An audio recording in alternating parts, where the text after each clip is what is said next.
And welcome back to the nation's capital on this gloomy Saturday, but such excitement for what's about to be a golden era in American politics outside of the Capital One Arena.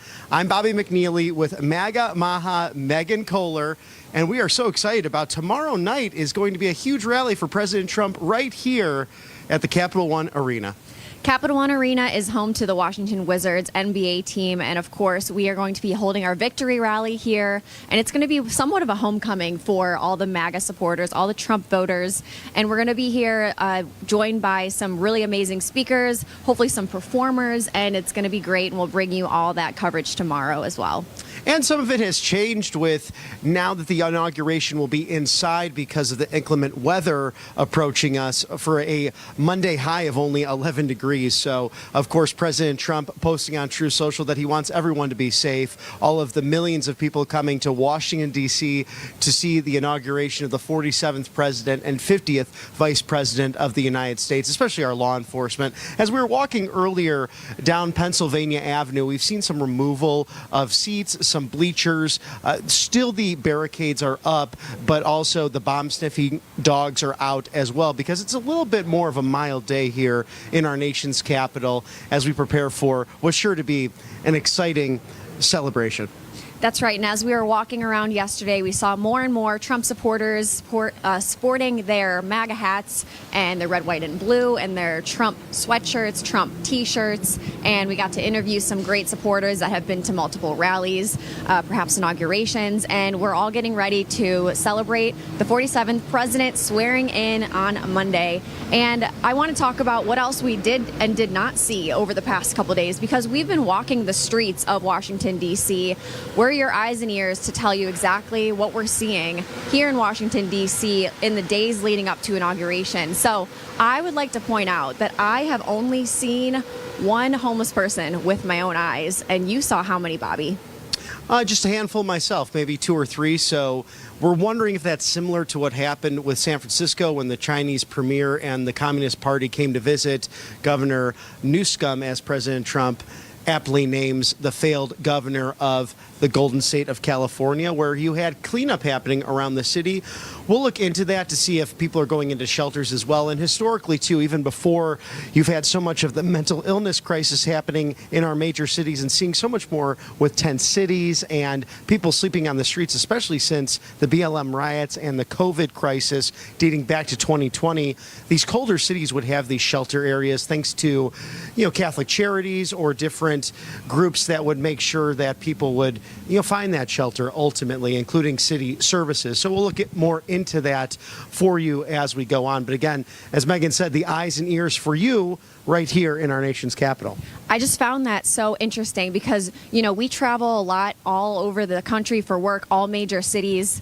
We have seen every city pretty much across the United States, every major city. And as we look around, you compare the architecture, you compare the culture, you compare what it looks like with the restaurants and the people and what's the culture there as far as walking versus driving. There's all these differences between each city. And I always notice that there are a lot of homeless people in our cities in America, unfortunately, because of what you said, the mental health crisis. And we need to get tighter on our cleaning up the streets and things like that. But it is sad to see, and it definitely has ramped up since 2020, as you pointed out. And as we were walking around Washington, D.C. yesterday, we were right outside the Capitol, and we walked over by the Supreme Court building and some other beautiful architectural spectacles to see in Washington, D.C. And I was walking around, and I thought, look how beautiful the city is. And I'm like, wow, the Capitol is so nice. And I really haven't spent too much time here in Washington, D.C. And then it hit me right there.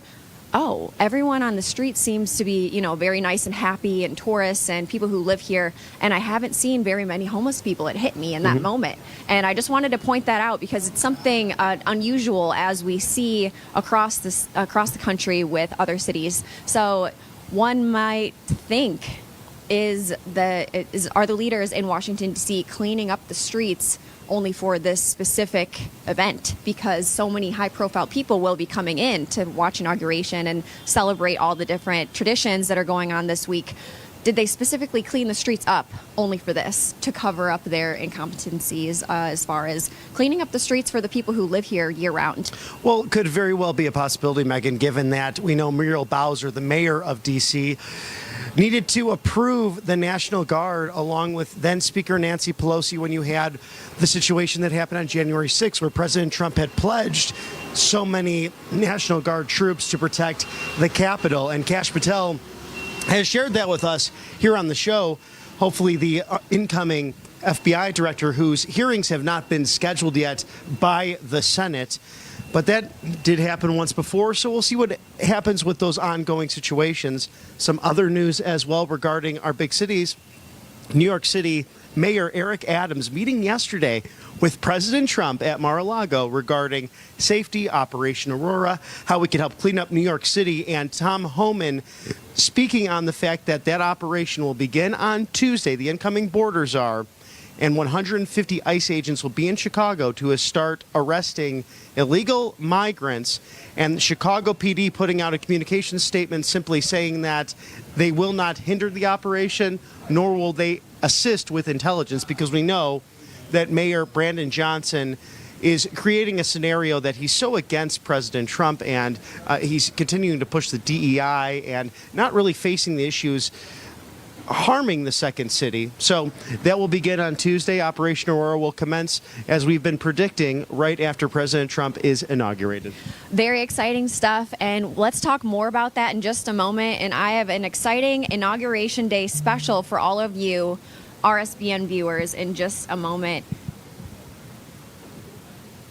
I'd like to thank so many of our viewers and sponsors, especially if, gosh, you've been watching us since Thursday. We've been trying to give you this unbridled access of everything pre-inaugural ceremonies, including everything leading up to Monday. That's right. So here is the exciting special I have for you. So those close to retirement can't seem to catch a break today. Maybe it's you, or maybe it's a family member you're concerned about. It's time to take control of your future. Don't let bad policies and record inflation take your lifetime of hard work away. So our sponsor, Colonial Metals Group, helped me with my goal of protecting my financial future, having a self-directed IRA where I can safely store gold and silver, assets that have stood the test of time, no matter what the economy or the government policies are, which makes sense to me.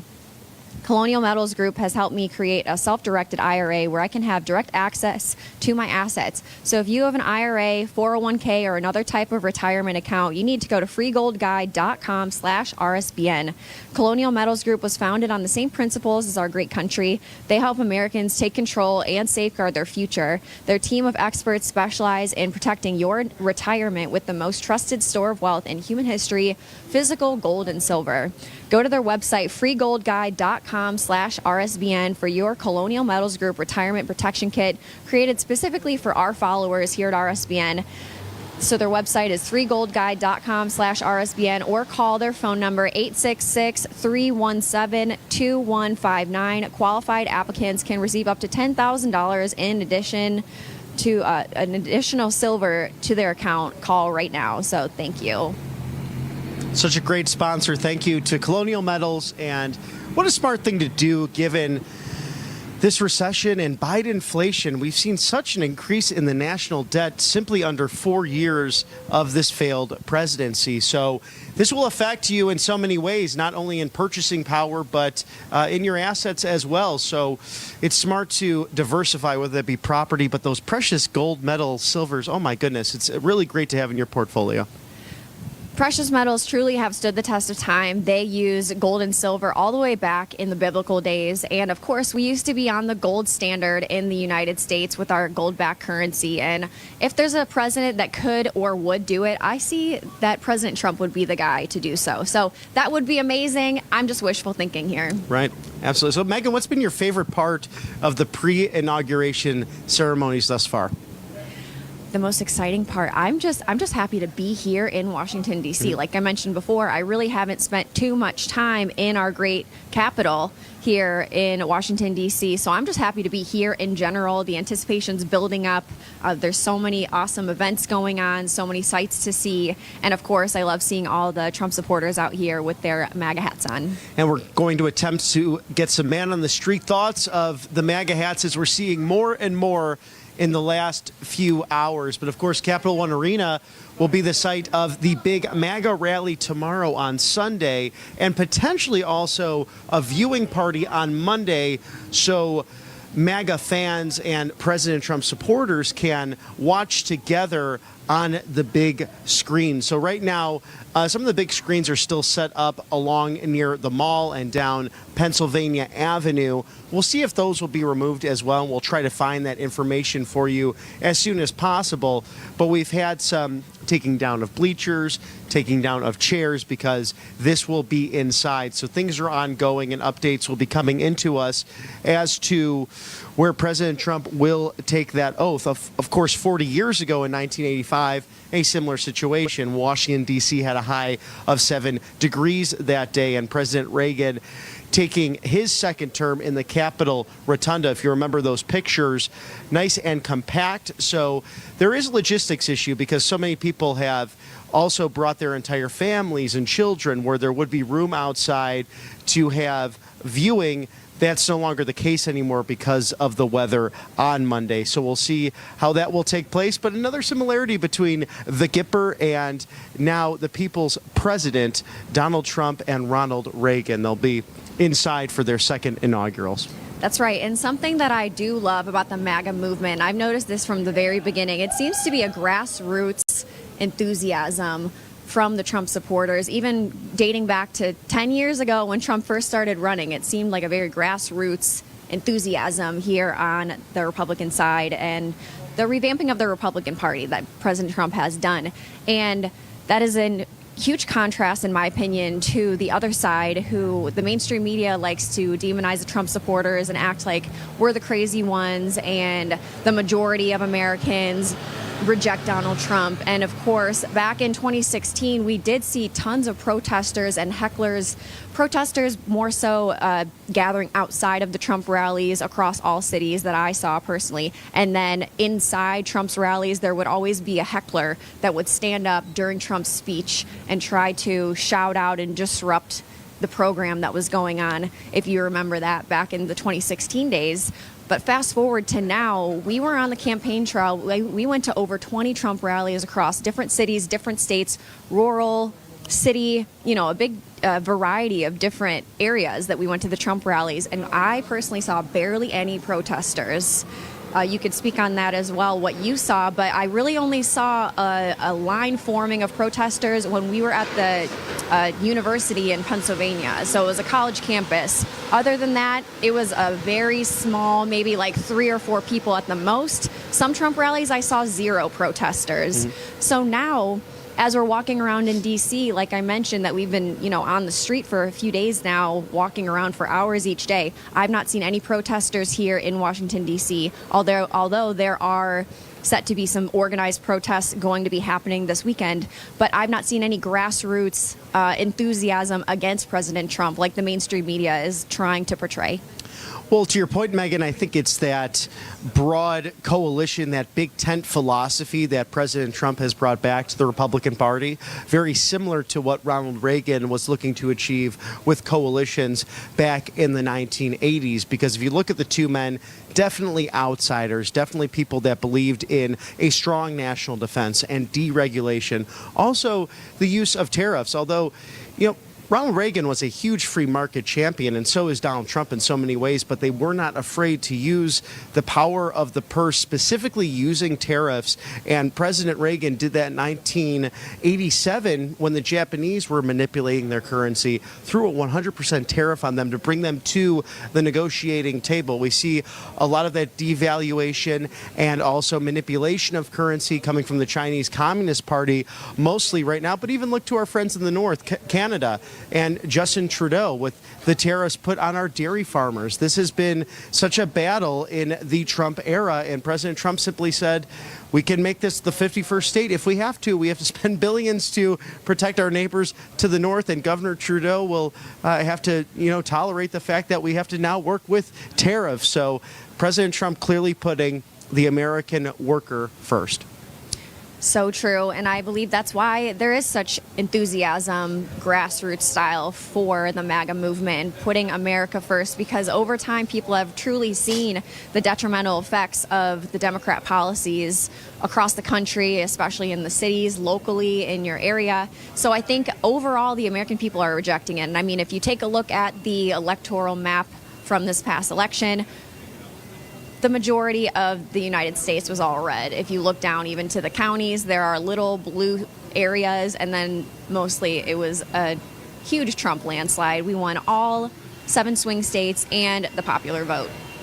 Extraordinary to watch. President Trump putting together this coalition to make a massive difference. And in a sense, there might have been buyer's remorse ultimately, because people saw how good things were. And especially with this second time around, this third attempt at the presidency for Donald Trump, many people looking back and saying he clearly was a better president and had better policies than Joe Biden. And I can't think of the countless conversations I've had, Megan, with people who, whether Republican, Democrat, mostly independent, were very interested in supporting President Trump because of that first term and the positive policies that he put forward. So true. And if you're a one-issue voter, typically what I've heard from people is that the economy matters the most.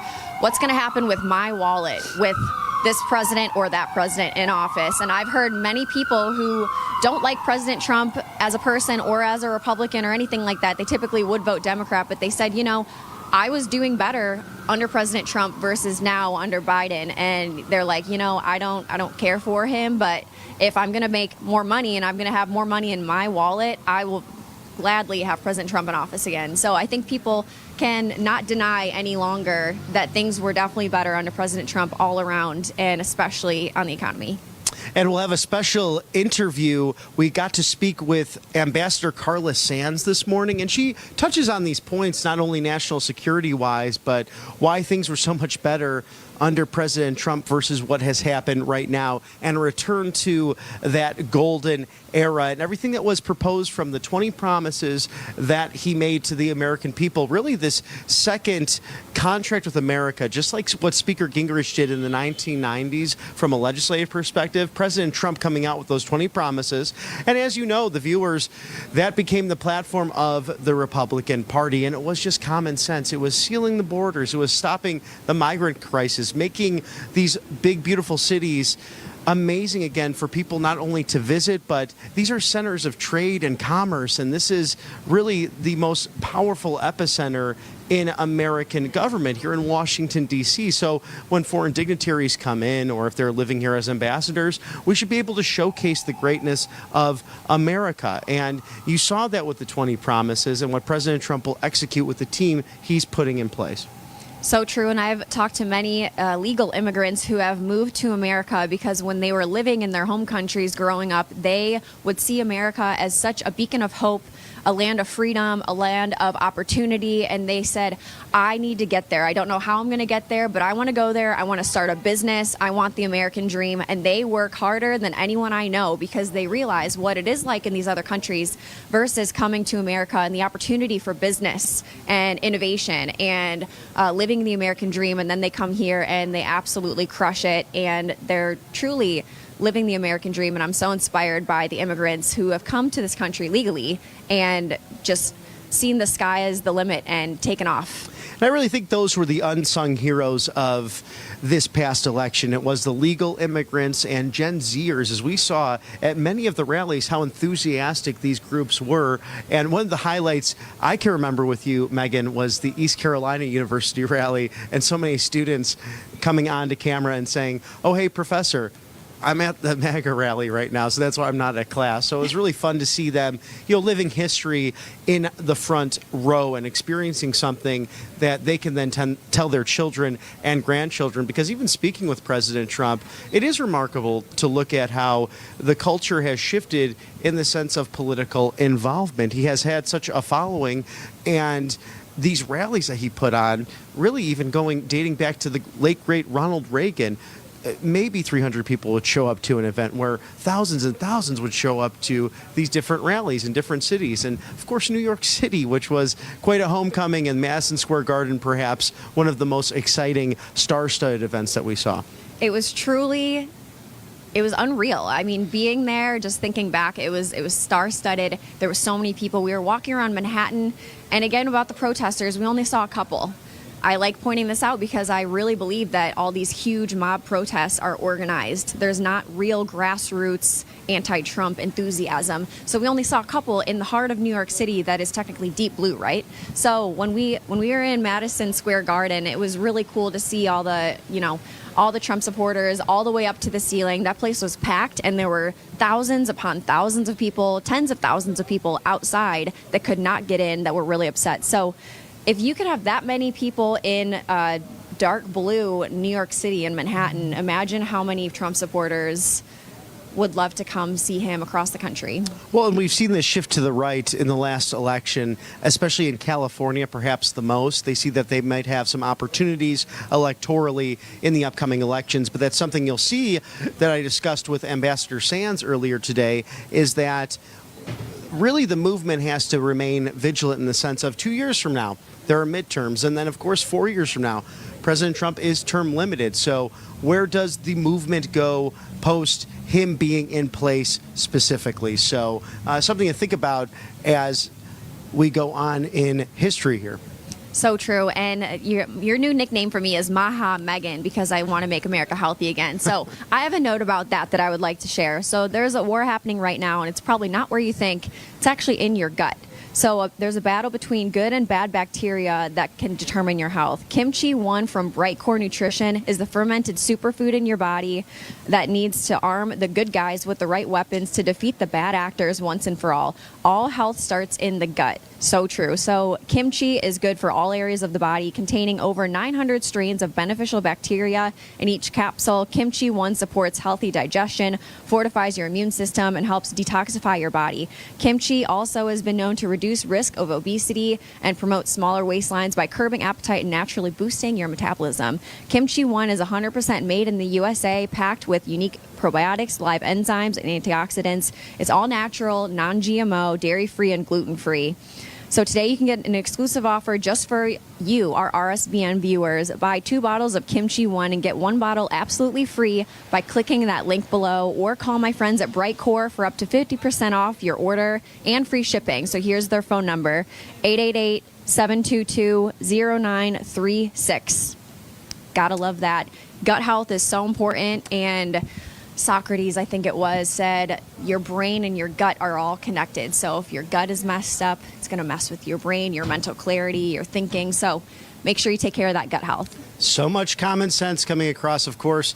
One of the most exciting things, too, the FDA banning red dye 3, if you've heard the news in the last couple of days. So that will be completely gone in the next 2 years. That has now been mandated. And I always thought about that because I'd run into that if you're looking at cold and flu season, Dayquil, NyQuil, whatever it was. And what is this red dye 3 or the blue dye 4? What's going into my body? So we found that 50 years ago that it does cause cancer in lab rats, and the cosmetic industry took that out of their makeup 30 years ago. So now good to see that those dyeing and colorings will be taken out of cereals and medications. Just doesn't make sense to keep poisoning our American population. Right. So for decades upon decades, all of these artificial food colors have been added to our products, to our cereals, promoted to children, medicines, like you said, when you're looking at Dayquil and NyQuil. They added that in because they found out that people were more interested in eating something or ingesting something that was brightly colored and if it looked appetizing versus if they just straight up had the medicine or just straight up had the cereal without those artificial food colorings. It wasn't as bright, it wasn't as punchy, it wasn't as cool looking. But, your health is more important than a bright color. So it's great that they're starting to do that. FDA is standing up for what all of us Americans that are concerned about our health want. And I'm ready for all these companies to start reformulating their snacks, their foods, and their medications and cosmetics without these artificial toxic chemicals. Just makes sense. So we have some friends gathering around. Are y'all here for the inauguration or just seeing the monuments and such? I love this sweater. This is fantastic. Where'd you get it? I got it online, but yeah, I'm here from the UK. I've never been to America before. Oh, welcome. Just for this. Love to have you here. Absolutely. That's fantastic. How long is your stay? I'm here for about 10 days, but I'm doing a little trip around, going to visit some friends in Pittsburgh, then going to go and do the Trump tour in New York and see all the buildings and the effect that he's had on that city. Yeah. So tell us about kind of what's happening in the UK right now. We're actually fortunate enough to visit. Nigel Farage is in town, so went to the a wonderful, wonderful person. The UK Independence Party really pushing back against The Reform Party now. Nigel was UKIP previously, but he's now Reform Party, and he's doing real good things there. He's got a lot of people joining. It's really taken off. Yeah. He's our hope with the other two parties. Now, do you think there could be a replication of somewhat of a MAGA movement in the UK like we've seen here in America? Nothing like this. Nothing like this. I would like to see it, but I love Nigel, but he's not quite the character that Trump is. And the enthusiasm in the UK is not like it is here. People here really get involved, really get on board. They're really passionate. They're strong in their beliefs. The UK are typically more reserved and hold back, So, no, nothing like here. I'd like to see a lot more backing over there and people to get more interested in politics and see what's going on in the world. There's a lot of things going on. There's a lot of changes coming. But I think maybe with Trump coming back in, people might start to wake up a little bit more and see what's going on in the world and see the changes that he's going to be making. Not just for here, obviously, America first, but he's making changes for the world, so hopefully people will see that. Do you have any thoughts on the possible acquisition of Greenland and how that affects those North Atlantic waters? Is that something that's discussed in the UK? I've not heard any talk there, but no, I think it's brilliant. I think it's very tactful. And if you look at the map, it's pretty much part of the North American continent anyway, so if he's going to get Canada and Panamaga, go for Greenland too. Well, and we have in the near your neck of the woods, Russian and Chinese ships patrolled the areas, and we know with the UK and American fleets as well. So it does become a national security concern ultimately because the Russians and the Chinese have a defense pact now. So something that Greenland might be able to, as Alaska has served so much against then the USSR and those Pacific waters with our Pacific fleet, perhaps this can be a national security item for the United States and for the Western world. Yeah, for sure, definitely. Yeah. We need unity. Right. We need no more wars. We need peace, unity. We need everyone to just get along. Everyone have their own identity. We're separate countries. We all have our identities, but just to get along and have peace. Right. That would be the ideal, wouldn't it, really? Oh, absolutely. And the Peace Through Strength movement, very large with President Trump. And finally, how do you see Europe as a whole and the UK right now really addressing the migrant crisis that has happened overseas? Is it getting better? Is there a couple of items where that can be improved? Yeah, there's a lot of improvement needs doing. We've been invaded, quite frankly. Same as here. You've had a lot of trouble with your southern border, and I think a little with the northern as well, but the southern obviously is most known about. But the UK, we've got dinghies coming over the channel from mainland Europe. Which is something that Nigel Farage is working hard to try and stop. But at the moment, it's a mess. It's an absolute mess. And of course, you've got what Elon Musk is highlighting with the gangs that are going around doing awful things to young girls in our country. And the government, the police, turning a blind eye to it. Or just not addressing it. So that needs work as well. Our current Prime Minister has had a history with turning a blind eye to that. Yeah. Well, we hope for more reforms in the UK, and then the Reform Party, and led by Nigel Farage, who's just outstanding, had a wonderful event yesterday to highlight the great unity between the United States and the UK and our continued partnership. So thank you for joining us today on the show. Oh, likewise. Absolutely. I saw you stood on the street and thought, RSBN, I've got to come and say hello. I've watched every single rally since about Easter time 2020 when the whole COVID thing was happening. And yeah, watched every single rally on RSBN since then. So as soon as I saw you guys, I'll come and say hello. Well, thank you so much for your viewership. We appreciate it so much, and enjoy your travels while you're in town. Absolutely. Okay. Yes, sir. And sir, in for the inauguration yourself? Yes. Up here from Florida. We're kind of outside of our element here weather-wise, but but we're glad to be here. A little disappointed that they're canceled Monday the outside thing after spending thousands of dollars on this trip. Right. But we do have tickets to the rally tomorrow. Oh, great. Excellent. And we're trying to figure out how to get in on Monday also for this. It would be nice if we can do that. So anyway, yeah, we're looking forward to it, and it should be a fun time. Should be a fun time. And what are your top, really, agenda items? What are you most looking forward to with seeing President Trump's reforms coming into place for a second term? Oh, yeah, well, the drill, baby drill. The oil independence, I think we need that again. And, of course, the border. And that's the two main things that I can think of right offhand. But yeah, all those will affect the economy and everything. So, so the economy, number one, I guess. So, yeah. Well, stay warm out there. Enjoy the festivities, and thanks for stopping on by. See us here at Right Side Broadcast. Right Side Broadcast. Yeah, I watch you all the time. So you got a lot of viewers out there. So. Oh, thank you so much. We appreciate you all so much. It's really a great group of people and American patriots like you who care about the future of this great country. Right. So thank you for making the trip up. Thank you. Absolutely. Thank you, sir. Wonderful. Megan, I'd like to talk to our friends over here. Hi, ladies. How are you? And are you local here in Washington, D.C., or have you traveled in? We came in, most of our group is over at a museum, but we came in from Chattanooga, Tennessee. So we just wanted to kind of come see what the place looks like so we know what we need to do. Awesome. And have you been to any other of Trump's events, or have you been to an inauguration in the past or anything like that? Yes, we came to the 2017 inauguration, and my kids were 9 and 7 at the time. And this year, my son in October said, if Trump wins, can we go to the inauguration again? And who's going to say no to that? So we're disappointed about the change, but we understand. We feel like it's probably for the best anyway. So true. And just being here in Washington, D.C., you really get to see some amazing things, and you're still feeling that patriotism throughout our nation's capital. So it's awesome that, we get to be here. And of course, Capitol One Arena, we're going to be holding a watch party and then the rally. So there's a bunch of other events going on. Is there anything else that you guys are going to attend while you're here? Just hoping for the rally on Sunday and trying to figure out what's happening Monday morning.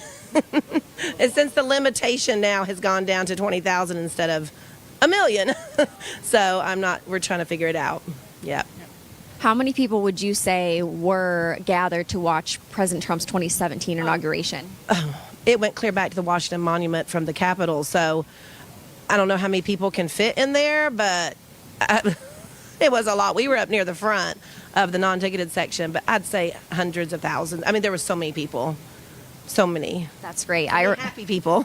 Amazing. We love to see it. Happy people celebrating America, celebrating Trump's presidency. Yes. And the mainstream media back then liked to compare the crowds for President Trump versus Obama, and they kept saying that President Trump's crowd looked so small compared to Obama's, but you said it was a huge crowd, went all the way back to the mall.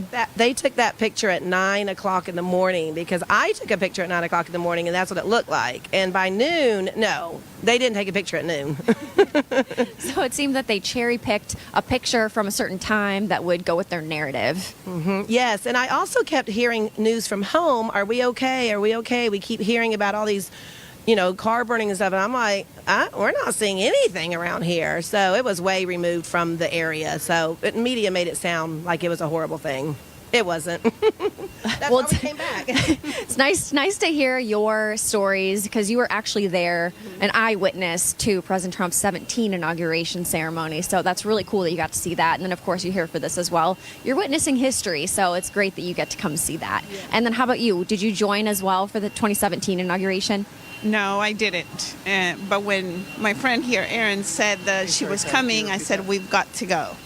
And yes, we're very excited. My whole family is a Trump supporter, and we were so pleased that he won.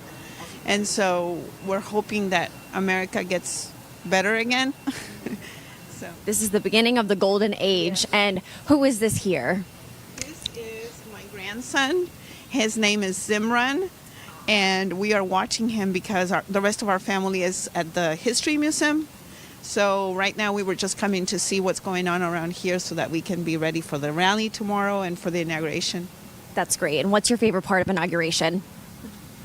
Nap time. He likes bundled up. He likes being bundled up. So. Being bundled up for nap time. That's wonderful. Trooper. Mm-hmm. We've taken him everywhere, but he's been a trooper. It's a family affair here in Washington, D.C. That's great that you get to go see some historical sites. Your family's here, your friends are here. What a wonderful time to be celebrating together, celebrating our great country in the beginning of the golden era. So thanks for joining us today, and have fun in D.C. this weekend. Thank you. Thank you. We're looking forward to it. Absolutely. Thanks so much. And what a beautiful family. How exciting. This might be the youngest Trump supporter here in D.C. He might be tired of winning already. The golden era winning of so much, American he's tired of politics. winning. So, what an adorable Love it. youngin. Thank you so much. Thank you it's so great, much. Great to see y'all. Enjoy the inauguration. We'd like to thank our sponsors here at Right Side Broadcasting. Angel Paste Miracle Cream was created 15 years ago and has been getting these rave reviews ever since. The most popular Angel Paste is the orange because of the immune boost it gives your body with the Jasmine Miracle Cream. This repels mosquitoes as well, and they should know too because they're based in Spring, Texas, where you get a lot of mosquitoes.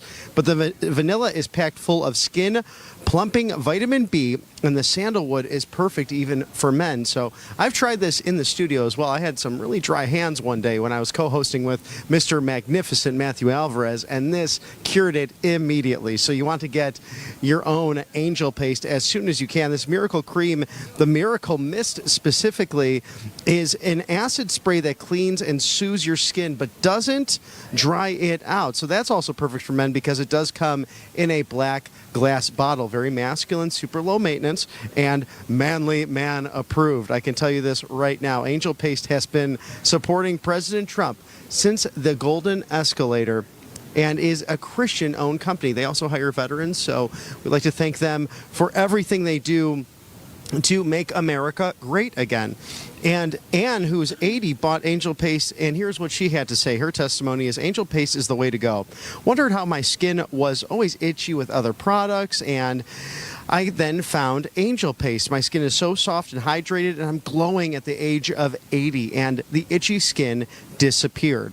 She has the jasmine and the unscented, but she can't wait to try the other products. So go to angelpaste.com. That is angelpaste.com. Read the glowing reviews and get 10% off with code RSBN. Huge shout out to Angel Paste. We love our great sponsors, and of course, Angel Paste is made with quality ingredients. It's very important what you pay attention to as far as ingredients with cosmetics because we absorb what we put on our skin as well. So Right. Not just what you eat, but also what you're putting on your skin. So make sure you check out Angel Paste. And it's great to see this, Megan, that people are so health conscious right now, and I'm very excited to see what RFK Jr., Mr. Bobby Kennedy himself, will be able to achieve at HHS. So true. And I believe what's happened over the past several decades as far as health and fitness and the FDA, what they're approving, the American people have put so much trust in these government agencies to say, oh, well, it wouldn't be on the shelves of grocery stores if it was bad for me, right? And people would just blindly trust these agencies. And then, of course, over time, we saw the detrimental effects of processed foods, toxic ingredients, seed oils causing oxidative stress on the body, and cosmetics with the red dye 3, red dye 40. There's blue and yellow 5. So when you really pay attention to these ingredients and what happens to your body over time when you're ingesting them and putting it on your skin, then it's leading to chronic illness. And of course, RFK is all about dismantling the corruption in the FDA and USDA and really combating that. And the American people are waking up to it. So when you look across the world at countries who ban these products with the ingredients, well, don't necessarily ban the products, but ban the ingredients and the toxic chemicals added to the products. For example, when you look at some of the cereals, General Mills will make Fruit Loops, for example. Fruit Loops in America versus Fruit Loops in Germany or Fruit Loops in other places in Europe, the UK. And they create the same exact product, but with all these chemicals in America, and then they don't have all the toxic chemicals in the other countries. So we could still have Fruit Loops. We still could have a Hershey's chocolate bar. We still could have Heinz ketchup, but we don't want the high fructose corn syrup. We don't want all those extra added seed oils and things. Steak and Shake just announced on X the other day that they're using beef tallow instead of vegetable oil or canola oil or soybean oil to fry their fries. So we're making a step in the right direction overall, Right. and I believe a lot of Americans are waking up to this movement of all natural foods, non-GMO foods, organic. When you really think about it, you go to the grocery store and you see organic versus non-organic, you wonder, why do we even have the non-organic versus organic? Shouldn't all food just be real food? Shouldn't it all be non-genetically modified? Why do Right. we have GMO foods? When something says non-GMO, it's kind of creepy because you wonder, okay, I'm glad this is non-GMO, but what's the alternative? So there's genetically modified foods they're selling us in the grocery stores. Scary to think about for preservatives and all of that, but also why the cost of prices, especially for whole organic natural foods, has skyrocketed. Perhaps with the removal of all these regulations, you'll actually see this go down so that Americans can afford healthy eating and just common sense being straightforward. Because like you said, Megan, in order to get anything done, whether it's gut health or mental health, it all interacts. And especially putting stuff on your skin that might be a chemical, even with sunscreens, that might affect you in the long run with cancers and different illnesses that will not work out well for you. So it makes sense what President Trump is trying to do. And he said, along with Bobby Kennedy, it doesn't make sense that autism has skyrocketed, that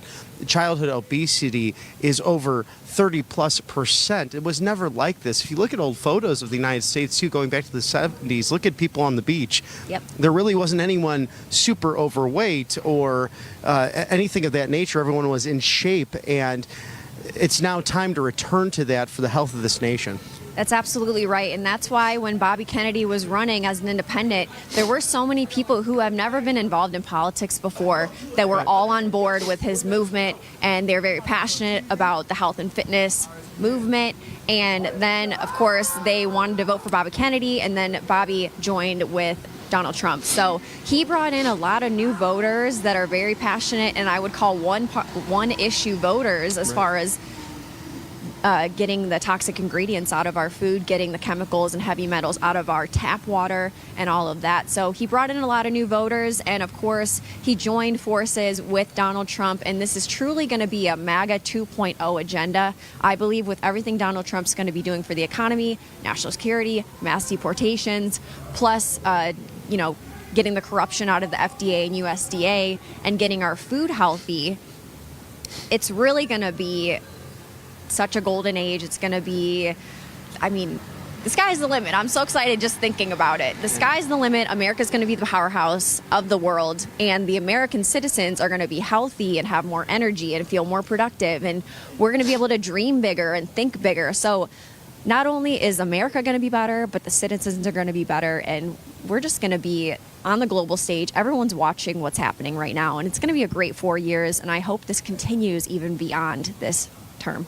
Well, and we see some bipartisan cooperation, whether that's Mayor Eric Adams or Senator John Fetterman from Pennsylvania going down to meet with President Trump at different times, and that Trump effect that's been in place since he was reelected. Prime Minister Justin Trudeau of Canada coming to visit him at Mar-a-Lago. The Laken Riley Act being put through Congress as we speak. And, of course, even the confirmation hearings, although some of them have been bonkers with certain questions or accusations against these extraordinary nominees, you see a lot of bipartisan outreach. For example, watching Marco Rubio's hearing with the Senate Foreign Relations Committee, Senator Cory Booker of New Jersey mentioning that he'd like to work on the Sudanese genocide to prevent the UAE from killing Christians in the Sudan, and actually spoke to issues happening in Africa as people continue to really procreate on that continent. It's happening more than anywhere else. So in 2050,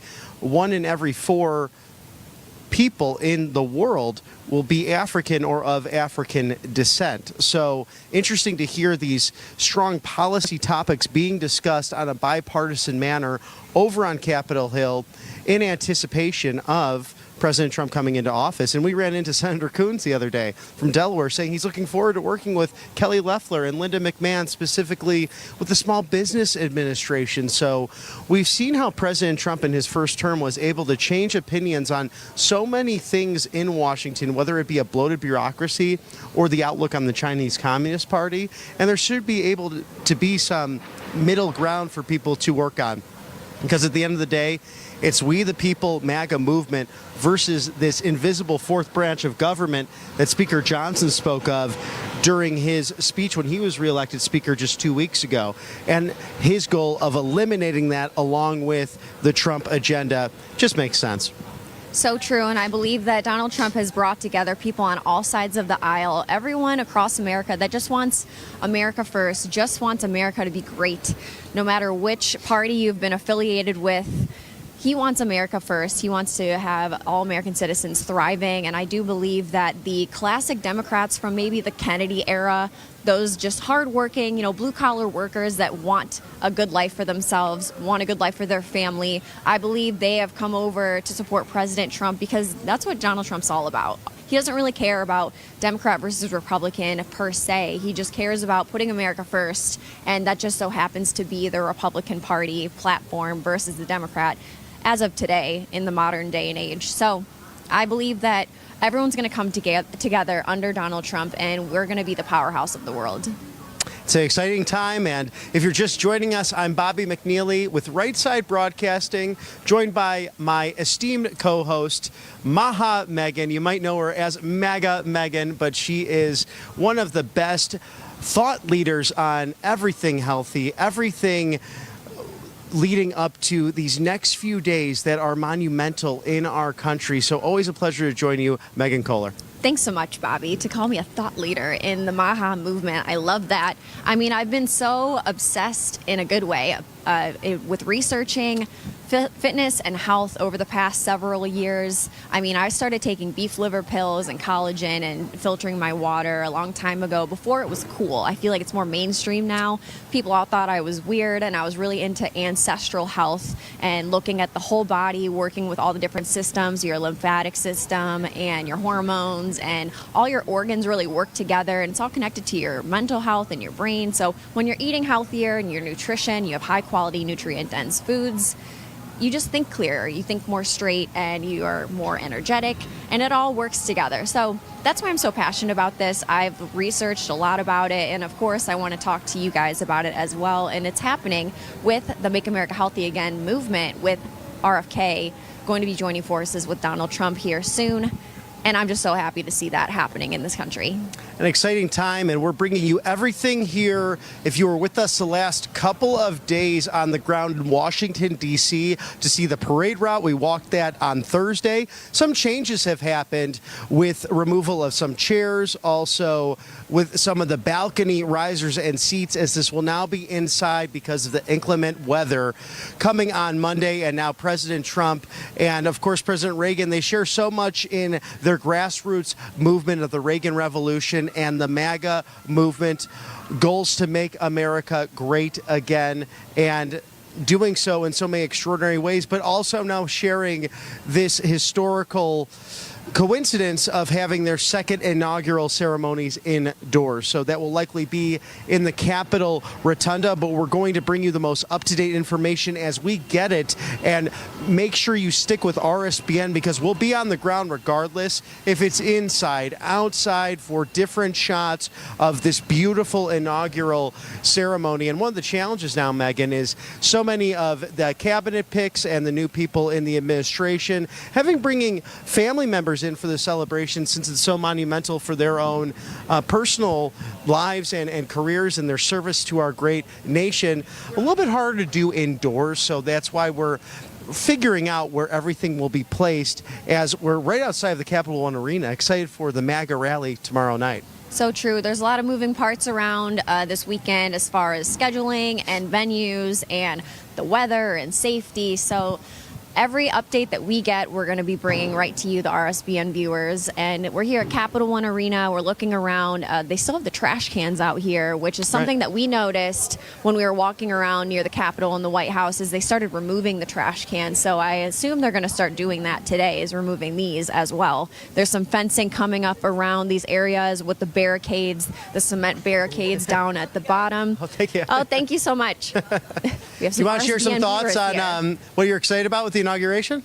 Well, what are we excited about? Well, it's He walks away from me. a golden era for the United States. Where are you coming in from? We drove in from Green Bay, Wisconsin. Fantastic. Were you at the Green Bay rally? I was at the Green Bay rally, fifth row center on the floor. We're gonna, hopefully get our orange vests so everybody will know we're from Wisconsin. That was a fun day. Of course, the legendary Brett Favre was there to endorse President Trump, and that was the comments from President Biden saying his supporters are garbage, and that's when you saw the garbage truck, which was supposed to be in the parade. We're getting updates on how that's going to work out. We know the truck is here. Okay. We just don't know how much of this will be outside right now that with the inclement weather, but we're used to that up in Green Bay, Wisconsin. I have everything. I'm gonna be fine in 20 below. This is balmy for Green Bay this time of year. Right now, yes. The plants are living. I mean, look at them. They're green, but yes. So very excited. Obviously, Trump, Vance, cannot wait. As soon as his hand gets off the Bible, like he says, seal up that border, make America safer again. And I mean, it's just, like you said, the golden era. Cannot wait. What will a second term mean for the great state of Wisconsin? Oh boy. Well, we have a Democrat governor, so not the greatest, but I do work at, it's called Fox Valley Metal Tech, and we are a sheet metal fabricator, and we do things, as Trump talks about Marinette Marine, we make parts for the Marinette Marine Navy ships and Coast Guard. Mm-hmm. So we'll get more orders from that. They're already coming in. So, job opportunities, right? Absolutely. So, yeah. American-made steel for American-made warriors. So enjoy your time here. Oh, thank you. Absolutely. Nice to see you. Hi, everybody. Thanks for stopping and saying hi. We appreciate it.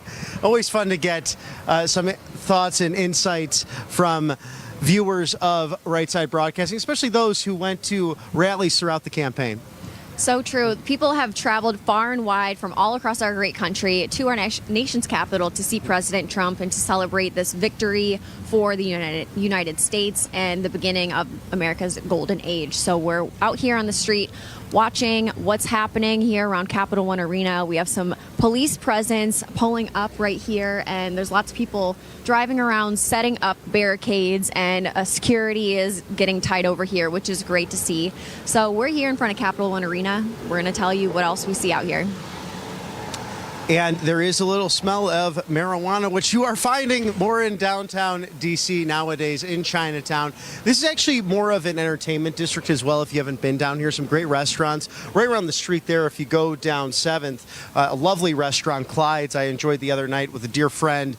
A really excellent spot to enjoy kind of the ornate nature of celebrating Washington. They have pictures in there of past inaugurals from Woodrow Wilson and different portraits, actually pictures as well from Lincoln's inauguration. So some of the first photographs ever used. And just down the street here across from Capital One, you'll see the Shakespeare Theater Company as well for those art and musical lovers. Also the classic plays of William Shakespeare as well. Something to all take in as we are enjoying our time here in Washington, D.C. Excited about everyone coming into town. Seems like a lot came in yesterday as well for the weekend, but it'll be interesting to see how everyone approaches their best vantage and viewing point, given that the inauguration will now be inside.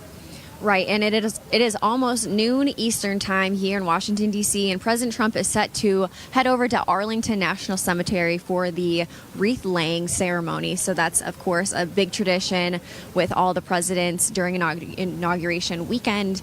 Tell us about that.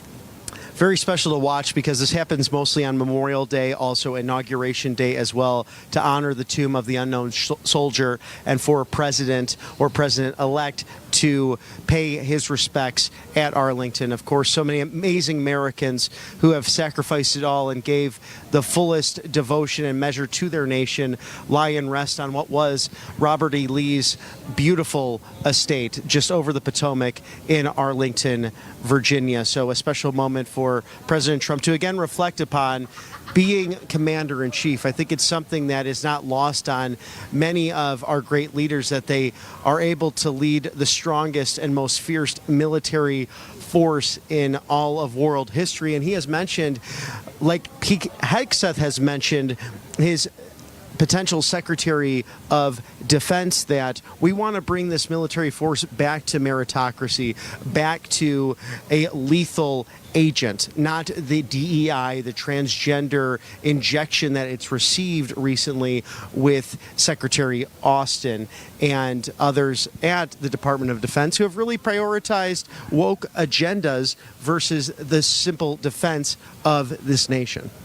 So true, and President Trump is going to be an incredible commander-in-chief, and I think that's another thing that voters were thinking about when they were going into the voting booth. Who do I want in charge of the military? Who do I want as our commander-in-chief of the United States military? And of course, President Trump is tough, and he wants to rebuild the military. He wants it to be strong. He wants peace through strength so that the rest of the world knows that America is not messing around. It is so true that that's the number one thing of government and specifically our constitutional republic. We spoke on this during the campaign that really it's in place to protect you militarily, whether that's the federal government or state and locally with our great police officers. First and foremost, the general welfare and prosperity of the country. And President Trump zeroed in on that with all of the threats around the world. You think about the ceasefire, which will go into effect tomorrow now, that's been renegotiated between Israel and Hamas. And of course, Hezbollah to the north with Lebanon has been decimated by Israeli forces. And it looks like after that horrible October 7th, 2023 attack, the Israeli people will be free and safe from terrorism. Also, we hope that this Russia-Ukraine conflict comes to an end with President Trump, and we've seen that Trump effect and him already on the phone with world leaders. So come just roughly 36 hours from now, we're getting close to inauguration, or excuse me, 48 hours from now, we'll start to see a more freer, more prosperous world with President Donald Trump and Vice President J.D. Vance. Exactly, and a word from one of our favorite sponsors over at Patriot Addict. So they just made their all-time top-selling Trump knife deal even better for inauguration. So for limited time for Inauguration Day special, they're offering an additional 10% off for our RSBN viewers and giving you guys a total of 30% off. So use coupon code RSBN30 to get 30% off for their Inauguration Day special. So grab your Trump combat knife today, and these are super high quality knives that you can add to your collection or gift it to your loved ones. Get yours at 30% off today. Use coupon code RSBN30. Visit their website, patriotaddictdeals.com. Again, that's patriotaddictdeals.com, and use code RSBN30 for 30% off. And this deal is for Inauguration Day, so it's not going to last long. Make sure you check it out. I love that website. I have purposefully not gone to it because I always buy something whenever I go. These are great high-quality knives. You will love patriotaddictdeals.com, so go there while supplies last. And Megan, I'm so excited to join you again, not only tonight at the Hispanic inaugural ball, just a preview of what's happening later on in the festivities today, but this big MAGA rally outside of the Capital One Arena, where here you see the Wizards imagery as well, and of course, great hockey to be enjoyed here in the District of Columbia's premier athletic competitive stadium. I just love being outside, getting to see the sights and sounds of Washington, D.C. So true. And of course, throughout election season, we went to many different NBA stadiums for Trump rallies. Of course, we went to Madison Square Garden and others. And now we're here where the Washington Wizards play NBA games. And I feel at home because I danced for the Cleveland Cavaliers back in 2015 to 2017. So I love being in front of the crowd, looking up and seeing the stands. And I was saying for the entire election season that President Trump would be the guy to fill NFL stadiums, which hold a lot of people, even more than the NBA stadiums. But here we are, Capital One Arena. It's going to be great. It's going to be a packed house for the viewing party and also for the victory rally. Well, maybe this summer we can go to the big house in Ann Arbor, Michigan, as you suggested, and bring Trump and have a rally there potentially. We'll see what happens with that. I like that idea. Because MAGA Megan very committed to filling these football stadiums if we can. But you should see as well. I mean, you have a championship ring from your time with the Cavaliers. Maybe we'll be able to show that on the broadcast at some point. But it's quite a nice ring. Yeah, Cleveland doesn't go to the finals and playoffs or win championships very often. It was the first time in 50 years that we won an NBA championship, or any major sports team in Cleveland has won a championship. So it was very exciting to be part of that. And of course, that was 10 years ago. It's crazy to think about. Well, 9 years ago, because it was 2016. So here we are, fast forward to 2025, and it's the good old days are now. You know, you think back to the good old days of cool things you've done in the past, but now are the good old days that I'm going to be talking about with my grandchildren. And that was a special year for me too, Megan, because my Chicago Cubs beat your Cleveland Indians, now the Guardians, back in 2016. But we had President Trump first elected then, so this is a sore subject. It all worked itself out. There's a lot going on very that year. Oh, of course, and a lot going on right now with security and preparation for not only this great inauguration, but also the College Football National Championship between Notre Dame, the Fighting Irish, and of course the Buckeyes. Ohio State University, the Ohio State University. OH. Will be out and about down in beautiful Atlanta, Georgia, the Mercedes-Benz Stadium. So certain agencies will be working on both, with federal agents helping in this assistance and security apparatus of both events. So a lot coming up on Monday to celebrate American culture and the future of this great nation.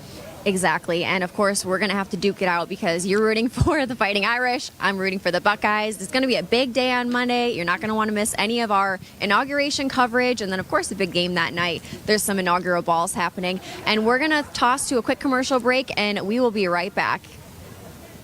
Hey, y'all, it's Silk from the Diamond and Silk Chit Chat live show. Look, don't forget to check me out right here on RSBN Network. Be sure to watch the show on Right Side Broadcasting Network, and I want you to support Right Side Broadcasting Network. Yes, it's imperative that you do so, okay?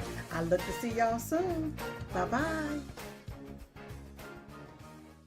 A large retail store just canceled a huge order, leaving us with a ton of extra MyPillows. But you know what? That's their loss. I'm going to make it your gain. For the first time ever, you get standard classic MyPillows for wholesale prices, only $14.88. I can't believe I'm even saying that. Only $14.88. But it gets even better. For a limited time, I'm going to offer my entire classic collection at wholesale prices.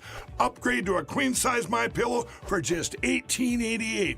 King size, only $1 more. Get my body pillows for $29.88 and multi-use MyPillows for only $9.88. So go to MyPillow.com or call the number on the screen. Use your promo code to take advantage of wholesale pricing for the first time ever on TV, including my standard size MyPillow, only $14.88. They've never been offered this low before. We have limited quantities at this price, so limit's going to be 10, and once they're gone, they're gone. Welcome to Right Side Broadcasting Network, your trusted conservative news outlet. At RSBN, we deliver the truth when the mainstream media falls short. Since 2015, we've proudly broadcasted every single one of President Trump's iconic MAGA rallies, bringing you the excitement and energy live before anyone else. By watching RSBN, you get an unfiltered front row view of the action on the ground. We interview the crowds to give a voice to millions of Americans just like you. We show you President Trump's speeches in their entirety, free from interruptions and censorship. We cover the stories that matter to you with the integrity and passion you deserve. Thank you for choosing RSBN as your home for America First news.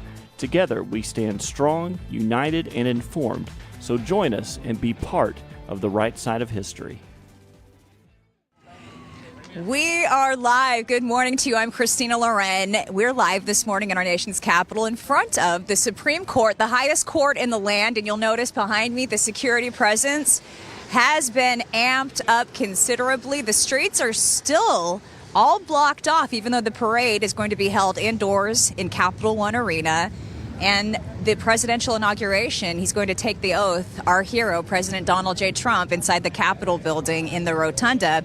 But we really found a fantastic location for you. Not only do we have all of these great law enforcement officers lined up on the steps here, take a look at this sight to behold. Look at this beauty. This is Sarah Hunt. Tell me about this dress that you have on.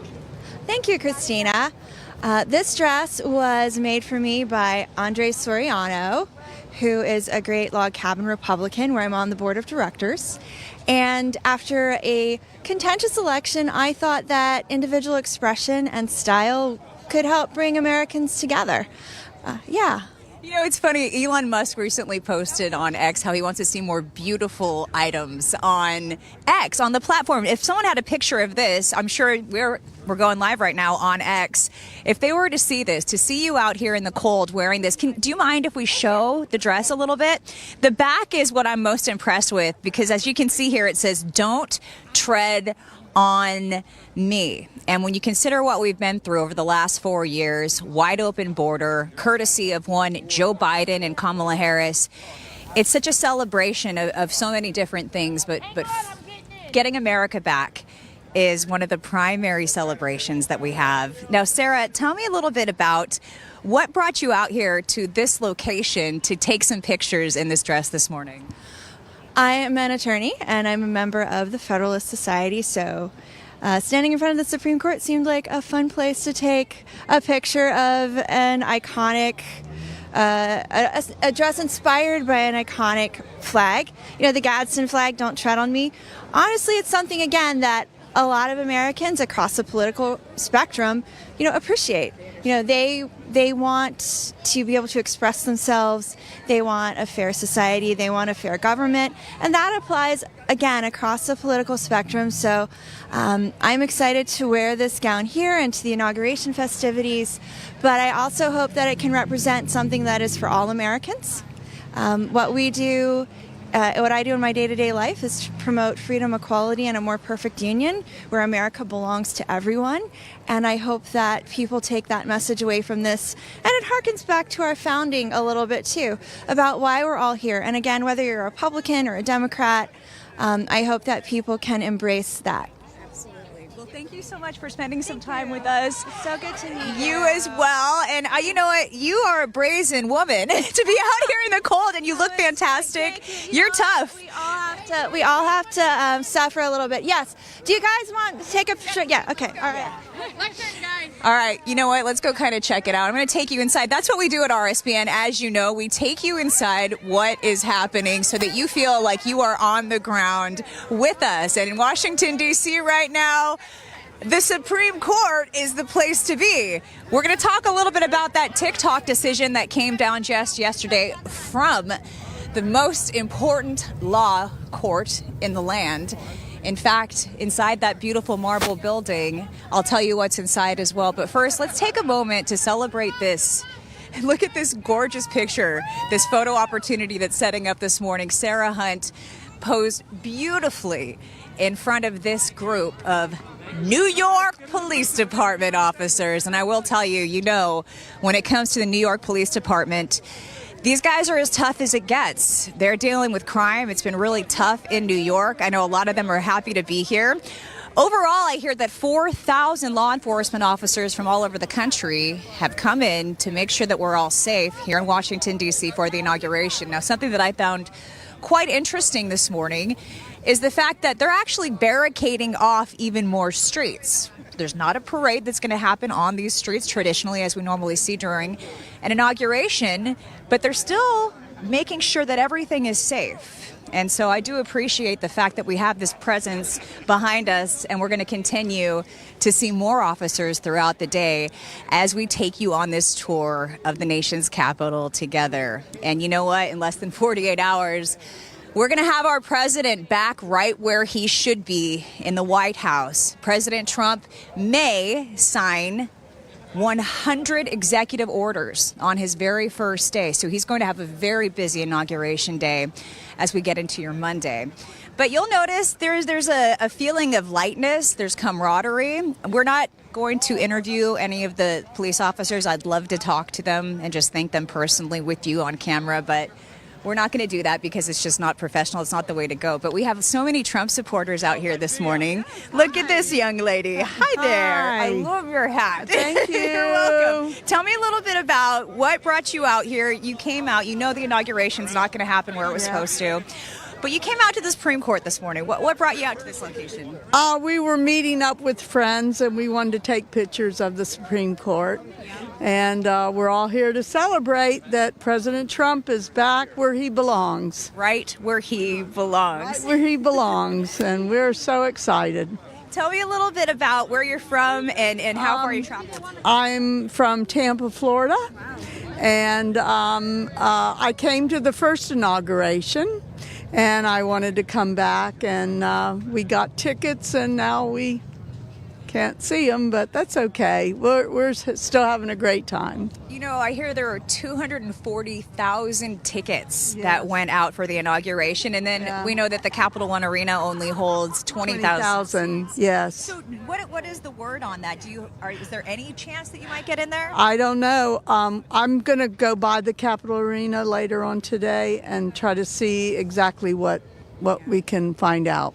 Yeah, I understand there might be a press conference that could happen anytime where a lot of people like you are standing by because so many want to be in there. I mean, how personal is that to have the parade go around? Right around you, yeah. That would be the greatest thing in the world because we wouldn't be standing out in the cold. That's right. You know what, though? But it doesn't matter. I wish we could be standing out in the cold. I don't care. I guess people like from Minnesota or, Wisconsin say 10 degrees is nothing to them. Yeah, you know. I interviewed a gentleman who was very disappointed from Minnesota, but you're from Florida and you're saying the same thing. Still doesn't matter. Yeah, doesn't matter. But you know what? His safety is paramount, and we know that he's had a target on his back, and just keeping him safe so that he can carry out. Safe, yeah. I don't care. They can do anything they need to do to keep him safe. Yeah. Yes. I'm with you. So we love him, and I know he's going to do great things for our country again. He's already been doing them. He's not even in office. He's been doing them. He hasn't even been in office yet. Yeah. So. Well, okay. Thank you for taking some time. Nice to meet you. Nice to meet you as well. God bless you. Okay. Get my little electric hand warmer out here. This is the way I'm doing it today, and you'll notice I have my hand in my pocket sometimes because I have an electric hand warmer. That's going to make things manageable for me as we head throughout the day. All right, we have another great patriot. They're just lining up now, and I'm really excited to talk to you. Tell me a little bit about where you're from and what your name is. I'm from Florida. My name is Adam Johnson, but I'm better known, more infamously known as the lectern guy from January 6th. Oh, okay. All right. So, what happened? Did you have to face any sort of legal consequences? We did. So it was $100,000 in attorney fees up front.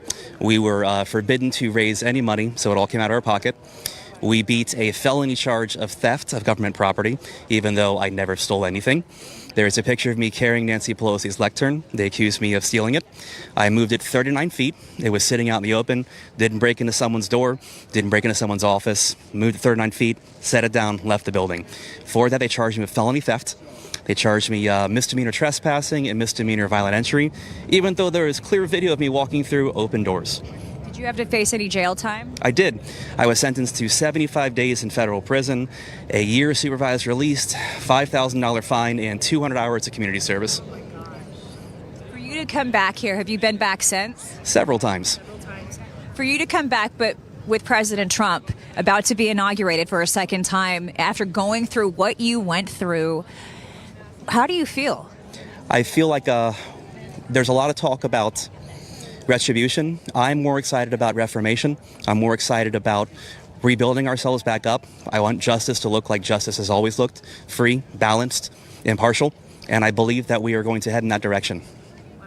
You know, I've had a chance to interview quite a few congressmen and women about what happened that day, and I've heard from some that one even told me it wasn't that scary. That was the wording that he used. It wasn't that scary. I've heard other things from other people, but when you go back to that day and then you look at the way that the media portrayed it, do you think things added up correctly, or what would you say to the mainstream media for the way that they shaped the narrative on January 6th?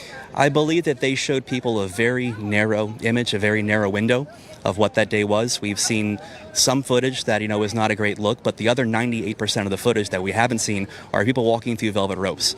These are the ones they don't show. Inside of the building, people were taking tours that were unguided. They were taking pictures with police. They were being polite. These were not violent people. And for our nonviolent actions inside, they shot Ashley Babbitt in the neck. I am so sorry that you've had to pay so much money It's one of those days that will go down in history. We're all going to be remembering that for years and years to come. But if you weren't actually there, I don't know that it's right for anybody to have a very strong opinion about it, because I think a lot of people like you had to pay a lot of money and do time that possibly it wasn't just. You weren't treated fairly. What's your message to President Trump if he's watching or if he watches this later on? There is a way to make people whole, and it is more than just pardons. It is more than just commuted sentences. It is bringing the truth out. It is investigating how these events happened. It's investigating where the pipe bomb came from. It's investigating why magnetic locked doors were opened. It's investigating were there feds inside the crowd, were there instigators who were opening doors, breaking windows, and encouraging people to act in a way that gave us a bad impression that day. So I think if we're talking about moving forward, we need to have the truth canonized in history accurately. That is how we win. You're a very intelligent man, and I thank you for taking some time and for everything you've been through.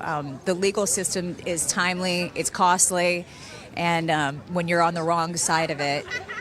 And again, I'm not the judge. I don't know what happened that day, but my heart goes out to you. I just feel a very strong empathy for you. So Appreciate it. Thank you come here, bring it in. Bring it in. God bless you for what you've gone through. Yeah, he did great. I am going to go ahead and step over here. I've got to do an ad read, but I'm going to need my phone for that. I'm going to leave my things over here in the corner because look at all this protection I have watching my backpack over here. And I want to make sure that we shout out our sponsors. We have amazing sponsors at RSBN. And who are we going to go to? Okay. What was that? All right. So, you know what I'm going to do? I'm going to thank our new flagship sponsor. And we've got a great new sponsorship. I'm not sure if you have been staying in touch with what we're doing. This might be your first day watching our coverage, but we have a lot of great sponsors coming online all the time. But Colonial Metals is our brand new flagship sponsor. And if you watch the stock market, you know that it's been incredibly volatile lately. But you don't have to let poor policy decisions and record inflation rapidly diminish the wealth that you've built up over time. Our sponsor, Colonial Metals Group, wants to help you take control of your hard-earned savings so you don't have to watch those major fluctuations. It's painful sometimes. Their team of experts can help you establish a self-directed IRA where you can safely store gold and silver assets. And as history has shown all the way back to the Roman Empire, gold, precious metals, silver have withstood the test of time, holding on to their value. You can protect your retirement with the most trusted store of wealth in human history. If you have an IRA or a 401k, any other type of retirement account, visit freegoldguide.com/RSBN. That's freegoldguide.com/RSBN, and you'll be able to learn more. This is a great, trusted group, and we are thrilled to have a sponsor. And we're talking about physical precious metals. The bullion, the gold bars, the silver bars that are very valuable. 866-317-2159. Not certificates. We're talking about physical gold here. So give them a call. Find out what will work best for your financial plan and enjoy financial freedom. Sir. Oh, he's going. But he had that look in his eye. You can always tell if someone kind of wants to be on camera. It's an active scene here, as you can see. We've got a lot going on, and I'm just going to kind of give you a lay of the land because we've got some more Trump supporters over here. And people here now starting to line up across this gorgeous structure. And something interesting about this particular structure is it has a very Roman Greco architectural style to it. It's just spectacularly gorgeous. And it says, high atop the building, equal justice under law. You can see those gorgeous pillars that are reminiscent of the Parthenon. This is where the highest court in the land operates. And inside, you'll see the busts of former justices. Of course, Chief Justice John Roberts, he's going to be the one who will be swearing in our president, our brand new President Trump, who we have all waited for. If you've been watching RSBN, you know that we have been following every single rally that he does, every event that he does. And so we're excited to be here. Let's see if we can find some more of these patriots to talk to. I see a gentleman over here who's he's ready to go. He's got his Trump hat on. And if you take a look around here, a lot of people have MAGA beanies on. You have to wonder where they were able to get those MAGA beanies, possibly from our friends at Patriot Addict. Visit patriotaddictdeals.com if you'd like more on that. All right, we're going to keep walking over here. Temperatures this morning are a little chilly, but we have a blanket of clouds overhead. And a good thing to talk about is the weather as we move into Inauguration Day, because what's happening is we're on the warm side of this frontal boundary. We've got a cold front that's coming, and we're still on the warm side of it. We did have some precipitation, some post-frontal precipitation come through, and so there was a wintry mix about a few hours ago. But the really cold blast of air is going to arrive as we head into tomorrow. So tomorrow we're expecting about 2 to 4 inches of snow to fall on the ground and accumulate. It's going to be covered in snow once again here in Washington, D.C. And then behind the cold front, that's where the coldest air resides. And we are talking about an Arctic blast coming through with temperatures plunging into the 20s. So maybe that doesn't seem so intimidating. But here's the deal. We're going to have a high temperature of about 23 degrees on Inauguration Day, but the wind is going to be whipping. And when you factor in that wind chill, with winds out of the northwest anywhere between 15 to 20 miles per hour sustained, so you're getting sustained winds, it's going to feel like single-digit temperatures. It's going to be very, very cold. And then when you get those really gusty winds that reach up to about 30, 40 miles per hour, that's when it starts to get dangerous. That feels like temperature could fall below zero.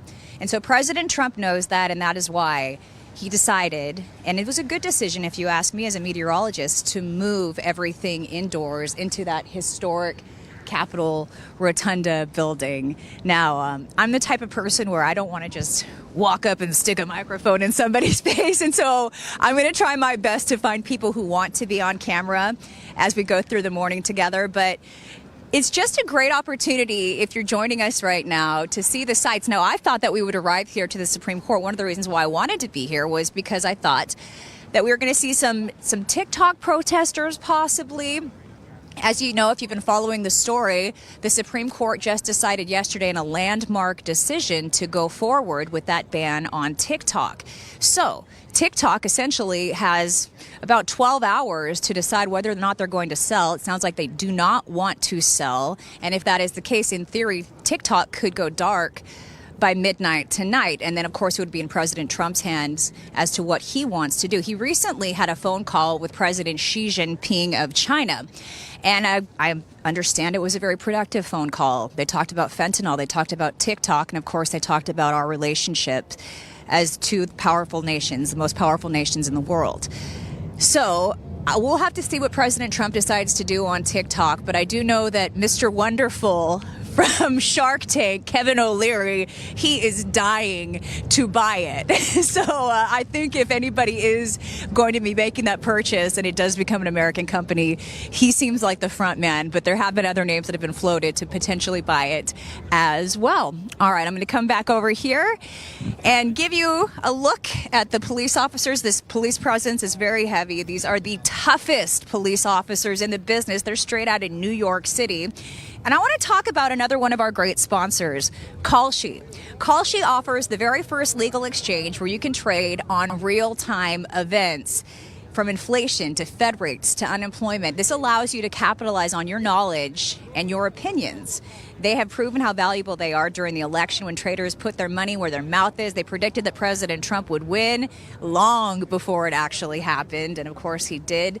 Thank God. Even if you don't want to trade, you can check out the live odds to gain valuable insight. This is a great place to go to find out what people are really thinking about. You know, it takes a lot. For instance, they'll put their money on when or if a SpaceX launch will happen. That means they've got to look at the weather conditions. They've got to look at a different number of factors. But you can get great insight if that's something that you want to know about. Will that launch happen? Maybe you live in Florida. Maybe you live in one of the areas where these launches occur. Well, that's a great place to check it out. Kalshi is offering a really valuable product, and you can put your money where your mouth is, and it's the first regulated marketplace of its kind where you can bet on your unique insight. Visit Kalshi.com/RSBN. The first 500 who place a trade will receive a $10 credit. Free money. That's Kalshi.com/RSBN.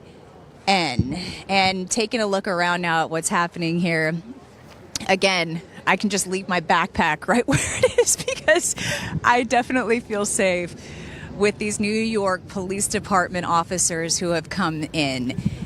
Now, typically, what's interesting is the parade would go right past this area. But unfortunately for all of us, we don't get that traditional parade. Here's something that you got to keep in mind. I talked to a group from California yesterday, and they were with the Sheriff's Department in the Central Valley of California. They are going to be partaking in the parade. It took them $100,000 just to get the horses out to this location. From California to Washington, D.C., $100,000. And they were deeply disappointed because the parade has, well, at that point, we didn't know whether or not it was even going to happen. But it does look like it will happen. So we will get to see those horses. But something else you have to factor in is the animals who are going to partake in the parade. It's not just going to be floats or people, musicians. And how hard would it be to play a tuba or a saxophone or even a drum in temperatures that feel like 5 degrees, 6 degrees, and then with strong wind gusts, that's also going to be very unpleasant for many. So here we are. We have one gentleman out here protesting, but he's very peaceful, so we'll just leave him alone. His sign tells me he's not friendly territory, so we're going to keep walking over this way. And eventually we'll make our way over to the Capitol later on today. Mike Lindell, the My Pillow guy, is going to join us, and we'll have a good talk with him. Mike Lindell has been through so much, a very devout Trump supporter, and so we look forward to hearing what he has to say. All right, let's see here. Did you come out here for the inauguration? Yeah. See? You see that? That's one of those moments where, you know what? I think a lot of people here maybe don't want to be on camera, so we're going to keep walking and find people who do want to be on camera. But there's a lot to talk about in the meantime. The weather is obviously going to play a big factor. A lot of people here who had tickets are still waiting to find out if they're going to be able to make it into the Capital One Arena. And for those of you who are going to be joining us for the Trump rally tomorrow at Capital One Arena, the day before the inauguration, just make sure you're ready for that snow I was talking about, because it looks like it's coming in between about 6 a.m. and 11 a.m. That's when the heaviest snowfall is going to come through. And then the snow will likely continue gradually throughout the day. But I'll be sure to have my umbrella out there for that event. And we're excited because it could be the last Trump rally. So we look forward to seeing you out there. Make sure you stop by and say hi to us at RSBN. I think it's probably a good time to head over to the Capitol, show you all a little bit more of what's happening here in Washington, D.C., and we can talk a little bit about that first 100 days in office for President Trump. Obviously, he has a lot to get done in that first 100 days, and he's on top of it already. We're excited about that. He's been working hard. I just saw a slew of press releases overnight. He's added all kinds of senior officials, even more so than he had originally. And he's doing things differently this time, significantly. You'll probably recall last time he got to work right away as well. But he's inheriting a much different America. And Joe Biden has done everything in his power over the last several weeks and months to try to change his reputation. We interviewed that gentleman just now who was here for January 6th, and he talked about, he's the one who had the Nancy Pelosi lectern, and you heard about the consequences that he faced. You know, you look back at Nancy Pelosi at this point, she's not going to be in attendance, of course, for the inauguration because of medical reasons, she says, but Nancy Pelosi recently stated that she thinks that Joe Biden should be featured on Mount Rushmore. So that just goes to show how bad things have been and how much they tried to shape that narrative to teach us otherwise. The New York Times actually recently came out with an article that talked about people who were very close in Biden's inner circle, how they knew that his mental ability, his cognitive decline was occurring. Nonetheless, they protected him anyway. And, you know, you have to think about what Nancy Pelosi said, how she thought that he should be on Mount Rushmore. You have to wonder, you know, was she one of the people who was covering his tracks? That's one of those things that will probably be understood a little bit further over time, and it's something that'll go down in the history books. But as we continue to walk out here today, you do see people bundled up. It is not quite as cold as it has been, and that's really nice. We're going to make our way over here to the nation's capital. It's such a beautiful building. Inside that building, I do believe that President Trump will be more than safe tomorrow. It has 600 rooms inside that massive building. It's actually much bigger than it looks from this distance. You can see there at the top, we have a gorgeous statue, and that was added quite a bit after the actual Capitol was built. The very first piece of pavement, the cornerstone, was laid by our very first president, George Washington. So this iconic building has so much history. And this area was once surrounded by agriculture and horses. People were getting around on horses. So you think about how far things have come, how much we've progressed as a country, and how powerful we have become because of our founding fathers, Madison, Franklin, Washington, and of course, Thomas Jefferson. We're going to go across the street when it is safe to do so, but it's just a spectacular building, gorgeous architecture. And inside, like I said, there's 600 rooms and miles of corridors. We're going to walk when it's safe. You don't want to take any chances around here. And when you have so much law enforcement in the area, it's a good idea to always try to be respectful of the law, as you can imagine. But it's a beautiful day. You can see Old Glory there kind of blowing in the breeze. The wind is going to be much stronger getting into the next couple days as that front comes through. And when we get over to this area, I'll be able to show you a little bit more of how beautiful our Capitol building actually is. Moving along, you look at all this law enforcement. It really makes me feel good to know how protected we are being out here. We have the 3 balls that are still going to take place. President Donald J. Trump has made that clear. The 3 galas following his inaugural address and the parade at Capital One Arena are still expected to take place. So we're really happy about that. And he hasn't sent any of the law enforcement home.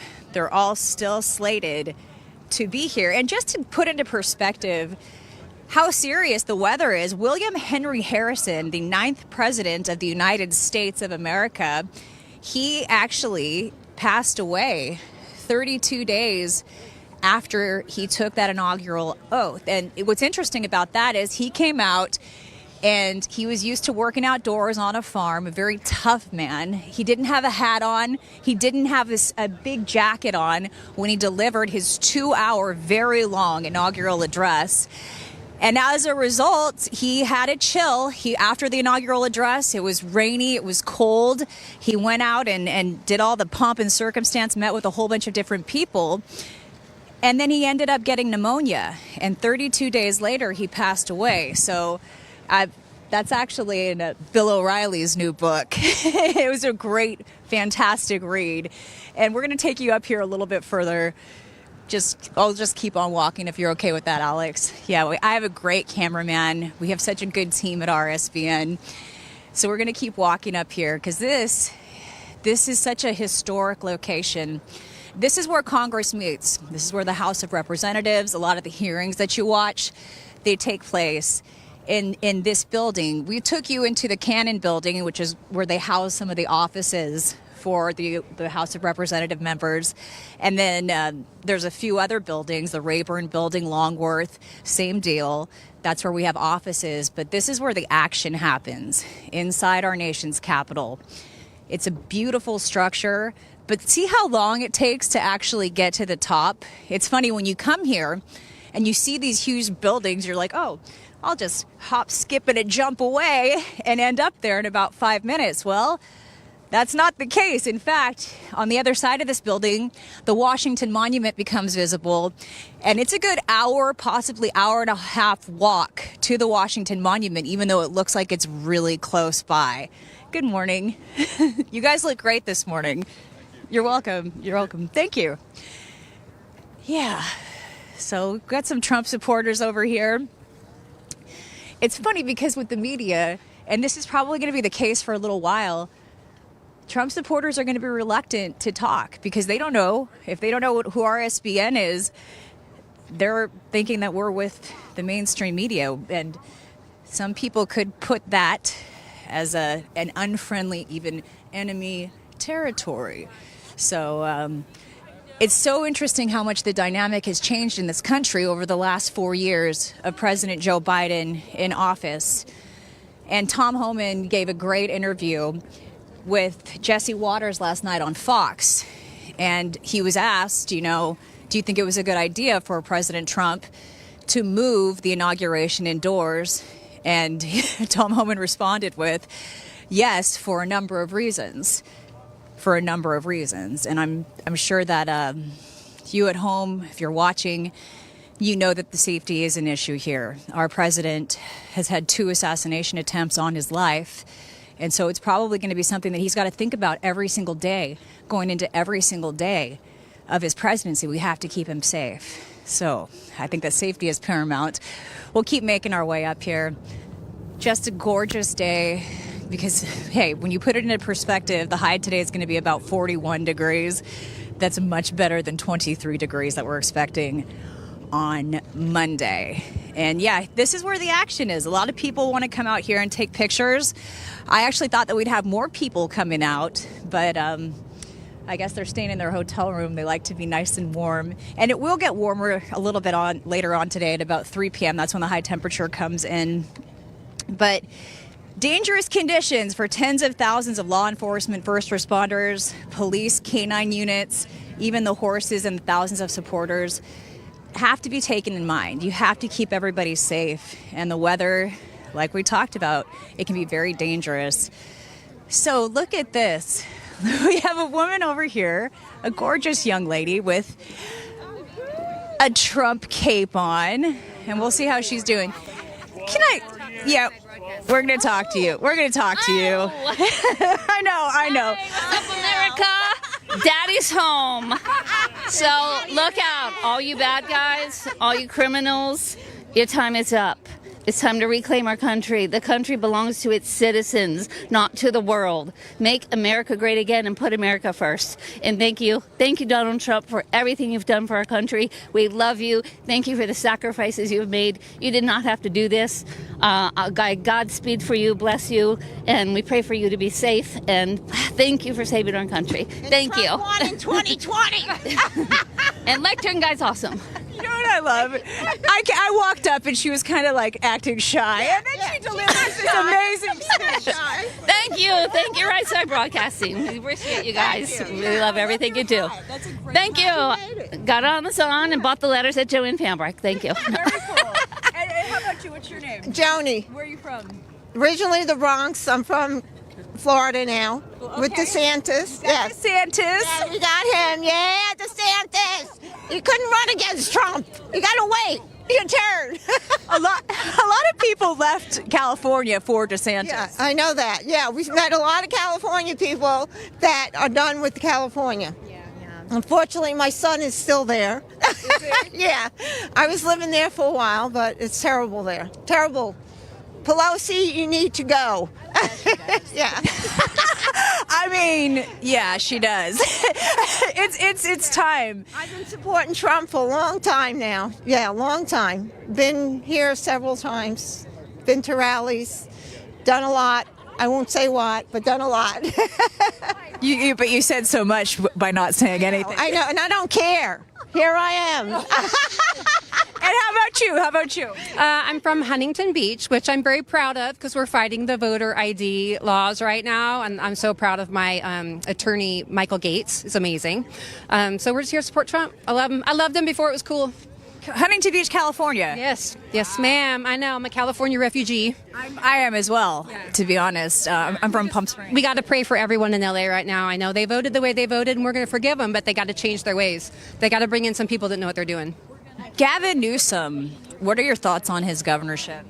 He's just evil. I mean, watch the guy do his little dances while he's standing in front of a burned out home. I don't know how you elect that man. Stop. Enough is enough. And I know I'm kind of preaching to the choir with your audience, but I have a lot of friends that are Democrats, and I just hope they change their ways because it's not going to get any better. No, it's not. something has to change in California. To think about the gas prices that you're paying, how hard it is to buy a home. I think the average home price, the median home price, is over $800,000, and to know that a lot of people weren't able to get insurance, that's a tough place to live right now.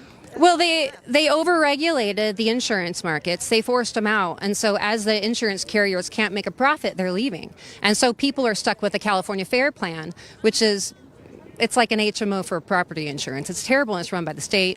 And they're not going to be solvent after this, because a lot of the people that lost their insurance had to end up going on the California Fair Plan, and they're not even, a lot of them don't have any fire insurance at all. So it's going to be 20 years before anything's back to normal in that area, I think.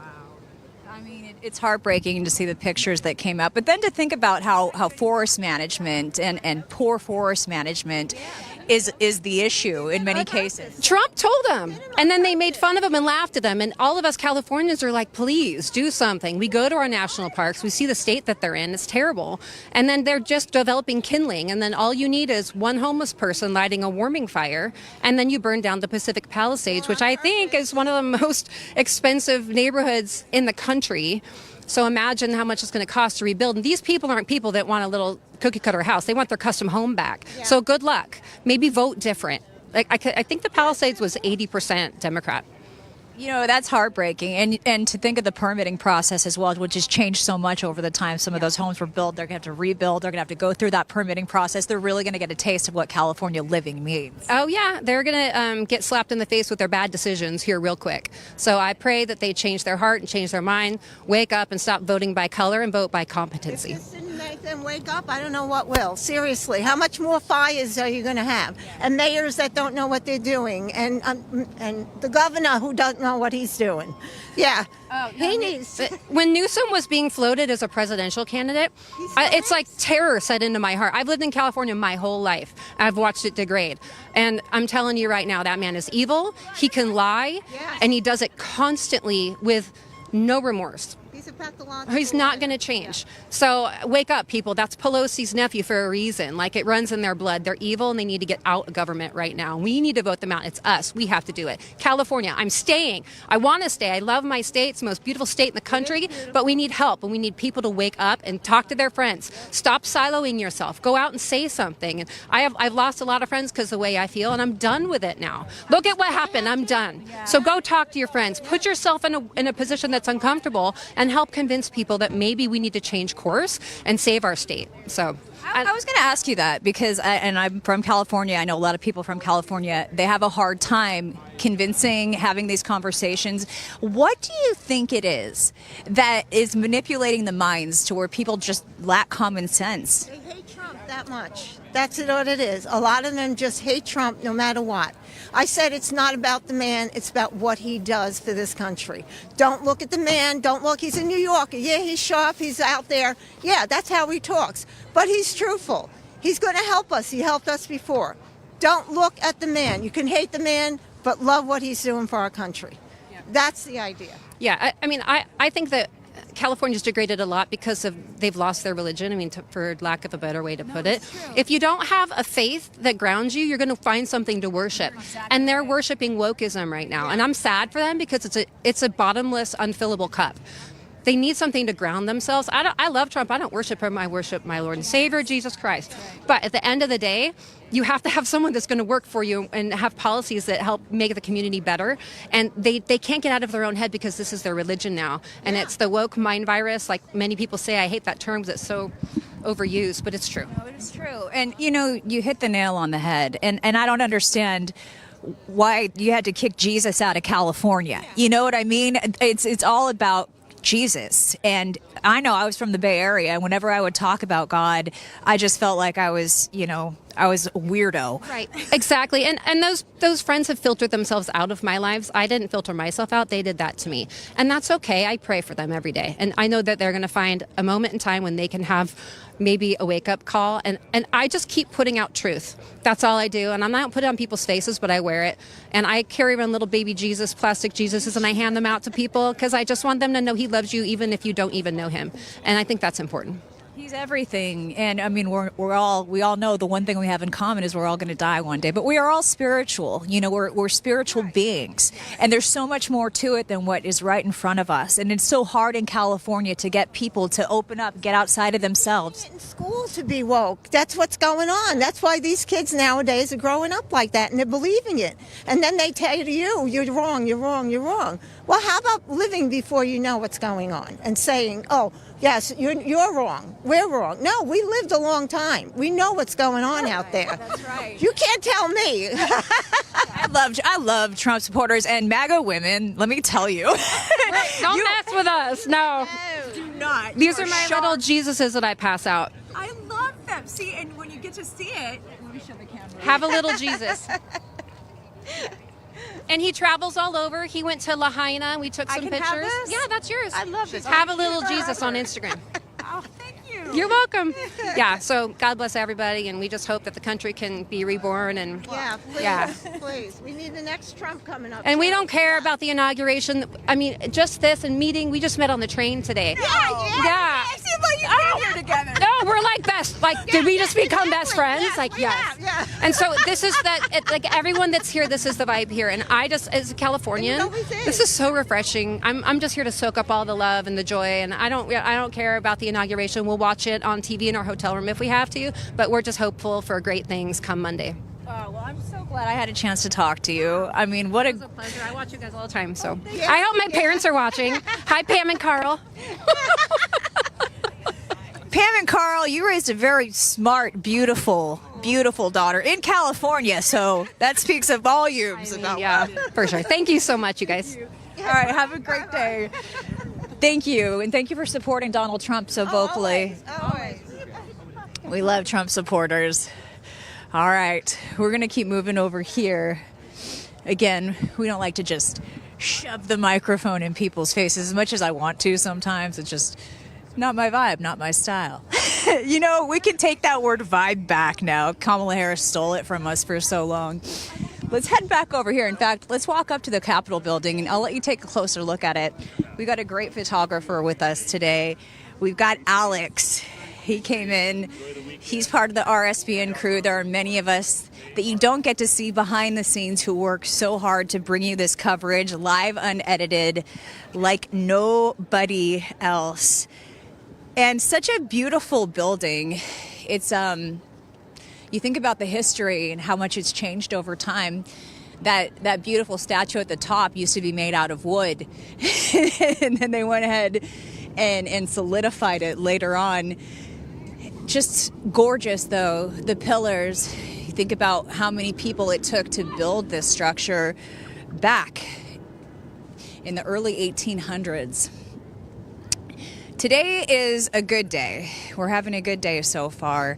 Yesterday, we ended up at the Lincoln Memorial, and they were getting ready for the Women's March, which is taking place right now. It is so cold on that part of town in particular. The wind is a little bit more fierce than it is here, and they have a little bit of rain and snow coming through. So they're out there marching. We told you yesterday we're going to try to avoid that, and so far we have been very successful in doing so, which is good news.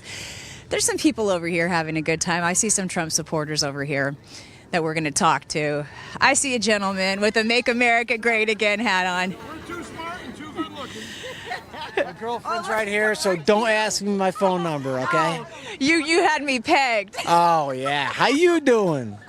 So who am I talking to? We're Right Side Broadcast Network. Oh, right. We love President Trump. So. Oh, me too. Me too. I was here for his first one and had a blast. Had to come back for a second one. And he loves vets. I got squared away with some good tickets last time. This time didn't work out too good, but, you know. Yeah, it's all right. You're a veteran? I served 26 years. Wait, what branch? Army. Thank you for your service. Thank you. I enjoyed every minute of it. You did? Yeah, and it's great being around like-minded people with common threads right here now, you know? What are your thoughts on Pete Hegseth as Secretary of Defense? Awesome. We're gonna shake it up a little bit, and he knows his mission, and he's not gonna deviate from it. It's in the warrior material. We all have common threads. You have a new commander-in-chief. Well, we're bringing back the commander-in-chief second term.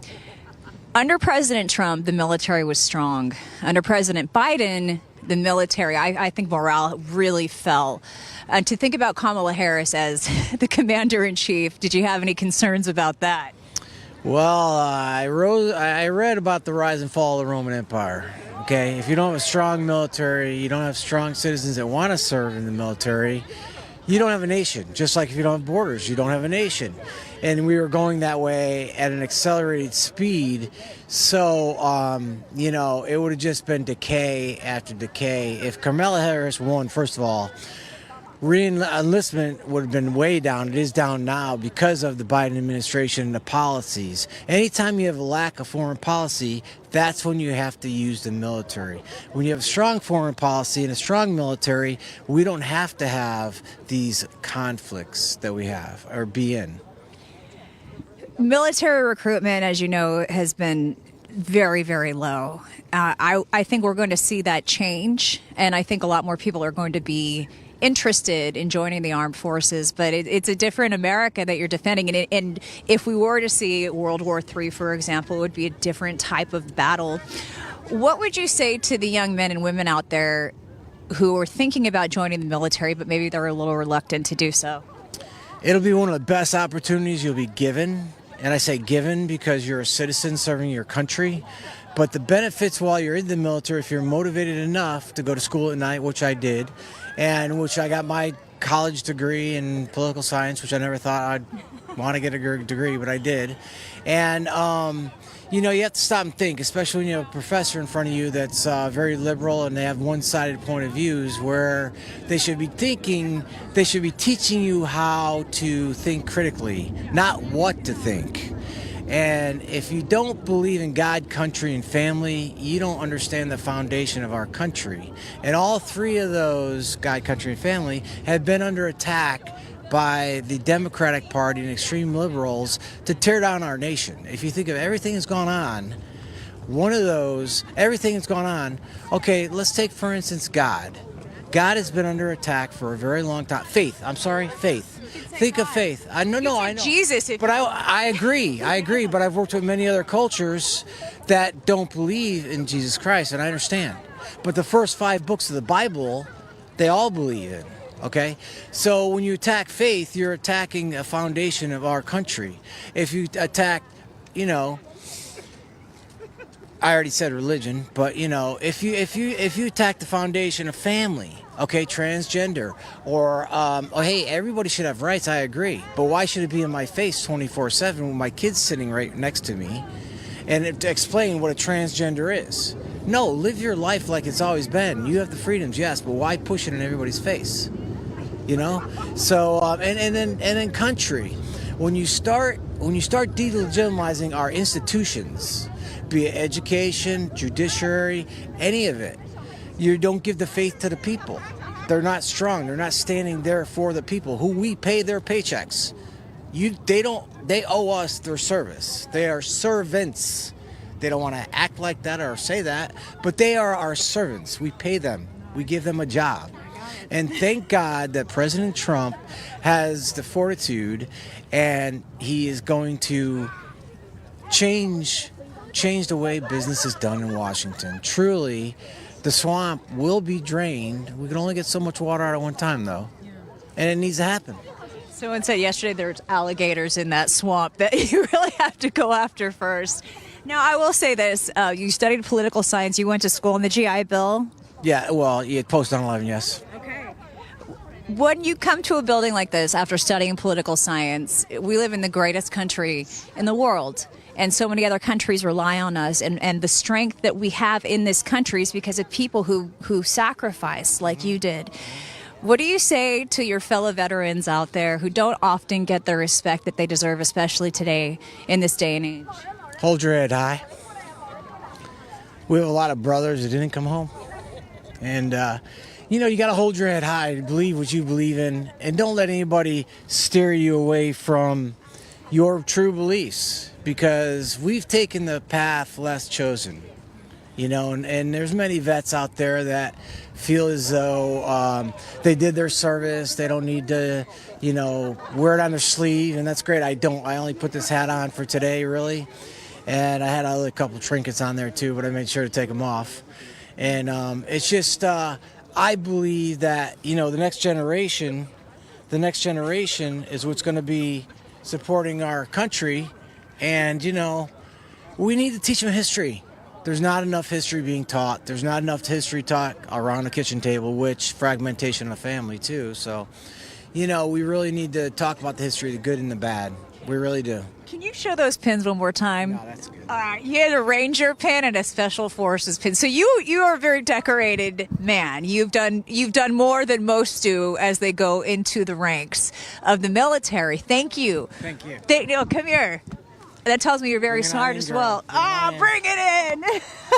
Thanks. My friends are waiting for me. Thank you. God bless you. Thank you for your service. That is... Oh, okay. We're going to talk about one of our sponsors right now.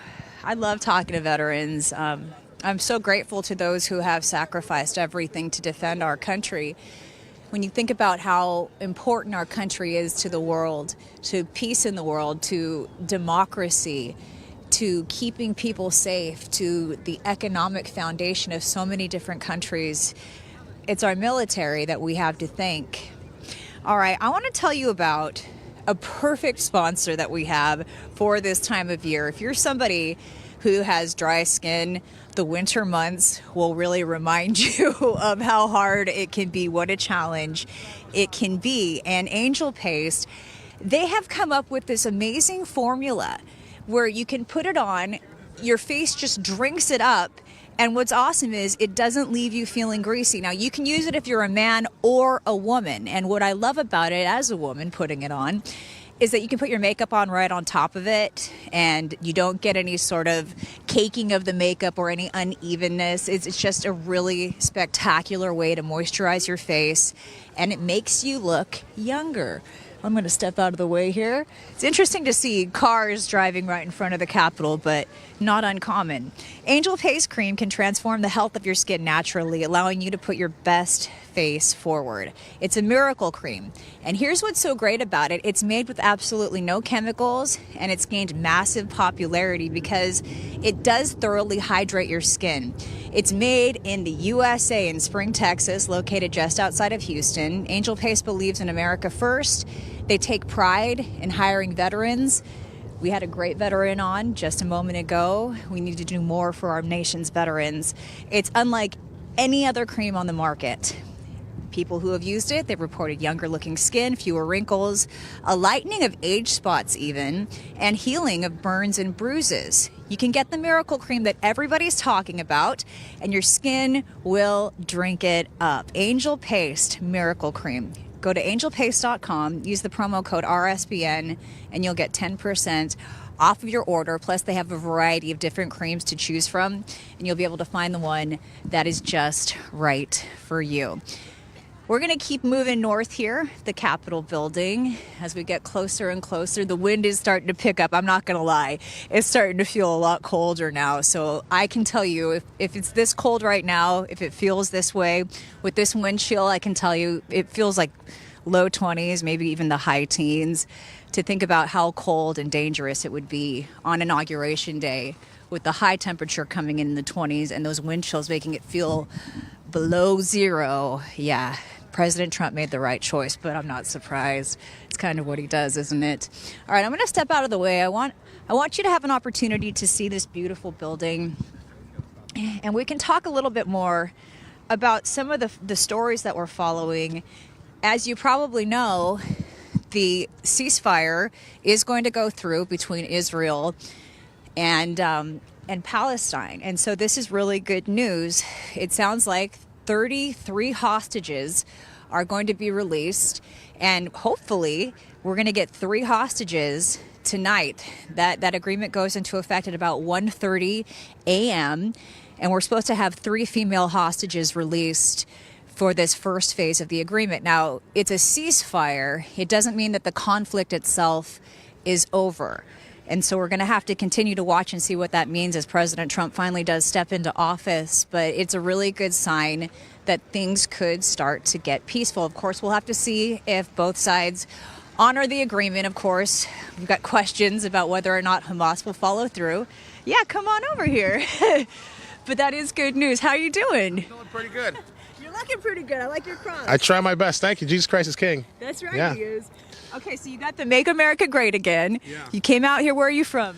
I'm from Paterson, New Jersey. Some of the guys watching probably know who I am. Billy Premp, a congressional candidate, run for Congress in New Jersey's 9th District this past election.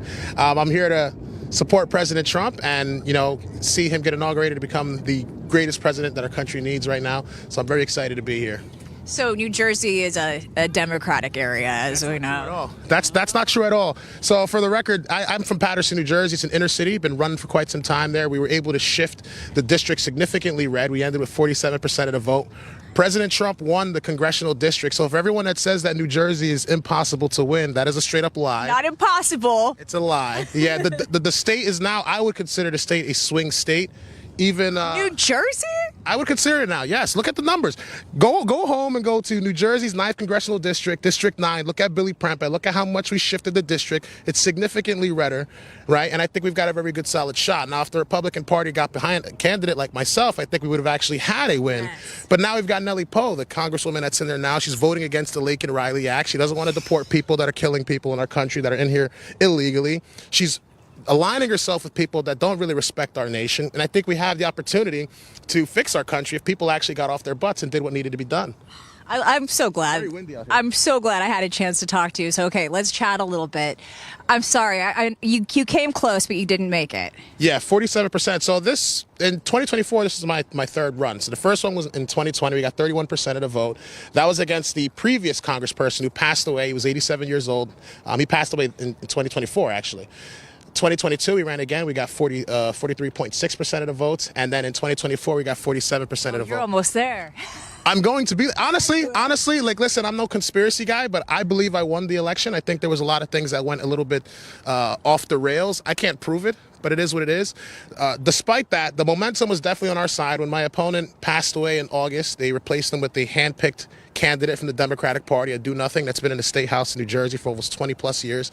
And when they put her up to run, the party just threw all their money behind her, did whatever they could to get her over the finish line, and she barely made it. Right now, the Republicans inside the House are already having a hard time with her. They can't stand this woman. They really can't stand her at all.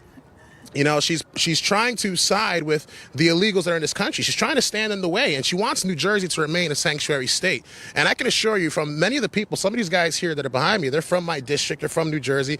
They're sick of the sanctuary policies. They're sick of the things that are going on. But if you want to actually save our country and help President Trump, you need to go to www.billyprempa.com and help me out in 2026 so that we can finally defeat this lady and get our country back on the right track. Well, judging by the entourage that you have with you, and I don't know if you want to show them, but you're with some very dapper-looking gentlemen. Yeah, you know what? I can tell, though. They're behind you. You got supporters that came all the way out here with you. They're going to continue to support you. And that's the great thing. It's like we're no corporate show. We're no team that's got billions of dollars from PACs. We've always been a grassroots operation. We're very hands-on. People from all across the country would help volunteer and make phone calls. If you want to help us out and make phone calls across the country, you can do that. If you guys want to help us knock doors, that's how it is. We're not a big team, but we just really want to do what I like to say is punch them in the face politically. We're not going to physically punch them, but I'm talking about we need to really get in people's faces politically and let our message be heard. Right now, the conservatives, we have a message that makes sense. Our country is so far left that now it's like an elastic band. It's coming right back to conservatism. If you want our country to remain where it is, we have to conserve it. So conservatives, come out and stand up. Join the movement, www.billyprempa.com. I think you. Some guy named Bill on Instagram. I think you'd be fantastic in some of these hearings. I really want you to continue going for this, and you'll get there. Go for the Senate. You know what I mean? Everyone says go for Senate, but I don't think people realize running for Senate, that's an entire state. It's a big deal. I have a very broad focus on what's going on federally, but I also have a very close connection with my community, and I think that I know where my strengths are, where my weaknesses are. I think that my strength is better suited representing the people that I know locally and and punching people in the face politically and here in these halls of Congress. Oh, talk about your faith and the role that it played. I mean, that had to be hard because you got so close, and then there's devastation, but you're still, you're still a child of God, and he's still in control, and he's got plans for you. How did that help you cope with everything afterward? I shouldn't say cope, but get through. Honestly, I wasn't upset after the election. I wasn't upset. I was very happy. I was happy that President Trump got in. And on Election Day, in the state of New Jersey, my race was the last race to get called in the entire state. It wasn't until the following Tuesday where they called it. And the reason being is because the numbers were doing all kinds of nonsense in the beginning. They had the Green Party candidate up by 50,000 votes on 80,000. Absolute nonsense. Then by about 9 o'clock, the votes start to stabilize. I'm on second place. I'm behind my opponent by about 2,700 votes. We're gaining 100 votes, 200 votes. We're right there. She's getting 100 votes. Next thing you know, 10 o'clock rolls around. Boom, we're down 13,000 votes. Not a single vote goes up for us. She's suddenly up 13,000 votes, all of them out of my home city, Paterson, New Jersey. So I'm like, you tell me what you think happened, all right? But despite that, it opened a lot of people's eyes, and a lot of people are aware of what's happening. They can see that something is not right in our political world. There's something not right in our government. And I think that in 2026, God willing, President Trump does what he says he's going to do, and he actually requires voter ID for these federal elections. We start to get paper ballots in place. I think they can't pull the same kind of chicanery they did in 2026. And, I know slow and steady is what wins the race. Like, we've been chipping away at this for quite some time. Like I said, we're not bigwig people. We're regular guys. And I think that if we just continue to keep that momentum, we'll eventually win. And I know God's on our side. God's watching us, and I think he's pretty proud of what we're doing. That's it. And he's going to teach you. He puts us through tests to make us stronger. Yeah, and I think that's another thing that people really like about me. I think when people speak with me, they say, "Hey, Billy, I'm surprised you continue to keep going. Like, you got a lot of resilience." Like, well, what am I going to do? I mean, like, someone's got to stop these people, And I really asked myself, I said, who in New Jersey's 9th District is going to have the ability to rally up the people, get them where they need to be, and do what needs to be done to represent our district? We're going to some guy that comes, I got $1 million. I promise you, someone can run on the Republican ticket. They can run with $2 million. I'll still smoke them 100%. Like, that's how much the people in our community love my movement. They love what we're doing.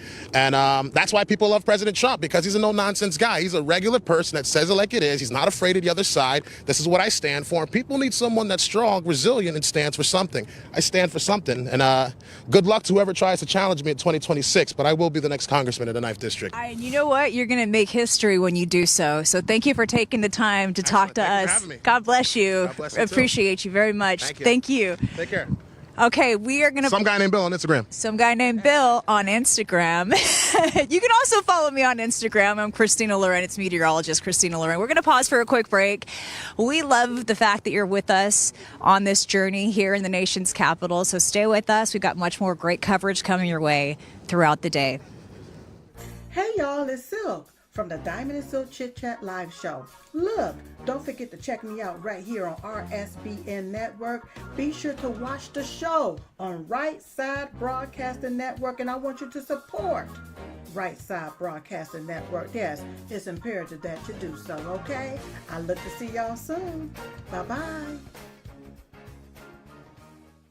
A large retail store just canceled a huge order, leaving us with a ton of extra My Pillows. But you know what? That's their loss. I'm going to make it your gain. For the first time ever, you get standard classic My Pillows for wholesale prices, only $14.88. I can't believe I'm even saying that. Only $14.88. But it gets even better. For a limited time, I'm going to offer my entire classic collection at wholesale prices. Upgrade to a queen size My Pillow for just $18.88. King size only $1 more. Get my body pillows for $29.88 and multi-use My Pillows for only $9.88. So go to mypillow.com or call the number on the screen. Use your promo code to take advantage of wholesale pricing for the first time ever on TV, including my standard size My Pillow, only $14.88. They've never been offered this low before. We have limited quantities at this price, so limit's going to be 10, and once they're gone, they're gone. Welcome to Right Side Broadcasting Network, your trusted conservative news outlet. At RSBN, we deliver the truth when the mainstream media falls short. Since 2015, we've proudly broadcasted every single one of President Trump's iconic MAGA rallies, bringing you the excitement and energy live before anyone else.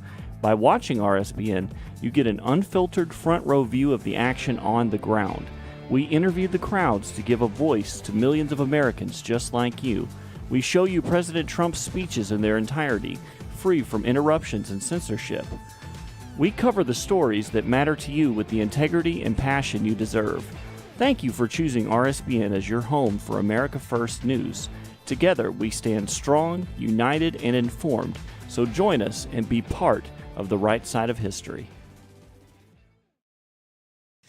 Welcome back to our nation's capital, Washington, D.C. We are on E and 15th, just outside of the Department of Treasury, which you can see behind us here as the White House really on lockdown right now. The cars that can go through are staff or United States government officials, Secret Service locking down this area on the south side near the Ellipse. If you're just joining us, I'm Bobby McNeely with Maha Megan Kohler, and we're really admiring just what's happening around with the tourists and everyone enjoying pre-inaugural ceremonies and celebrations. The Willard Intercontinental Hotel, in fact, putting up a sign welcoming America's 47th president.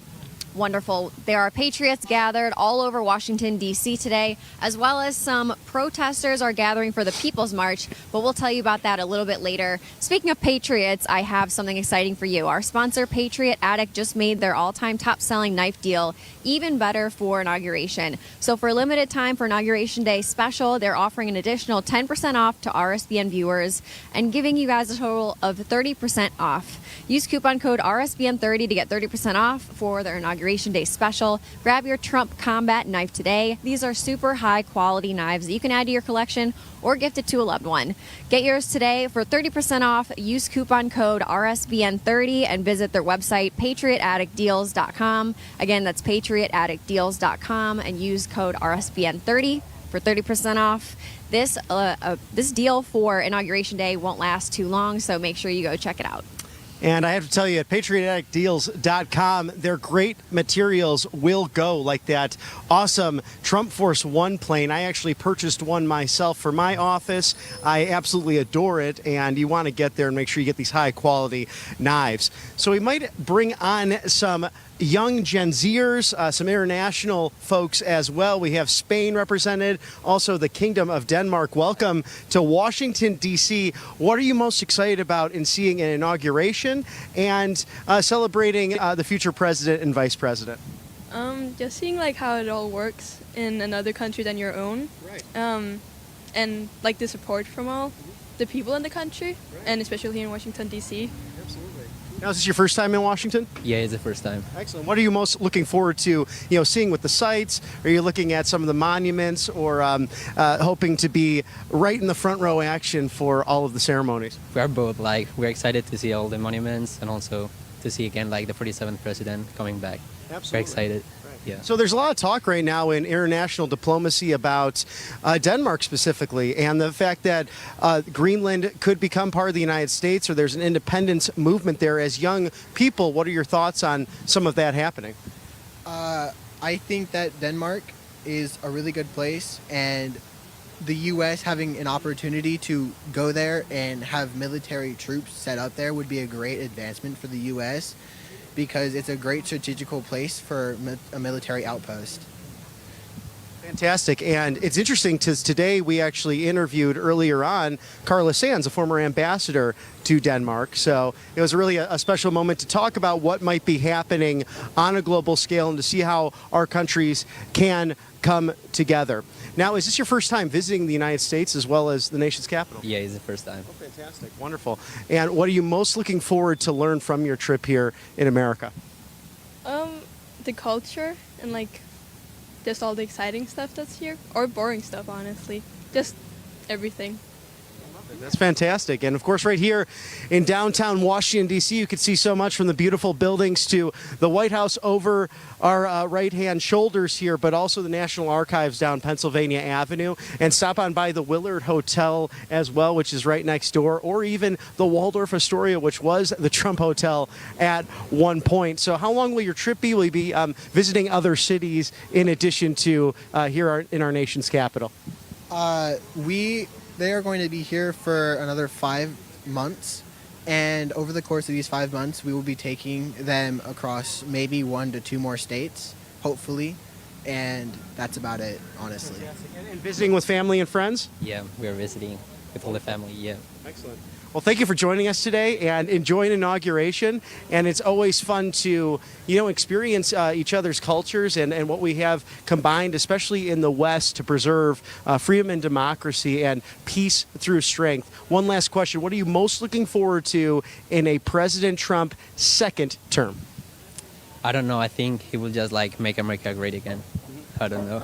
Right. And so much to do with foreign and domestic policy that can make a huge difference in all our lives. Well, thanks for joining the show. We appreciate it so much. Absolutely. Viva España. Absolutely. We love Spain. And Megan, I think you have a rundown of updated events that you'd like to share with us for the inaugural ceremony. Things are changing here and there with the indoor announcement, also the wreath-laying ceremony tomorrow, and other events. That's right. And actually, I have pulled up the People's March. I want to tell viewers about that's going on today. We were discussing protests earlier and how we said we've barely seen any protesters, not just in D.C. here this week and weekend, but also all of election season. When we went to all of President Trump's rallies, we barely saw any protesters.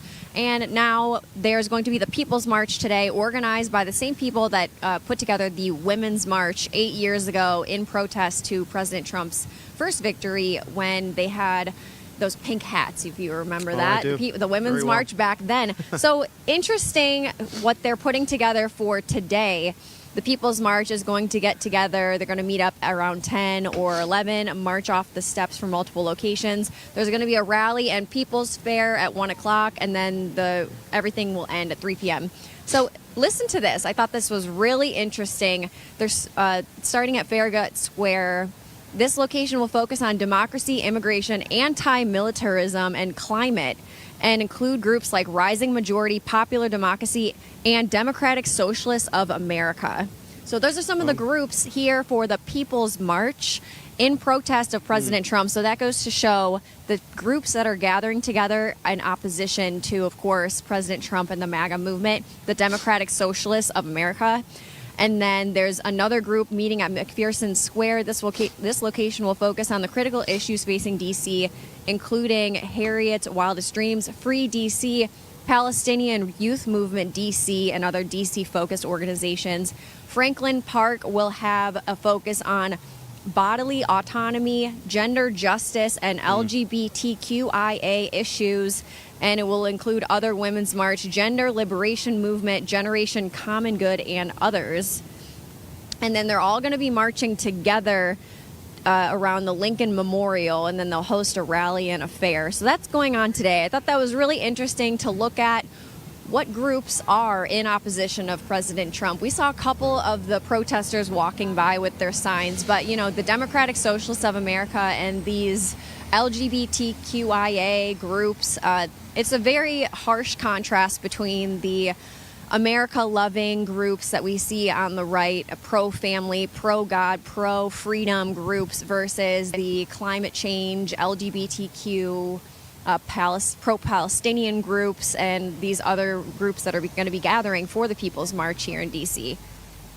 Yes, and actually Al Sharpton's National Action Network also involved in all of this too, and also far left-leaning communist groups who are truly against freedom and democracy. And they like to message it as such where you might think they'd be on the other side of freedom, as we are pro-Constitution, we the people, but they clearly have an issue with the people's president and throw out ideas there that may separate us, like racism and divisions between based on multiculturalism or gender or religious worship. Again, as you mentioned too, sexual preference. We've seen this for a long time, whether it be Saul Alinsky or even Bill Ayers, who inspired President Obama's first run for the Illinois State Senate back in 1996. These far-left activists will do things, as you mentioned yesterday on the show, Megan. Look back to George Bush, 41, his speech to the United Nations, where Saul Alinsky actually had people dressed up in white Klan robes saying KKK supports Bush. And it created this media firestorm that racists were actually supporting him when it was a tactic to really discredit him. And you see this with these far-left activist groups. So I think the biggest thing I saw today between those protesters and between the MAGA folks and the friends we just interviewed, On this side of the aisle, so much more hope and love and charity. The other side looks so upset and grim and doom and gloom. I think it's the biggest difference. That's exactly right. And we walked over from Capital One Arena we're heading toward the White House here, and we only really saw maybe 3 of those protesters. I guess they gathered earlier, but we're not seeing too many here on the ground in D.C. Like we mentioned, we haven't seen any since we got here, since we arrived. We've been on the street for hours each day, and we've barely seen any, and then they have these organized going on today. So interesting dynamic here in D.C., interesting to see the opposition, the other side, and they didn't seem to care too much during election season because they weren't out and about. They weren't outside of any of his rallies. They weren't sneaking in to become hecklers inside Trump's rallies, but now all of a sudden, now they're gathering. So it makes you wonder, how organized are these protests? Are people being bussed in? Are they being incentivized to come protest? What is that all about? And like you said, with the Ku Klux Klan hoax of them supporting Bush, which obviously was just a setup for the optics of it, is that happening again? Right. With the whole President Trump movement and the MAGA movement. But so now I have a run of show over the next couple of days, and we have some exciting things coming up. Tonight is going to be the reception and fireworks at Trump's golf course in Virginia, so that'll be really beautiful to see. Of course, Bobby and I are going to be at the Hispanic inaugural ball as well, so that'll be a beautiful evening. Make sure you tune in for that. Tomorrow is going to be the wreath laying at Arlington National Cemetery. President Trump will be participating in that wonderful presidential tradition. And then, of course, the victory rally is going to be at Capital One Arena. And if you're coming to that, doors are opening at 11. Donald J. Trump will be speaking at 3. And then he also has remarks at a candlelight dinner following that. And then Monday, the big day, there's going to be a prayer service at St. John's Church to kick it off. That's the President's Church, people call it. That's the nickname. And every president since Madison, James Madison. Every president since James Madison has worshipped at that church, which is really beautiful to see. And then so many other great things happening, of course, on Inauguration Day. But things are moving around. Venues are changing. Schedules are changing. There's a lot of things going on with the space that we need in the venues. Of course, it's going to be really, really cold temperatures on Monday. And this morning, when we got started, it was a little warmer. It was in the 40s. And then as the day's going on, it's getting colder and colder. Right. So the weather's always changing. It's going to be really cold, like dangerously cold temperatures on Monday, of course. So we had to switch some things around, and any updates that we're getting, we'll bring right to you. So dress warm, make sure you're hydrated, also eat some food before you go out for long, extended periods of time. The Metra and the train really shutting down in certain areas, even where I'm staying, close to the red line, that's been shut down in certain areas as well, but then it will be harder even with Uber and such. So if you're in our capital city, make sure you have a nice, comfortable pair of walking shoes. We're wearing some boots and some mountain climbing, hiking gear so we can get through the city and crawl over the ice nicely. Now that it's above freezing, you have some melting of the ice and snow. But Mr. Director, if we can show too just what's kind of happening here. We had a moment where we were on the South Ellipse yesterday to start the events out with our coverage yesterday, but Secret Service really has this locked down right now with everything approaching the White House. So on EN15, you can only have official vehicles going in at the moment, and we're seeing more of that presence happening throughout the area. But what we just noticed as well, if you continue to go down East Street before Pennsylvania Avenue, a lot of the vantage points, the balconies now being taken down. So seemingly we're not going to have really any outdoor activity from what it's looking like for the inauguration. Again, if any of that changes, we'll bring that right to you right away as soon as we hear. But we've noticed that chairs have been taken down and such. Still, the non-scaling fences, you'll see the concrete barriers as well. But a lot of the viewing vantage points going down, as it looks like everything on Monday will be inside. So lots of things are happening, lots of things are changing. It seems every hour as things are coming on the fly, we'll give you more updates. And I have a special message for you. So there's actually a war happening right now, and it's probably not where you think. It's in your gut. So there's a battle between good and bad bacteria that can determine your health. And Kimchi One from Bright Core Nutrition is the fermented superfood your body needs to arm the good guys with the right weapons to defeat the bad actors once and for all. All health starts in the gut, so kimchi is good for all areas of the body. So true. Containing over 900 strains of beneficial bacteria in each capsule, Kimchi One supports healthy digestion, fortifies your immune system, and helps detoxify your body. Kimchi has also been shown to reduce risk of obesity and promote smaller waistlines by curbing appetite and naturally boosting your metabolism. Kimchi One is 100% made in the USA, packed with unique probiotics, live enzymes, and antibiotics. It's all natural, non-GMO, dairy-free, and gluten-free. Today you'll get an exclusive offer just for RSBN viewers. Buy 2 bottles of Kimchi One and get 1 bottle absolutely free by clicking that link below. Or call my friends at Brightcore for up to 50% off your order and free shipping. So give them a call now, and their phone number is 888-722-0936. Nothing more important than your health. Gut health is super important, so make sure you check that out. Well, thank you for that, Megan. And as I was watching some of the other protesters go by, I noticed the sign again, "My Body, My Choice." And my question really is for the left, and would love for anyone with an alternate opinion on this to come on the show and discuss it. There was "My Body, My Choice," but why did so many people get fired over the last 4 years over vaccine mandates if my body is truly my choice? So my question for the pro-abortion lobby of Planned Parenthood, who's out here with the fellow communists to really go up against the Constitution and we the people. So my body, my choice, I guess, only is a rule that applies to certain subjects and not others. So to go along with the Democrat playbook, I mean, it's like, how can you keep up? Right. And also, it's interesting that the left and the Democrats have been shouting about my body, my choice and protect reproductive rights and such all election season when abortion is not even a federal issue. Of course, Roe v. Wade was overturned. That has now gone to the states. It's a state issue, state by state basis. So that was not a federal issue. It's not Trump's say or Kamala Harris's say on this issue any longer. But they did such a great job with the marketing to get people to think that it was. Right. Like it was such an insane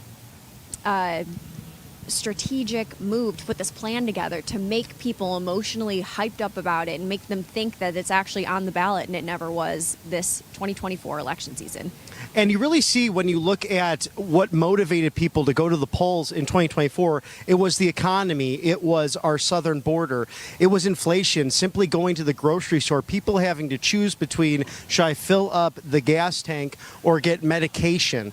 It was that dire in certain cases. I can remember a gentleman when I was at the pump, he was filling up his truck in the Atlanta area, simply shaking his head out of disgust on how much it was costing. So it was really came down to common sense. You look back to past presidential elections, 1992, James Carville running Bill Clinton's campaign, simply saying it's about the economy, stupid. That's what it's about, to get people to the polls and also to help save this country's domestic policy. Very similar now. And President Trump, ultimately, with this issue, is so much of the Federalist president. He is about states' rights and the 10th Amendment. He believes in what our founders fought for, the beautiful Bill of Rights, and that people can make decisions at the state and county level, sometimes better than the federal government and a bloated bureaucracy can from right here in Washington, D.C. And Megan, one of my most favorite things I'm looking forward to with this new administration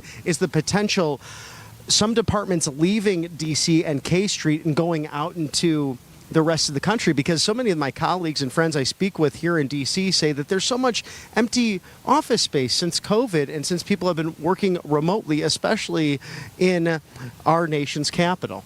It is crazy to think about how the COVID pandemic truly changed the trajectory of how we operate, how we do business, how the cities are run. And I mean, a lot of things have changed completely since that happened. When you really think about it, though, why would a virus change our entire way of life? So I think it's time to go back to the traditional way of how things used to be. And I don't think that that moment in time should completely change how we operate in America and throughout our culture in the United States. I think we should get back to what was working before, and it's going to work again. And it's the beginning of America's golden age. So let's get back to work. Let's get people back in their offices. I mean, commercial real estate, we don't want that to go under just because people are working from home now. There's a lot more to this. It's like a chain reaction when you really look at the bigger picture and you zoom out and take a bird's eye view at it.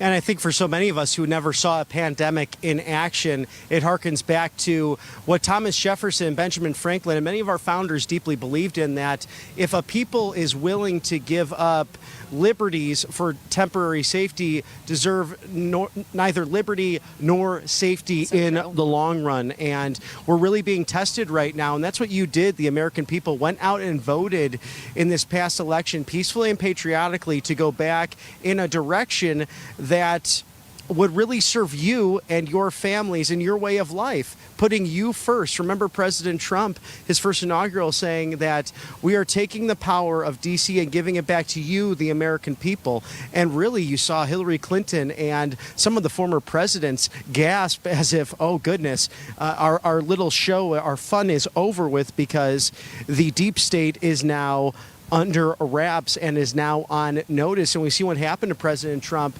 through his selfless service to this country, whether that be 2 assassination attempts, 3 if you include the Iranian government trying to have someone on him at all times. Thankfully, our Secret Service has been on top of that. But you think about the lawfare, the fake impeachments, and everything they've done to discredit the Trump family. How ridiculous it was with these DAs who went after the value of Mar-a-Lago. He said recently at the press conference we covered on January 7th, my goodness, the chandelier above me is worth $18 million. This property is worth a lot more than they're trying to make it out to be, and making that a core issue. And look at New York now, Megan. The state itself really at a crossroads, because if you are a conservative in New York State, it's almost as if you will be penalized for your personal political beliefs. Right, and that goes along with the cancel culture that's been running amok over the past, 10, 20 years even, I would say. I really do believe that our culture took a shift in the wrong direction when Barack Obama got into office, because he talked about how he wants hope and change, bringing everyone together, a better America. And then he really took a doom and gloom turn and started creating racial tension that wasn't there, and started saying how America's racist and America's terrible and a bad place. And then I would sit there and think to myself, I was a teenager, I wasn't really involved in politics, and I thought, if America's such an awful place, why do people around the world want to come here so bad? If America's so terrible, the Democrats' messaging is completely false, because why are people risking their lives to come over here? People are dying to come to America. People from all around the world want to be right here in the United States, in opposition to communist countries where they need to build walls to keep people in, versus we have a wall to keep people out, because we have to take care of our people first. I'll never forget when I worked actually for Turning Point USA, we had a gentleman who was actually dropping off the water jugs to our office, and we had, in the early days, certain memes that would get out there, and I'm sure you've been familiar with Big Government Sucks and things of that nature on the college campuses and high school campuses to make a point about big government tyranny. There were also different portraits of people who would come over here, to your point, Megan, that they're willing to go on a raft at times to get over to the United States to do whatever it takes. Exactly. And this gentleman, a Cuban refugee who did it legally, started tearing up and said, that was me. And I'm so honored that I get to do this job every day in the greatest country in the whole history of the world. And it was very inspiring to learn of that. And sad to see at a time when everyone is celebrating this will be a great bipartisan event here in Washington, Michelle Obama will not be in attendance, nor was she in attendance for Jimmy Carter's funeral. We will not have Nancy Pelosi. Apparently also AOC will be skipping this inauguration. So some motivations regarding that, sadly, but really a shame that the former First Lady has decided to just stay away from something that brings everyone together and refuses to honor those who have selflessly served in the past. And I'm really flabbergasted as to why she would not want to be part of something so positive. That's right. And I mean, they're going against their traditions. They're upset about President Trump winning, and they seem to accuse the Republicans about not accepting the election results for 2020, but then they're screaming Russia, Russia, Russia when Donald Trump won in 2016. So they change their messaging as time goes on to just fit their narrative, whatever that may be at the moment. So that's why it's so important to have social media and freedom of speech and no censorship, so that we can take videos, so we can remember these moments and look back on what people were doing and saying a few years ago versus now. And that just made me think of actually Snoop Dogg last night was here in D.C. at one of the crypto balls celebrating inauguration for President Trump. But 7 years ago, he was in a music video with President Trump. It was a President Trump themed clown. And then he like shot a fake gun at it with a little flag that popped out. So that was portraying basically an assassination attempt on Trump in this music video. Snoop Dogg made that. And I remember Kathy Griffin was holding up a severed Trump head mask. So very grim, very scary and creepy imagery from people in Hollywood 7 years ago versus now. A lot of them are flipping their script. And now Snoop Dogg was at the inauguration ball last night, the crypto ball, celebrating President Trump. I guess he was DJing or something. Wow. But interesting to see. But you look back and maybe they did change their tune. I'm not sure what's going on with some of these people, but you can't forget what they did in the past. So just be aware of that. Right, always good to be aware of what's going on. People do deserve a second chance, but we can remember also Madonna threatened at the Women's March back 8 years ago that she was going to blow up the White House. So some really insane left-wing rhetoric coming from Hollywood. And it will be nice to have Jon Voight and Mel Gibson, also Sly Stallone, the great Sylvester Stallone, as ambassadors to Hollywood. So they're special envoys that President Trump has appointed to help shape and shift perhaps the culture of Hollywood. And if you caught recently Mel Gibson last week on Joe Rogan's podcast, an extraordinary conversation on the MAHA movement, on really how to protect yourself from cancer. Also, so many other different topics on how the culture is shifting in the correct direction post a Trump re-election. Fascinating to go back and listen to that. He's very, very well read. And of course, one of the greatest artists of our time, bringing us great characters from The Patriot to a Braveheart and these great freedom movements. Of course, The Passion of the Christ, if you have not seen that. Also speaking on the fact that he's making a resurrection film as well. And Jim Caviezel will also be starring as our Lord and Savior Jesus Christ in that production as well. So if you have a chance to go watch that for a couple of hours, a great interview of Joe Rogan and the great Mel Gibson. That'll be wonderful to see people in Hollywood standing up for American values, pro-family, America first, MAGA values that so many people across the United States share, of course. And the media, Hollywood, music, all these industries together help form and shape and influence culture so much. When you're watching movies, watching TV shows, listening to music, looking at fashion, looking at celebrities, it really does make a huge impact on our culture in America. And I think that's also contributed to the shift of the direction we were going in for so long. But then I think it got so crazy that the American people were waking up and they're like, wait, this isn't what we like anymore. This isn't what we're about. I don't want to wear clothes like that. I don't want to watch movies about this weird agenda being shoved down our throats. And they want to just get back to like the movies that were made in the 90s. We like watching those old movies, and you watch those old rom-coms and you're like, they don't make movies like this anymore. Right. Listening to older music, they don't make music like this anymore. And the modern era of what they're doing in Hollywood and the movies and the music industry it's just not what it was before. So I do see a lot of people rejecting the modern times as far as the entertainment industry. So I think it'll be great to start shifting it back to what people actually love from like even the early 2000s, like Legally Blonde and Clueless and movies like that. I mean, they don't make movies like those anymore. Bring It On was in the year 2000, obviously great cheerleading movie. They don't make movies like that now because everything now has this weird tone agenda to it, and you can't watch a TV show or a movie without something strange in it where you're just really put off by it. Even Sweet Home Alabama, How to Lose a Guy in 10 Days. Those are all great films from 20, 25 years ago that people want to see those great love stories and great cultural stories about what makes a community strong and what values bring people together. And we're seeing that here in Washington, D.C. right now as many street vendors are setting up just next to us. You can see the Trump hats coming out. I see some dark MAGA and also Donald Trump blue, pink, and red hats as well. We've been seeing a lot of the 45 and 47 classic hats as well. How are you, sir? It's good to see a little dark MAGA action there going on.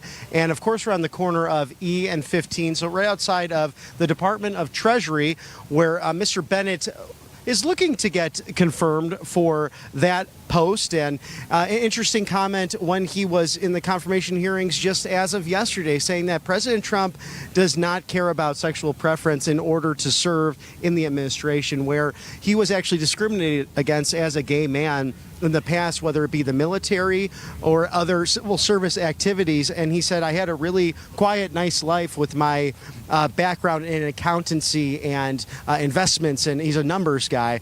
And he thought, you know what, I have to get involved again to help save this country. And this is his third attempt. And to be right there in that building, the Department of Treasury, an expert with numbers. And it's about time, as President Trump said against Hillary Clinton, that we elect people who know something about how money works. And having business people in place to run the United States as a business entity, it only makes sense because it's really Joe Biden and his administration that have thrown us into, gosh, we're getting close to what, $35 trillion in debt, and that keeps ticking and ticking and ticking as we go on every second and minute of the day. We need to bring financial security back to us as soon as possible.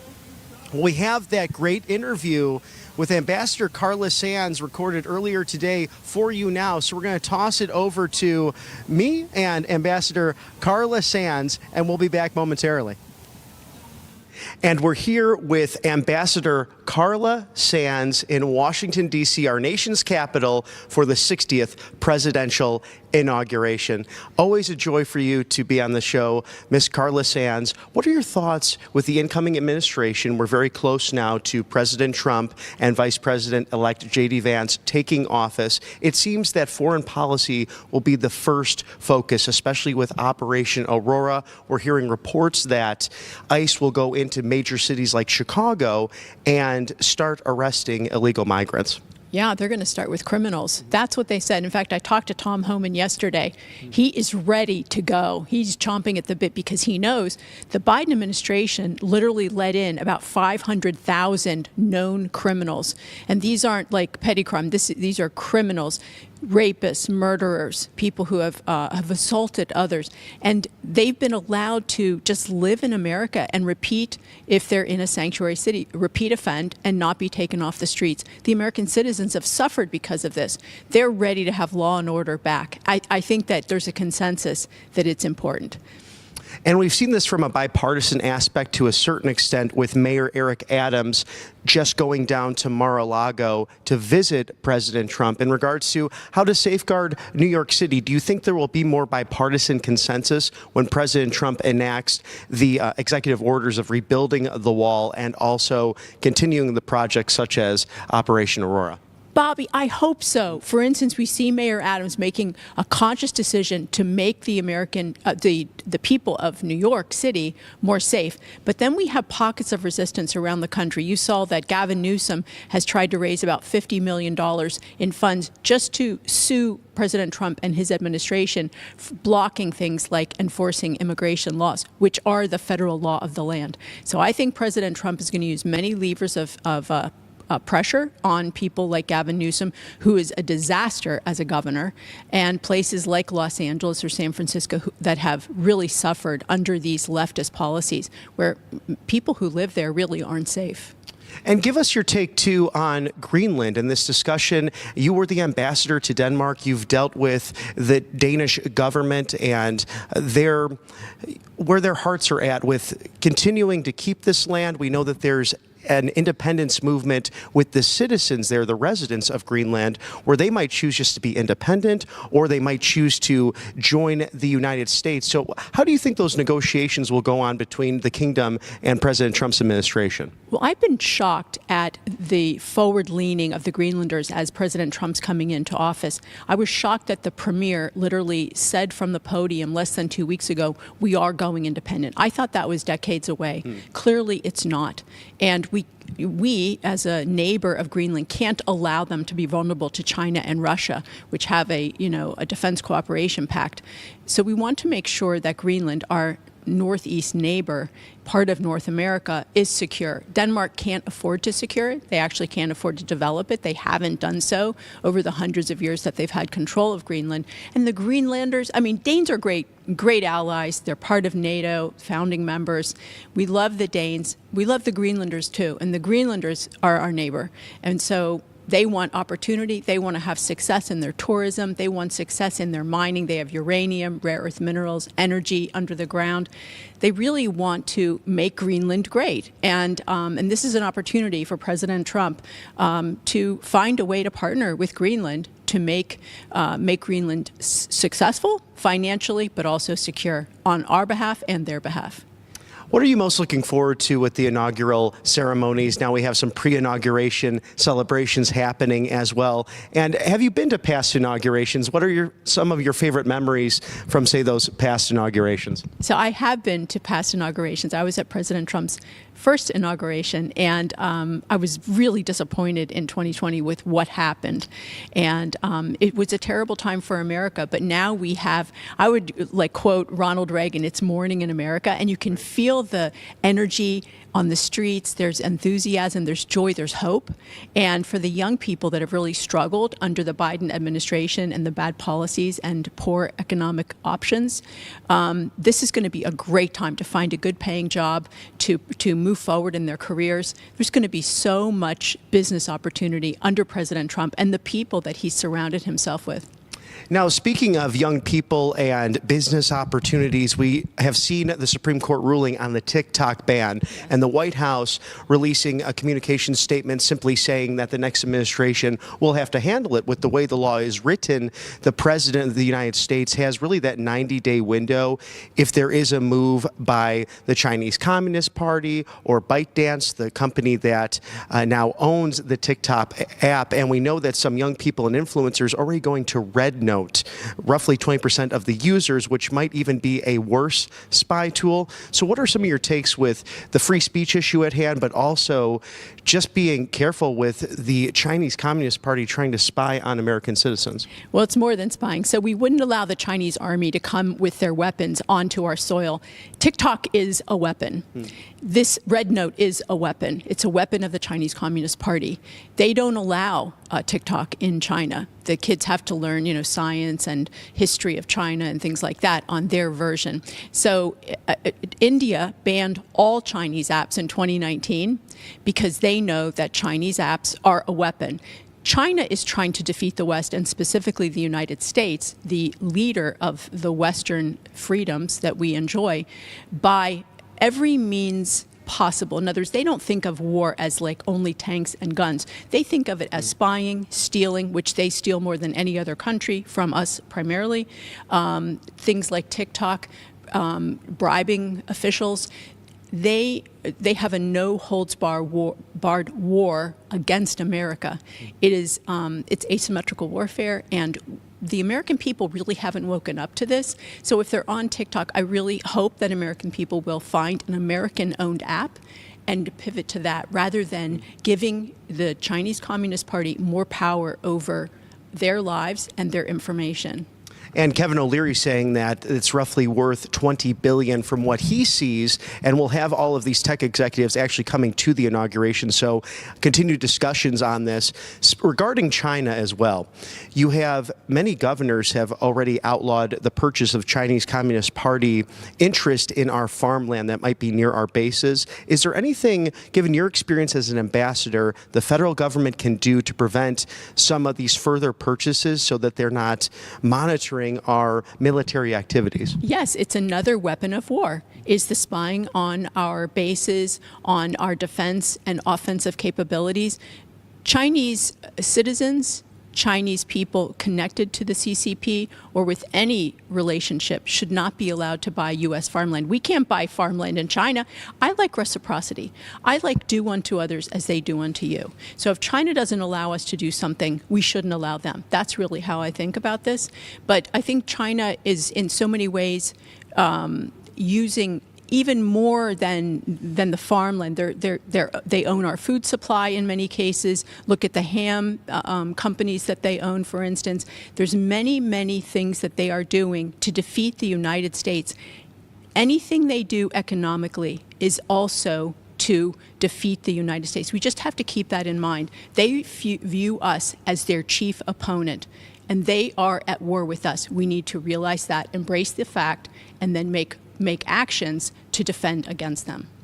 Such a joy to be with you today. Thank you for taking the time. What are you most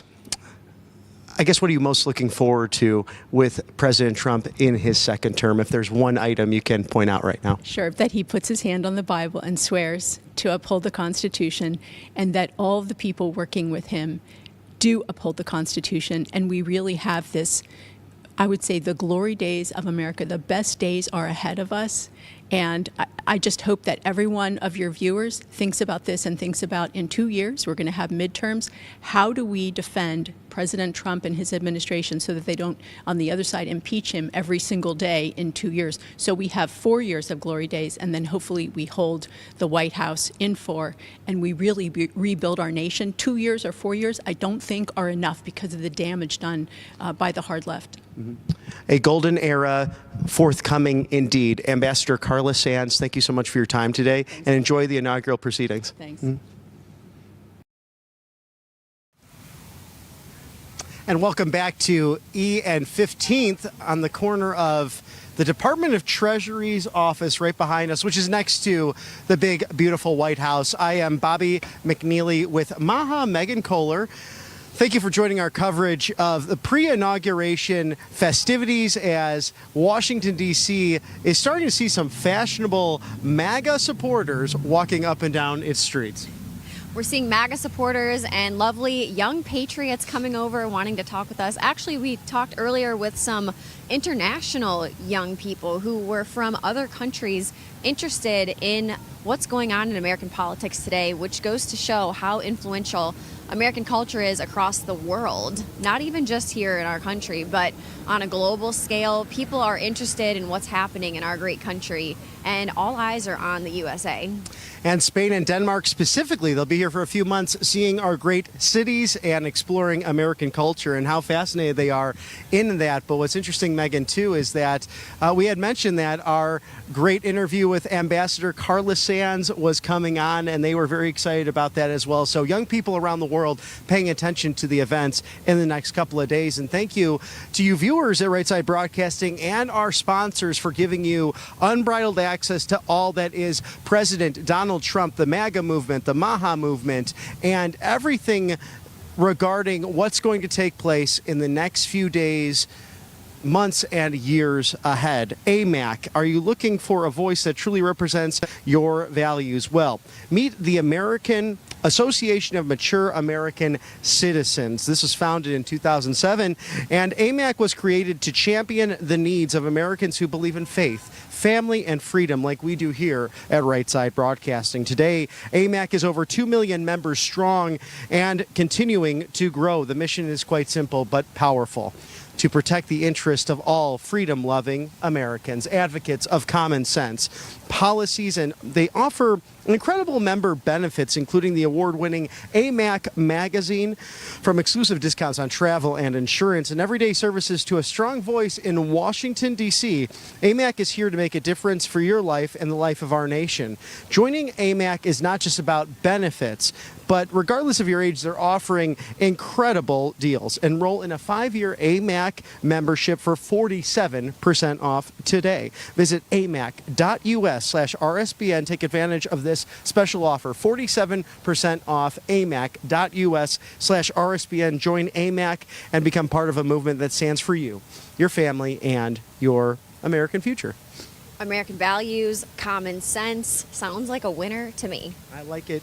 I like it a lot. I think it's an exciting time, and we see more. What's that flag over there coming across? Orange. Sometimes we have different International supporters, right? International supporters, sometimes protesters coming on through and enjoying that big, beautiful First Amendment that we have. There's lots of tourists walking through. We've seen that throughout our time here in D.C. Lots of actually Asian country tourists. Right. A lot of groups forming, and there's a flag up in the front. So the tour guide is showing all of our friends who want to come check out the United States Capitol and see what we have going on here as far as the government, all the different buildings, all the historical landmarks. So that's pretty cool to see. And again, like we said earlier, American culture is on the world stage. People care about what we're doing here in the United States, so it really matters, and that's why the world really was watching when we were voting President Trump back into office in November. And President Trump will be not far from here, about 25 minutes away at his golf club in Sterling, Virginia. That's Trump National, Washington, D.C., for the great Christopher Macchio, his friend and world-famous tenor from New York City, who will be singing some great patriotic songs and also fireworks going off today in a great display of patriotism. And of course, so much in the news today, Megan, with the Operation Aurora being put into effect, will happen once President Trump is inaugurated and he signs that executive order. Borders are Tom Homan pledging that this will begin in cities like Chicago with 150 ICE officers on the ground ready to go. Chicago PD has issued a statement saying they will not hinder the operation, nor will they assist. So an interesting thing to watch, as we know from Section 8 of 1324 U.S. Code, if you harbor an illegal alien, it's 1 year in prison. So perhaps Mayor Brandon Johnson actually looking at that seriously now. And we know Mayor Eric Adams of New York City going down yesterday to Mar-a-Lago to meet with President Trump on security issues for the great city of New York. So many exciting things happening in the news cycle right now, and if you're paying attention to what's going on here in D.C., it's a really exciting day, action-packed. There's a lot of protesters walking around in this area. We actually saw a couple signs of people walking by that said, "Socialism is better than fascism." And to that, I say, I invite you to go to Venezuela and check it out, see what happened with socialism over there. The store shelves were empty. They had to ration food. People went starving. What happened with their electric? And it was just a mess. So if you want to check out socialism, please go to a socialist country and let me know what you think about your lifestyle there.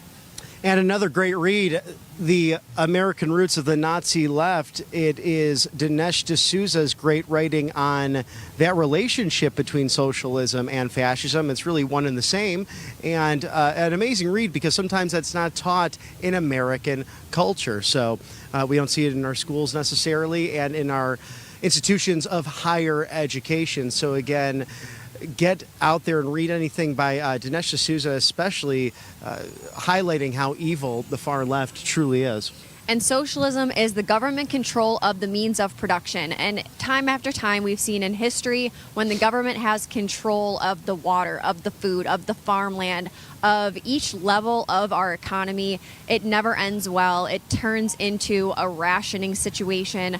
You can look to California, who had to actually start rationing their electric grid. The electric grid couldn't handle everything that was going on in California. Right. People's electricity was going out. They had to start rationing water. So it never ends well. And President Trump one time was speaking about the shower heads, and he said when you're taking a shower, you don't want a little trickle coming out. You want to take a full shower with actual real water pressure, which is kind of silly to talk about, and we could laugh about that, but that it's a very real sentiment at the same time. So it sounds funny to talk about, but he's being dead serious, and I agree that if you want a real shower, a real to take a bath, you need a lot of water, and you can't be in a rationing situation in that standpoint. So when you really look at our lifestyle here in the United States and the middle class, I think having a strong middle class is the most important thing, that the majority of Americans having a good lifestyle and feeling comfortable, feeling safe, that's what's most important. And of course,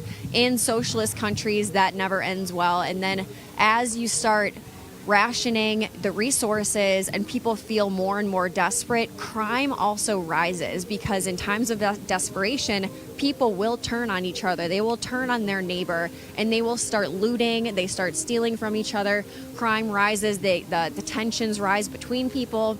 And it's just really bad all around. It's a very sad situation. So we do not want socialism here in the United States. We want free market capitalism, which has been the most fruit-producing type of economy. And of course, that's what the American dream is all about. Coming here, or if you're born here, you want to start a business, and you're allowed to do that here in the United States. And when you were just eloquently speaking on that, Megan, and excellent points made, another sign went by that socialism beats fascism. I'd love to talk to some of the protesters regarding what the difference is in their mind, because of course we know with fascist Nazi Germany, Nazi stood for the National Socialist Party of Germany. So I'm not exactly sure how they see the difference there, because it really is one thing in the same. Goes to show that these people at the march don't look to history. They haven't researched history, because of course nothing's new under the sun. If you take a look back in history, like you said, Nazi means National Socialist of Germany. So socialism is the government control of the means of production. Why do we want that here? And then you're marching calling Trump a Nazi when he's the opposite. He is all about free market capitalism. He's not a socialist in any way, shape, or form. So people really need to do their research, look back in history. Of course, here in the United States, we are all about freedom of speech and not burning books. And in countries that do burn books, that's why they do it, because they don't want you to learn about history. They don't want you to learn about the patterns that have happened before. But here in America, we are able to do so and look back in history and see the patterns happening yet again. Well, that's why it's so important as we look to the future with the ground game of the MAGA movement. If you look 2 years ahead or even 4 years ahead of time, also look at those off-year elections like school boards, for example, which I'm sure many of you viewers have dealt with, because you've probably seen a far-left activist talking about that, the right's burning books, which is nothing further from the truth, because we've actually seen pornography in our schools. And many people in Virginia, not far just over the Potomac here in the D.C. area, dealt with FBI agents being sent in by Christopher Wray, the director of the FBI, I think only for a few short hours. He's leaving town tomorrow, perhaps moving back to Georgia, where he is from initially, and he had instructed his agents to go knock on the doors and question people who went to their children's school board meetings, because they wanted to find out what was being influenced and shown in their library. So we know what it's been like the last 4 years, and we're excited to see, again, a defense of the Constitution, our founding documents, but also liberty and freedom for all of Americans. That's exactly right. And I want to talk to you about one of our favorite sponsors that loves liberty and freedoms and America. So it's time to celebrate the golden age of America with Republican Red Winery's iconic wines. Whether you prefer white, red, or sparkling, Republican Red Winery has a wine for you with labels that your conservative friends and family will love. Here's what you need to know about America's favorite winery. Republican Red Winery was established in 2020 to give Republicans a way to signal their beliefs and inspire lively conversations. Since then, over 50,000 customers agree that the patriotic labels are a hit and the quality of the wine is outstanding. Republican Red Winery is a family-run operation dedicated to preserving conservative values. In fact, sale proceeds are used to fund Republican and conservative organizations across the country so they can continue to have great impacts on our communities and our elections. The wines are only available at republicanred.com, so order now and your bottles will be shipped directly to your doorstep. To our fellow RSBN viewers, we'd like to give you an exclusive discount code to help you secure your bottles. So simply enter the code RSBN at checkout to receive an additional $5 off. Act now and visit their website, republicanred.com, to select your wines today. Again, that's republicanred.com, and wine for the right side. Gotta love that. Wine Wednesdays will be much more enjoyable with President Trump in office. So a wonderful organization there. And Megan, we're just observing some of people coming in to our nation's capital, enjoying the monuments, walking around. We've had some folks asking, where can we go here and there? It seems very secure now around the White House specifically, where we could not have gone initially. And now it looks like some of a motorcade perhaps going by right now behind us. You hear the sirens, and now entering the White House itself. So we may see here either the current vice president or president of the United States. And we'll watch several motorcades coming in through. And it looks like they might be joining whatever that might be. Sometimes you can see through the Suburbans and actually catch a glimpse. It looks like it's just the Secret Service agents currently, but that may be perhaps part of a motorcade to come here. So we are going to toss to commercial break right now, but join us. Come back to Washington, D.C. in a few moments. Stick with us right here on Right Side Broadcasting. Hey y'all, it's Silk from the Diamond and Silk Chit Chat live show. Look, don't forget to check me out right here on RSBN Network. Be sure to watch the show on Right Side Broadcasting Network, and I want you to support Right Side Broadcasting Network. Yes, it's imperative that you do so, okay? I look to see y'all soon. Bye-bye. A large retail store just canceled a huge order, leaving us with a ton of extra My Pillows. But you know what? That's their loss. I'm going to make it your gain. For the first time ever, you get standard classic My Pillows for wholesale prices, only $14.88. I can't believe I'm even saying that. Only $14.88. But it gets even better. For a limited time, I'm going to offer my entire classic collection at wholesale prices.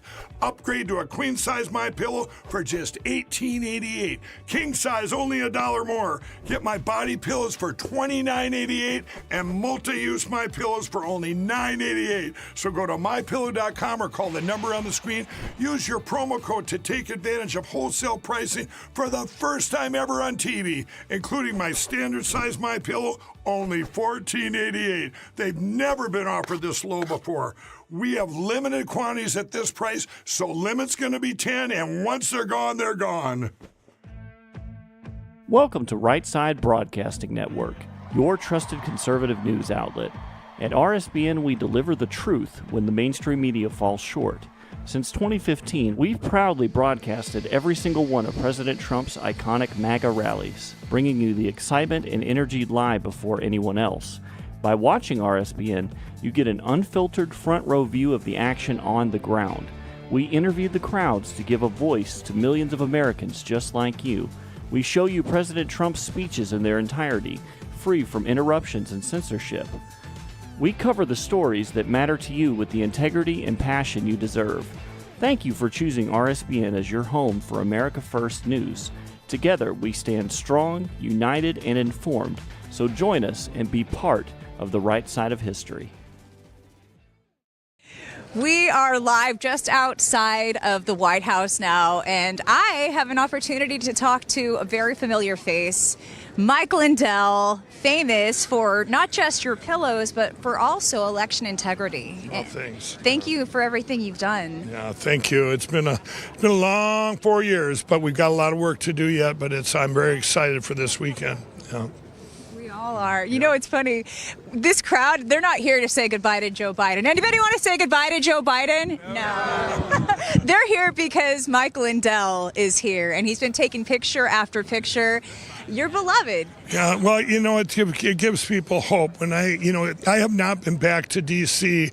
since January 7th of 2021. And remember back then when they put the National Guard in the parking ramps, they would not allow My Pillow to give them free pillows, to bring pillows into D.C.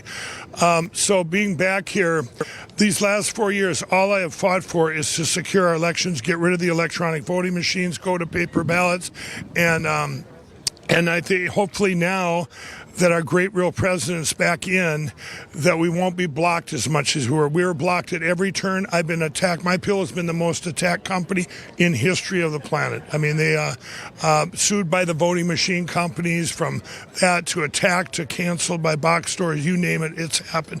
Debanked, deplatformed, and it's a shame, you know, a U.S. company, all my employees, but we've gotten through by the grace of God, and I'm just really excited.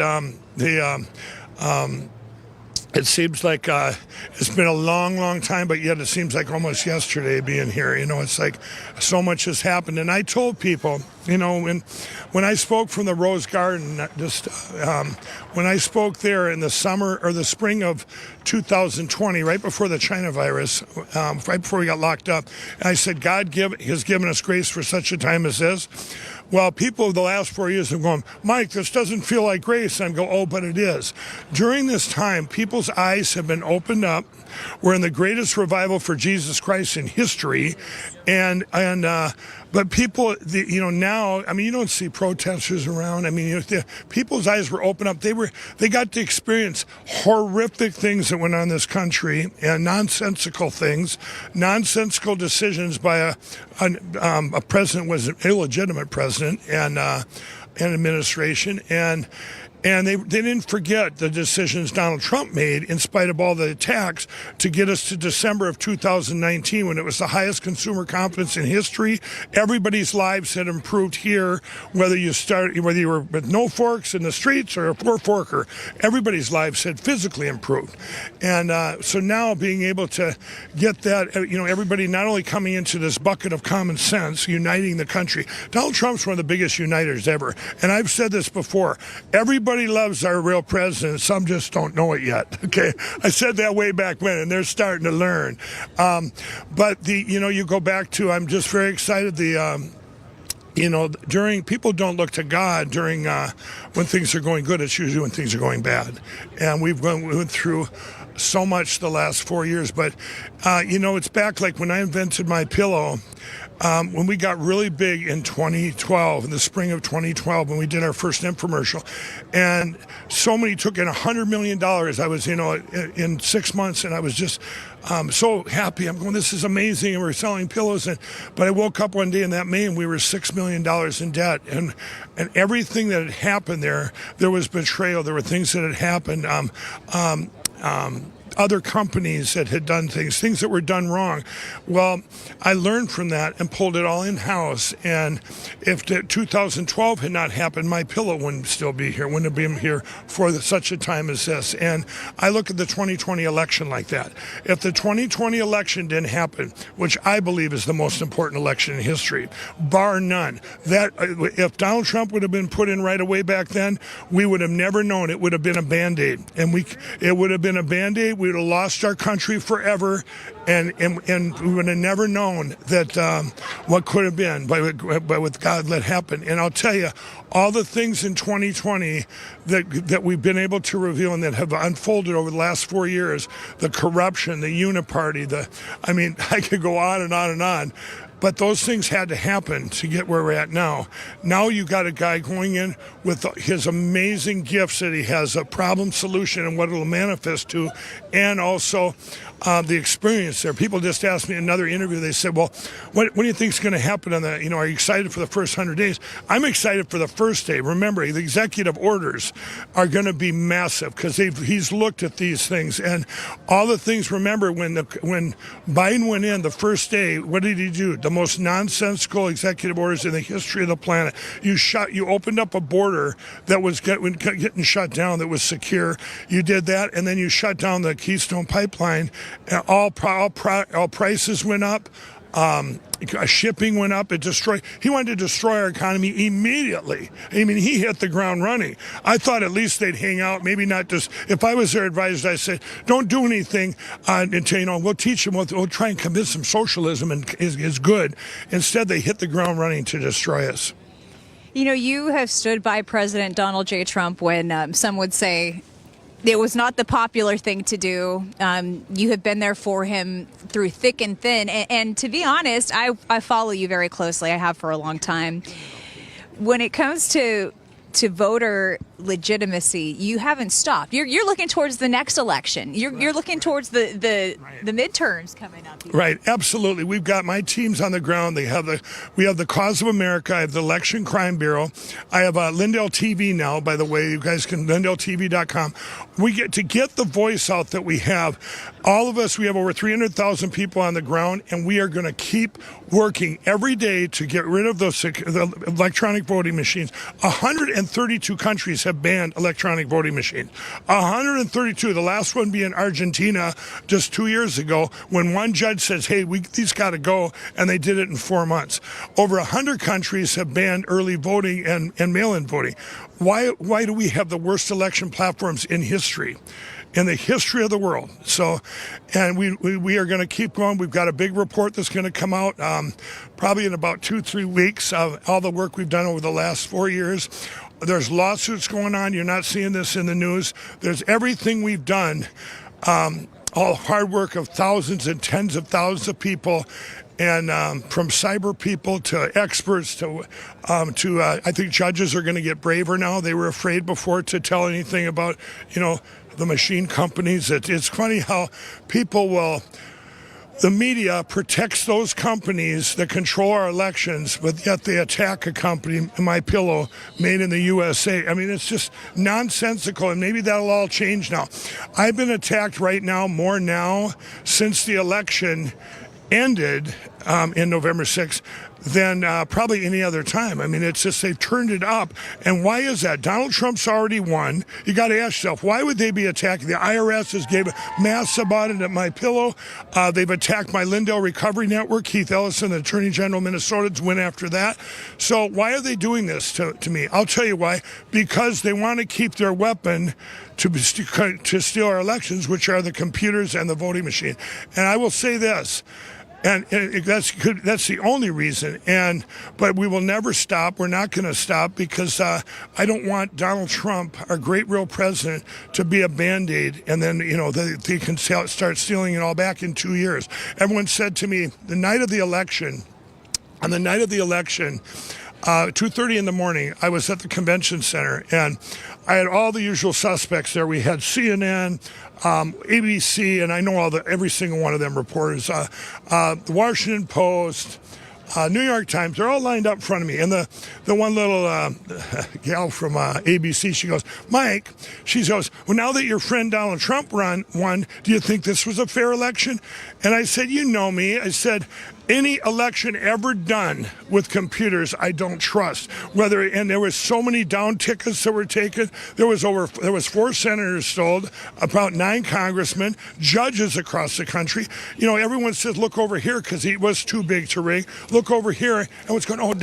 Donald Trump won. But we will not forget about all the other tickets down there. And I told them that, and then I thanked them. I said, and all you horrible journalists and attack reporters that have attacked me every day for 4 years, I want to thank you because I was able to get the word out, and you helped get our great real president elected. They're all going, no, we didn't. Yes, you did. And they're attacks because what happened, I want everybody to understand this. On February 4th of 2021, that's when Smartmatic sued Fox News. Well, that was start of lawfare in this country. Everybody that spoke up, they got sued. They went after them. So we lost all our conservative media, other than like RSBN that kept speaking up. No, you guys were a standalone back then, and you helped me get the word out. But when that happened, you lost your Foxes and your Newsmaxes of the world. They became weather channels that would not talk about hurricanes or tornadoes. I'm doing a comparison there. They will never talk about elections. The day you ever see Fox and Newsmax talk about electronic voting machines or paper ballot or anything will be the day that it's already here, because they're cowards and they've sat back and they whatever. I could talk a lot about it. I always say, don't go Fox on me. That means don't go silent on me. And it's disgusting.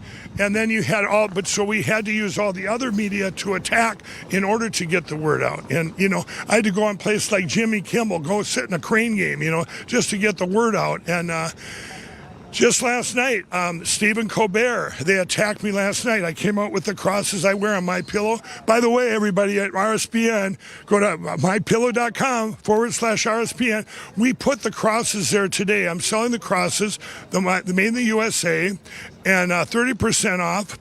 Plus, we have towels that we got in, all the 2025 towels, $29.98, and promo code RSBN.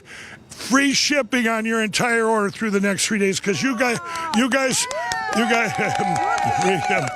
You guys have been supported. You supported My Pillow more than anyone else. I mean, through this, your audience as with RSBN, and we're very grateful. I don't know if we could have got through with, it goes way back to 2016, and when I first met people from RSBN. But we're so grateful. So that's free shipping, your entire order. But last night for the crosses, we did it a week ago. They came in, and the first cross came in. And get them before they're gone, everybody. But Stephen Colbert on late night TV last night just attacked it for selling crosses. It's this is what we're up against. Is they, for some reason, they just want to destroy My Pillow. Now, why is that? Because they want to destroy my voice. They don't want me talking. Let's break him so he doesn't talk. I'm going to tell you all the miracle. Well, 2 days are, I haven't been back here since January 7th of 2021. That day is so critical, January 7th and 8th. You know why, everybody? On those 2 days in history, 1.2 million Americans got deplatformed on Zuckerberg's Facebook, Vimeo, YouTube, on Jack Dorsey's corrupt Twitter, and thank God we got Elon Musk X now. But that 1.2, you were canceled if you spoke out about the election of 2020 or the vaccine or Jesus Christ. They put them all in a group, boom. So when I was growing up, I used this comparison. I grew up with black and white TVs, and we turn them off, and it would go down to a little tiny dot, and then we turn it back on, they come back to life. Well, that little dot was our voice. If that voice would have went out, we lose our country forever. But the voice did not go out, and it kept getting bigger and bigger and bigger. Now you see, and by the way, that's when Parler got deplatformed. So all the voice back then, which RSBN was one of the voices, and then But from back then, though, you think of everything that's come out of that. This is the position we're in now that we didn't have then, which is so strong, and it's perfect for having our great real president back. Our voices have gotten bigger. All the social media platforms that came out of that, Gab, Getter, True Social, my Vocal Social, which I have now. You have Telegram. You have even Zuckerberg and Facebook has come around, going, okay, I'm not going to cover up stuff anymore.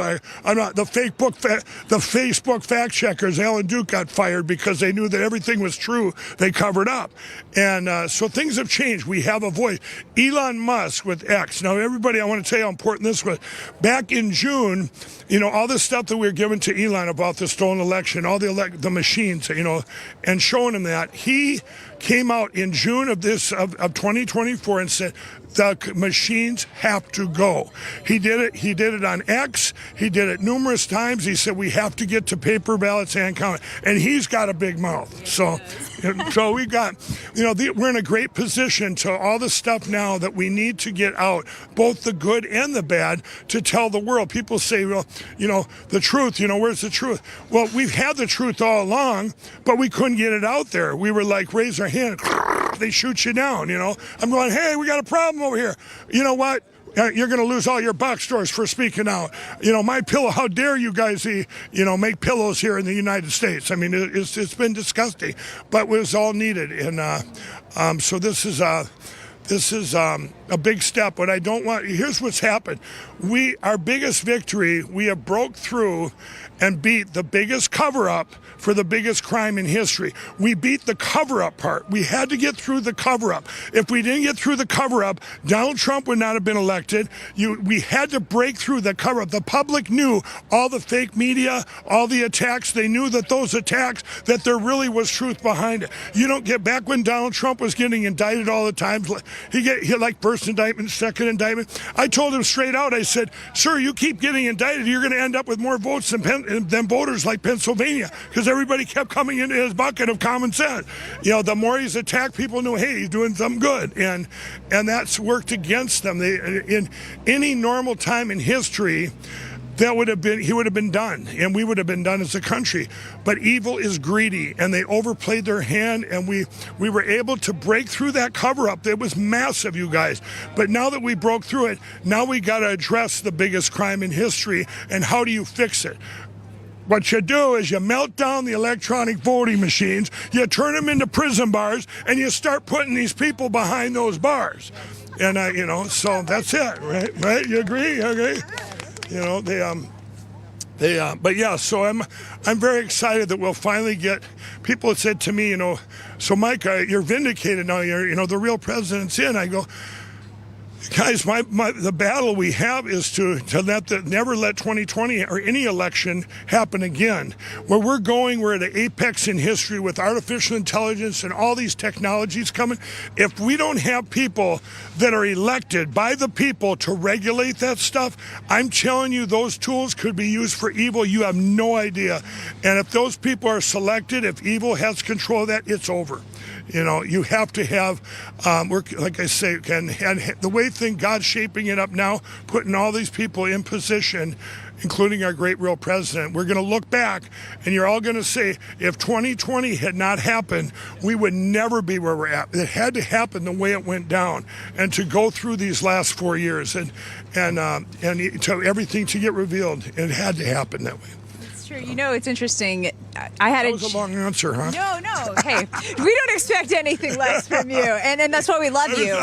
I was on David Pacman, one of the worst evil podcasters in history, 2 days ago, and he always gets upset. He goes, "Now don't filibuster my answer." He'll give me his question, but he answers the question, and you guys will have to watch it. I think we got, he actually kind of it was about my addiction. It was my anniversary the other day. So, but anyway, thanks.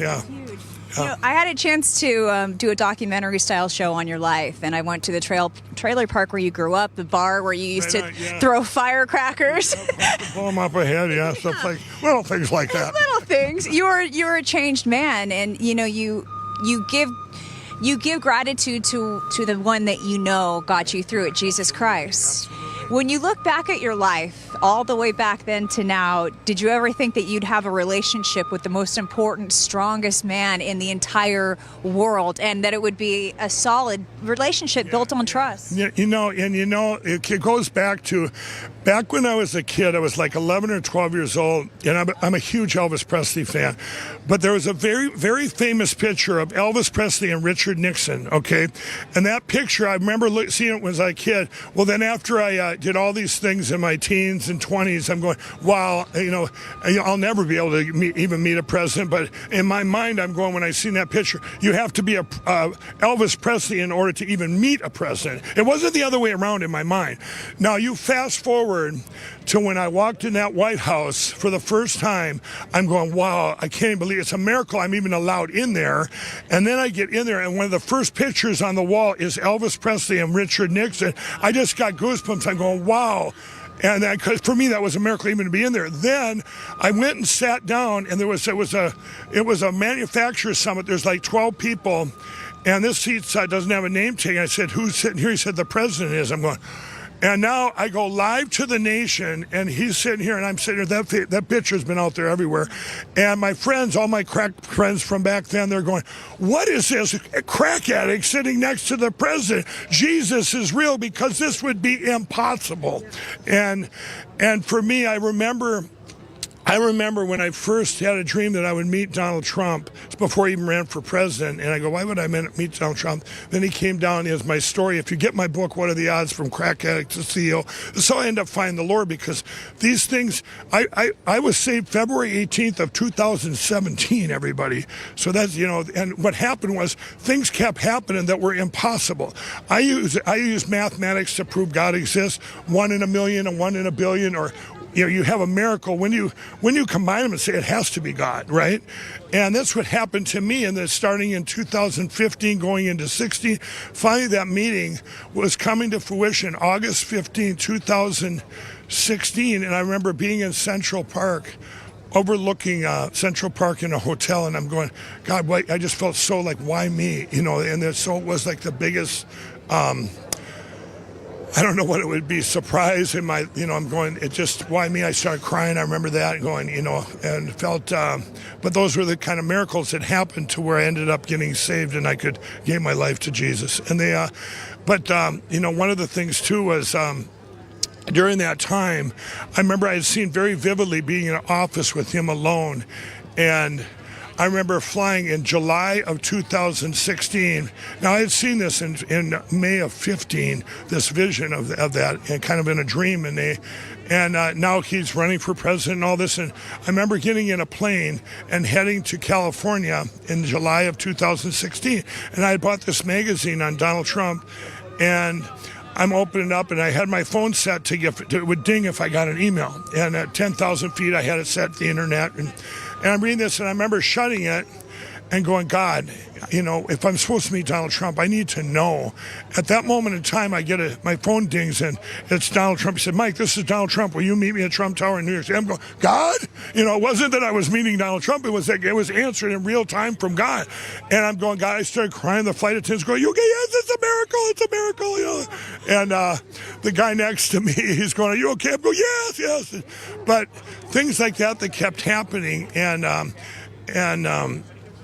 like I say, it led up to February 18th of 2017. I went to it was actually a veteran, and I'm not a veteran. It was, they call it a drop zone. I was invited to go there. That was even a miracle. And I went in there with hopes that I would have what my wife has as a personal relationship with Jesus Christ. And I went in there with hopes that I would get what she had, because I always bore my cross. I always wanted, God was always chasing me. Show me more, show me more. And I went in there and did a full surrender and forgave myself of something that from way back when that I was never able to do. And coming out of there, it was like a weight lifted off my shoulders, where I couldn't talk to people, believe it or not. There was very much in my book, I had fear of rejection. Well, you don't get rejected if you don't talk, so God took away that fear. And it was 2 months later, I was speaking at a Christian thing in U.S. Bank Stadium with 50,000 people, leading them in prayer. I'm going, okay, this is weird. So it's all those miracles that but yeah, I would have never, back then, we all have callings, and I would have never, think how big it is. I mean, at one time, my sister, when I quit everything, that anniversary you talked about earlier, January 16, 2009, I prayed to God. I said, I want to be freed of all the desire for my crack cocaine, alcohol, everything I was addicted to at that time. And my sister said, you have a big calling, and someone else is going to get picked. And I remember praying that. I said, okay, God, if I got this thing going on, I was kind of making a deal, right? I said, I want to be free of the desire. And I woke up that morning, and the desire was gone. It was completely gone. It's never come back for any of it. But and that's why I actually thought I was saved, because it was so different. It was so different. And they, but at that time, my sister says, oh, no, things happen then. Got my pillow back, and she goes, oh, no, my pillow is just a platform for something much, much bigger, she was telling me. And I'm going, how much bigger than could it be? And at that time, I was going around the country then, speaking at churches and stuff to get to my LindellRecoveryNetwork.org, everybody, LindellRecoveryNetwork.org.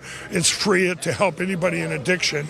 And we can always use help there, too. That's the one that Keith Ellison's attacking right now. And then the selection came up and brought it to a level, of the 2020 election. I'm going, came up. And I'm going to tell everybody, I would say, well, what happened back then that got me involved? Right away, I did my own investigations, and I'm very good at math and very good at numbers and card counting and deviations. And what I looked at in November and December of 2020 was all these places, no matter what county or what state you checked on, they had people that voted there that didn't live there. Okay, and I'm going, I just couldn't imagine 4,000 people running from Minnesota into Wisconsin. Hey, who wants to go vote for Biden? Who's with me? Let's go. And it didn't make sense. It did not make sense. So by the time we got to January 9th of 2021, I was given evidence that validated what I already knew. It had to be done with computers, and the rest is history. I mean, it's just, and getting that word out, one attack after another. We were completely canceled by every box store almost in the country at that time when I went public with it. And they were afraid. They were afraid. These were online attacks, and they were afraid that, that those were real people. So all their CEOs made bad decisions then, like your Bed Bath & Beyond, your Kohl's, your Costco's, your Walmart, all of them canceled my pillow. And we were their number one selling product. and they did it out of fear. And hopefully now that that this has happened, now that they, My Pillow, welcome them back in, because they still haven't welcomed us back in. Well, I never thought I'd see Mark Zuckerberg welcome Trump supporters back into the fold, but it's happening, and it's God, just like you say. And, you speak of Mark Zuckerberg, can I still call him that? Anyway, what he did before the 2020 election, Facebook would not let me do ads with My Pillow if I was in the ad. They didn't, because I was so branded with Donald Trump. You know what I mean? And they were covering that up, like an ad cover up, by the Facebook fact checkers. Here's a deal on My Pillow, promo code RSBN. Cover it up. That's fake news. That's what they would do to me, right? It's like, by the way, I do want to keep talking a little bit about the specials, you guys, if you're watching the RSBN. I did this special. RSBN was with all of us. They were the ones that stood up back when no other media outlet would, and that's it. You guys were there for every single hearing, all the hearings, and none of the other media would be there, even the attack media. It would be RSBN, and this is as you rolled into 21 or 20 and 21, and you guys always supported My Pillow through thick and thin. So what I did this weekend, promo code RSBN, you're going to get the crosses like the ones I wear that we just got in, that they was attacked on late night TV. 30% off for promo code RSBN. The towels that all came in, the 2025, they're normally on sale for $29.98. But here's the biggest thing. Free shipping on your entire order. Promo code RSBN. Free shipping. And free shipping. And I'm going to tell you, that's the one thing.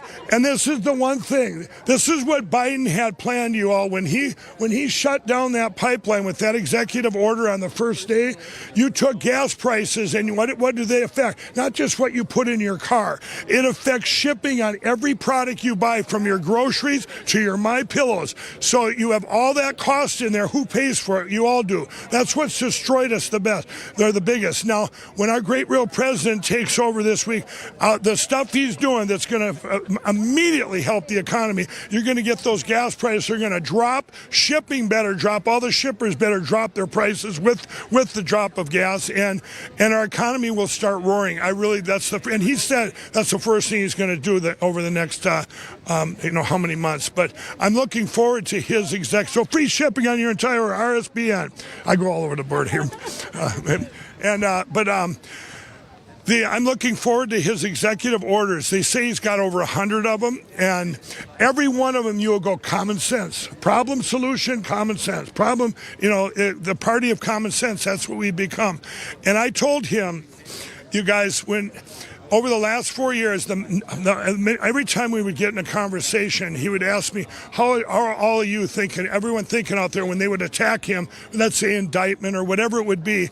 And I said, sir, here's a bucket. I'd show him 2 buckets. There's this bucket.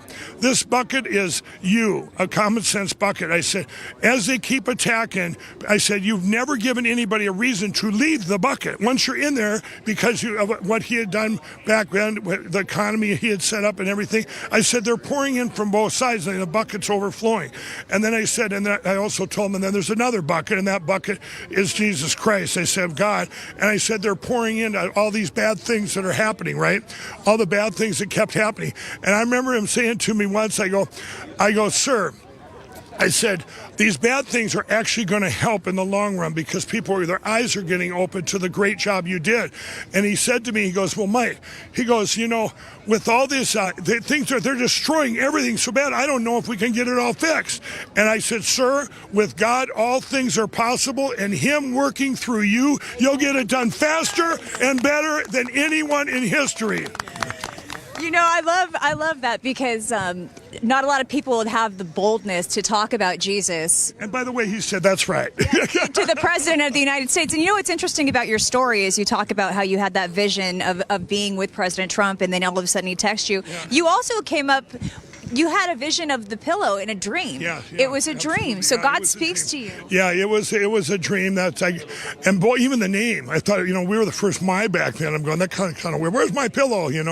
But yeah, it was a continuation of dreams. This is before I was even had surrendered my life to God. And I just tell anyone out there, which brings up a lot of things. I'm going to bring up one thing I forgot to say. I talk to people all the time. You talk about, I recognize when I'm hearing stuff from God.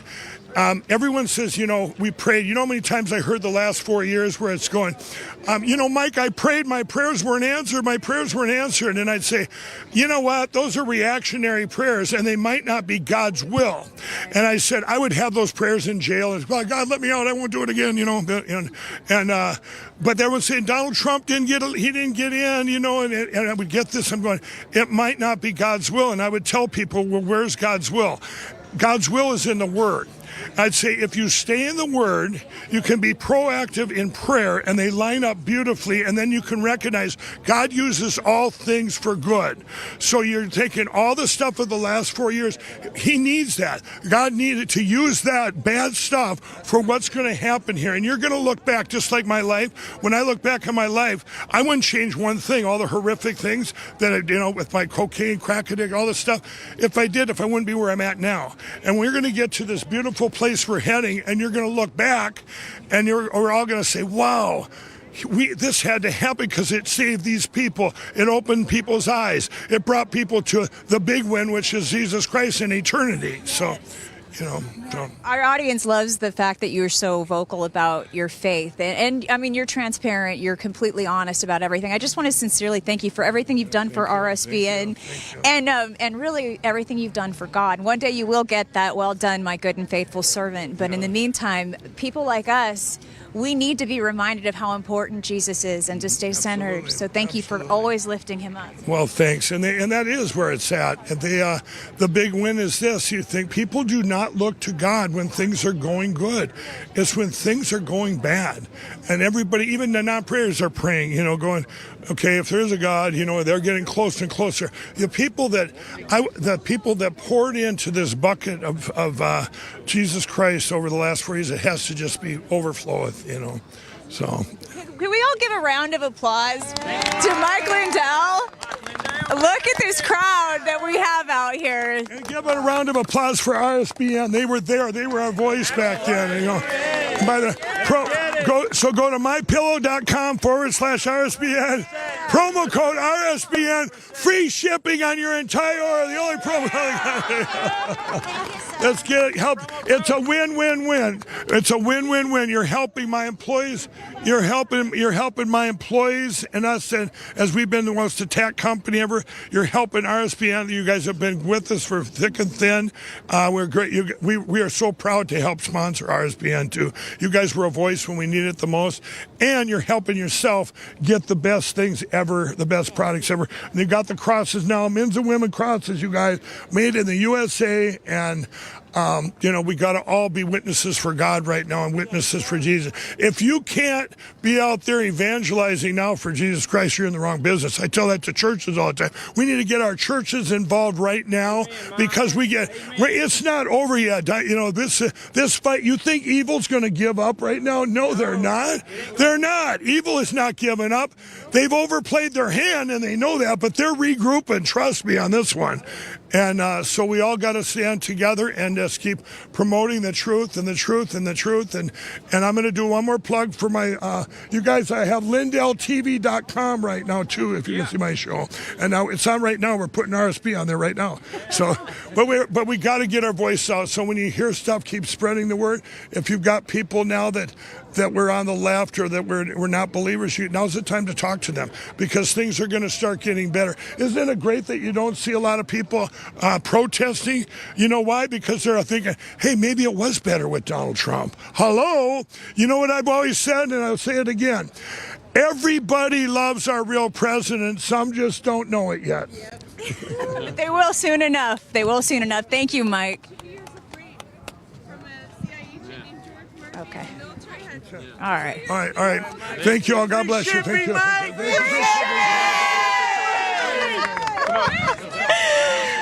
That was a really special interview. A really important interview.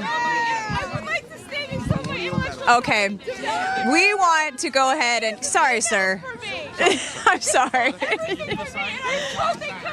Okay. We're going to come back down here. We're going to come over this way.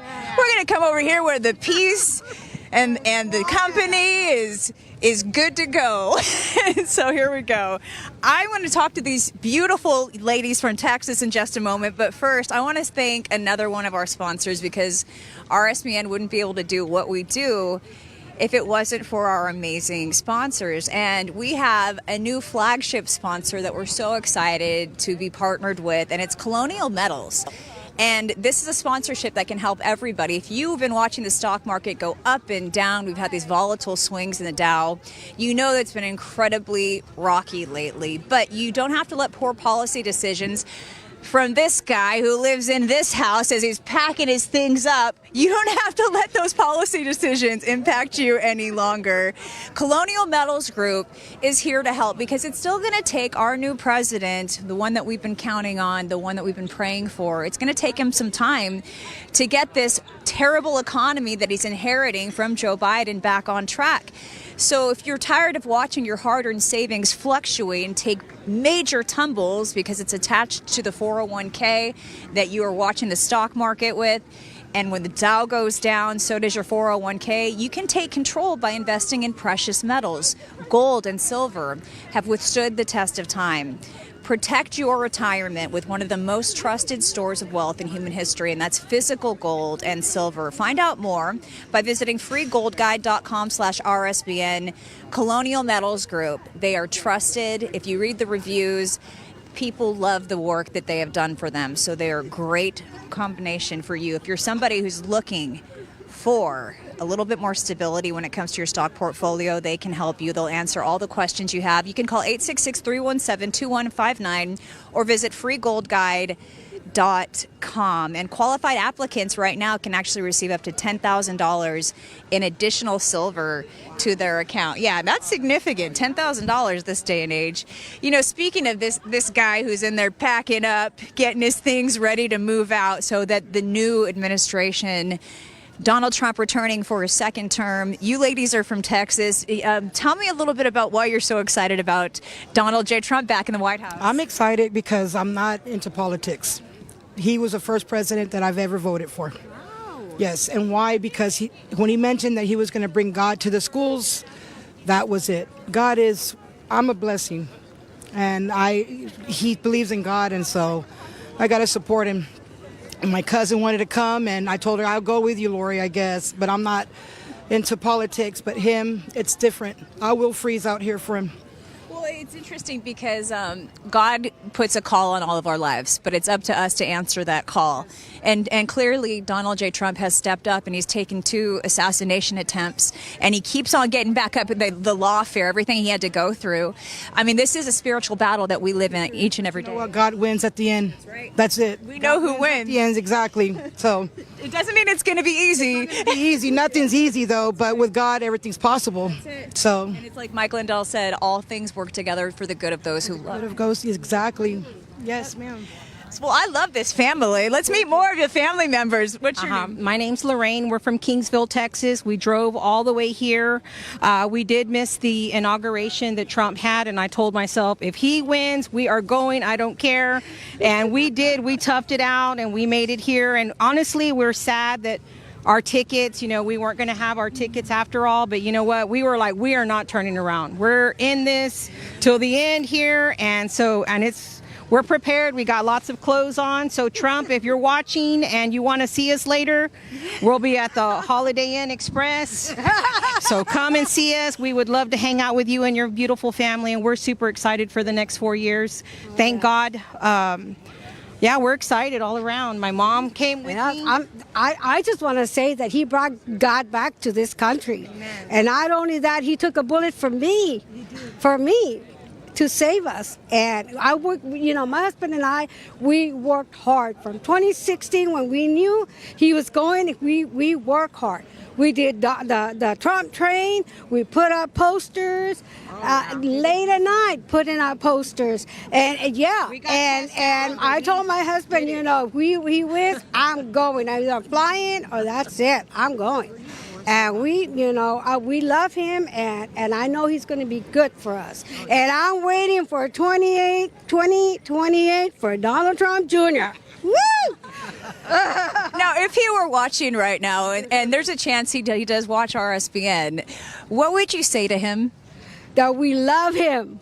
And we support him from day one, and we're still supporting him. And I'm hoping that everybody will come to God and know God the way He really is, because God is love. God is love, and God is what it's all about. And it's such how good does it feel that we can have this conversation in front of the White House and talk openly about our faith. And with Kamala Harris, that potential, we would have had to zip it up. Say, and we do deserve to say how we feel, and we should never feel like we can't say anything. I mean, that's the wonderful thing about this country, is that we have the right to freedom of speech. And that's one thing I learned about Donald Trump, is that he was always there to protect that. And no matter what, he says what he's going to say, and that's it. And that's what we love about him. You can't buy Donald Trump. No. Donald Trump, he's the real deal. And I'll tell you what, I had a lot of friends that said bad things about him, and this time around they voted. They told me, you know what, Lori, you were right. And we're just so excited, and congratulations to him and his administration. And we know he's going to do good things for us. My Democratic friends are now Republicans yes. now. They are. We've seen a lot. So.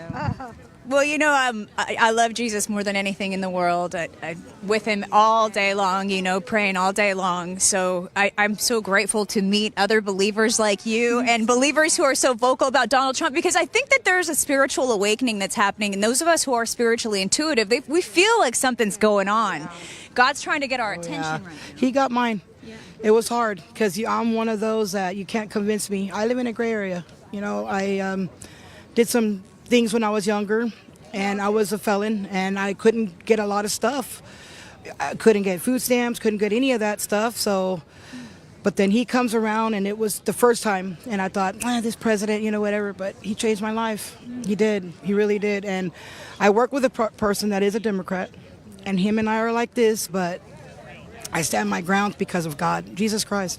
He is Jesus Christ. He is this angel, our angel. For me, he's my angel, and he's going to help my future for my grandchildren. That's what I want him in office. Yes, and for everybody's safety too. It's like, what's going to happen? We're on our way out. It's my grandkids that I'm worried about, and I know he's going to make the right thing for our children. That's it. We know where we're going one day, but we want this world to be as good as it possibly can, and it's hard to get through this very difficult life that we all have to go through without that firm foundation in Christ. We do, yes. And without Christ, there's nothing.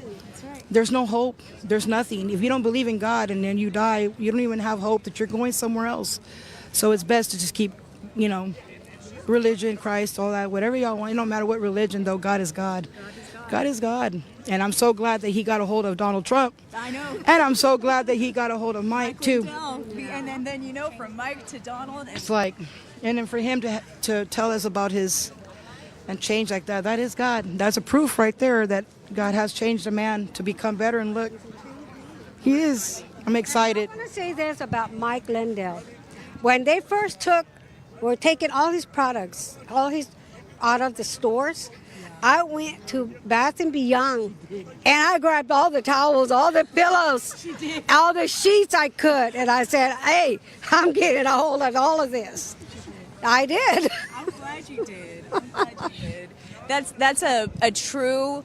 That's loyalty right there. And plus, it goes to show, too, his products are quality. And you wanted them before they were gone. Yes. We got the sandals and everything from Mike Lindell. And he's so humble, God has you shield, too. Thank you. Yeah, no, I couldn't do this on any other network. It's RSBN, and I don't think that's any coincidence that I with them. So thank you. God bless you. Thank you. Thank you for taking the time. Thank you for being brave. Thank you. I don't know anywhere else to be like you ladies. Thank you.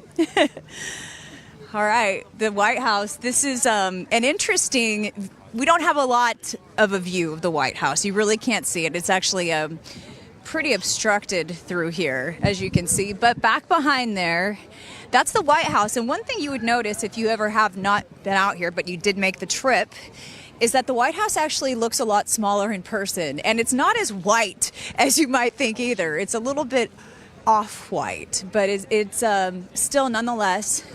If you've seen pictures of it, it is a beautiful building. It has tons of history. Obviously, right now, it doesn't carry the same weight as it once did because we know who lives there. We know what he's done to our country. But pretty soon, that White House is going to have the majesty restored. And it's going to come from Donald J. Trump and his beautiful family moving back in, Melania, the First Lady, knowing that he's going to put his hand on the Bible and take that oath in less than 48 hours. 48 hours. He's already been doing the work. He's already been serving as the active president, even though he hasn't been sworn in just yet. We're so grateful for what he's doing. And he doesn't have that opportunity for re-election. So he's not trying to do this in order so that he can stay in government and stay president. He has no incentive except for the fact that he wants to help our country. Now, we all had our hesitancy because we were questioning voter integrity on election night. But something that gave us all a lot of peace was to be able to watch these betting markets, believe it or not. And Kalshi is an amazing betting market that wasn't available 100 years ago. Kalshi offers the first legal exchange where you can trade on real events, from inflation to Fed rates to unemployment, allowing you to capitalize on your knowledge and your opinions as well. They have proven how valuable they are throughout the election cycle. Also, we were watching how they thought the Senate races were going to work out, and they were almost exactly right. All the way down the line, Kalshi has become a very valuable resource for all of us. It's the first regulated marketplace of its kind where you can bet on your unique insight. Go to kalshi.com/RSBN. The first 500 who call and place a trade will actually get $10 credit. So kalshi.com/RSBN. Again, the first 500 who place a trade will receive a $10 credit. So you can get started, see what it's all about. It's also a great website to visit just for your own personal insight. Let's go see if we can find some more great patriots over here who stopped by. Did you guys stop by to say goodbye to Joe Biden? Did you want to send any well wishes to him on his way out the door? Goodbye and good riddance. I know. It feels good knowing that he's moving out, doesn't it? Yes, it does. Yes, it does. I'll help him move if he needs any help. Have the moving trucks arrived yet? Yeah. Are you excited about President Trump? Yes. Yeah. Absolutely. More good things. You're from Indianapolis? Indiana. Southern Indiana, yeah. Forrest Lucas territory there. That's right. Yeah, I actually had a chance to do a story on his life as well. He loves President Trump. It's funny, the people who are well-grounded, the intelligent businessmen out there, and the ones who are not afraid to share their faith, they're Trump supporters, more or less. That's what I've found. I agree. When it comes to the next 4 years, closing the border, getting energy independence back for our country, what are you most excited about when it comes to Donald J. Trump's plan? Well, both of those. Like to see the border secure. Certainly would love to be energy independent. And so a general improvement in the economy, I expect to see that also. So, Common sense. Common sense. That's in a nutshell. Common sense. The left hand knowing what the right hand is doing would be nice, wouldn't it? The New York Times recently came out with a story, and they talked about in the story from the New York Times how Biden's inner circle, they knew about his cognitive decline a long time ago. Mike Johnson was talking about it today. Yeah, and they didn't do anything about it. People like Nancy Pelosi have said that Joe Biden should be on Mount Rushmore. not in my lifetime. Please. He could go down as one of the worst presidents, if not the worst president in history before all is said and done. I'd say certainly one or two worst in my lifetime, definitely. Yeah. Well, thank you for spending some time with us, and thank you for supporting President Donald J. Trump. Thank you. It's an exciting time here. An exciting time. All the spectators that we once had surrounding us when we had Mike Lindell have kind of dispersed, but wasn't that cool to have an opportunity to hear from Mike Lindell speaking candidly, talking about his faith, talking about how he stood by President Trump, and he really did push for voter integrity. If nothing more, he kept it at the forefront of everybody's mind. And so I'm really proud of the work that he's done, and I love the way that he shouted out RSBN.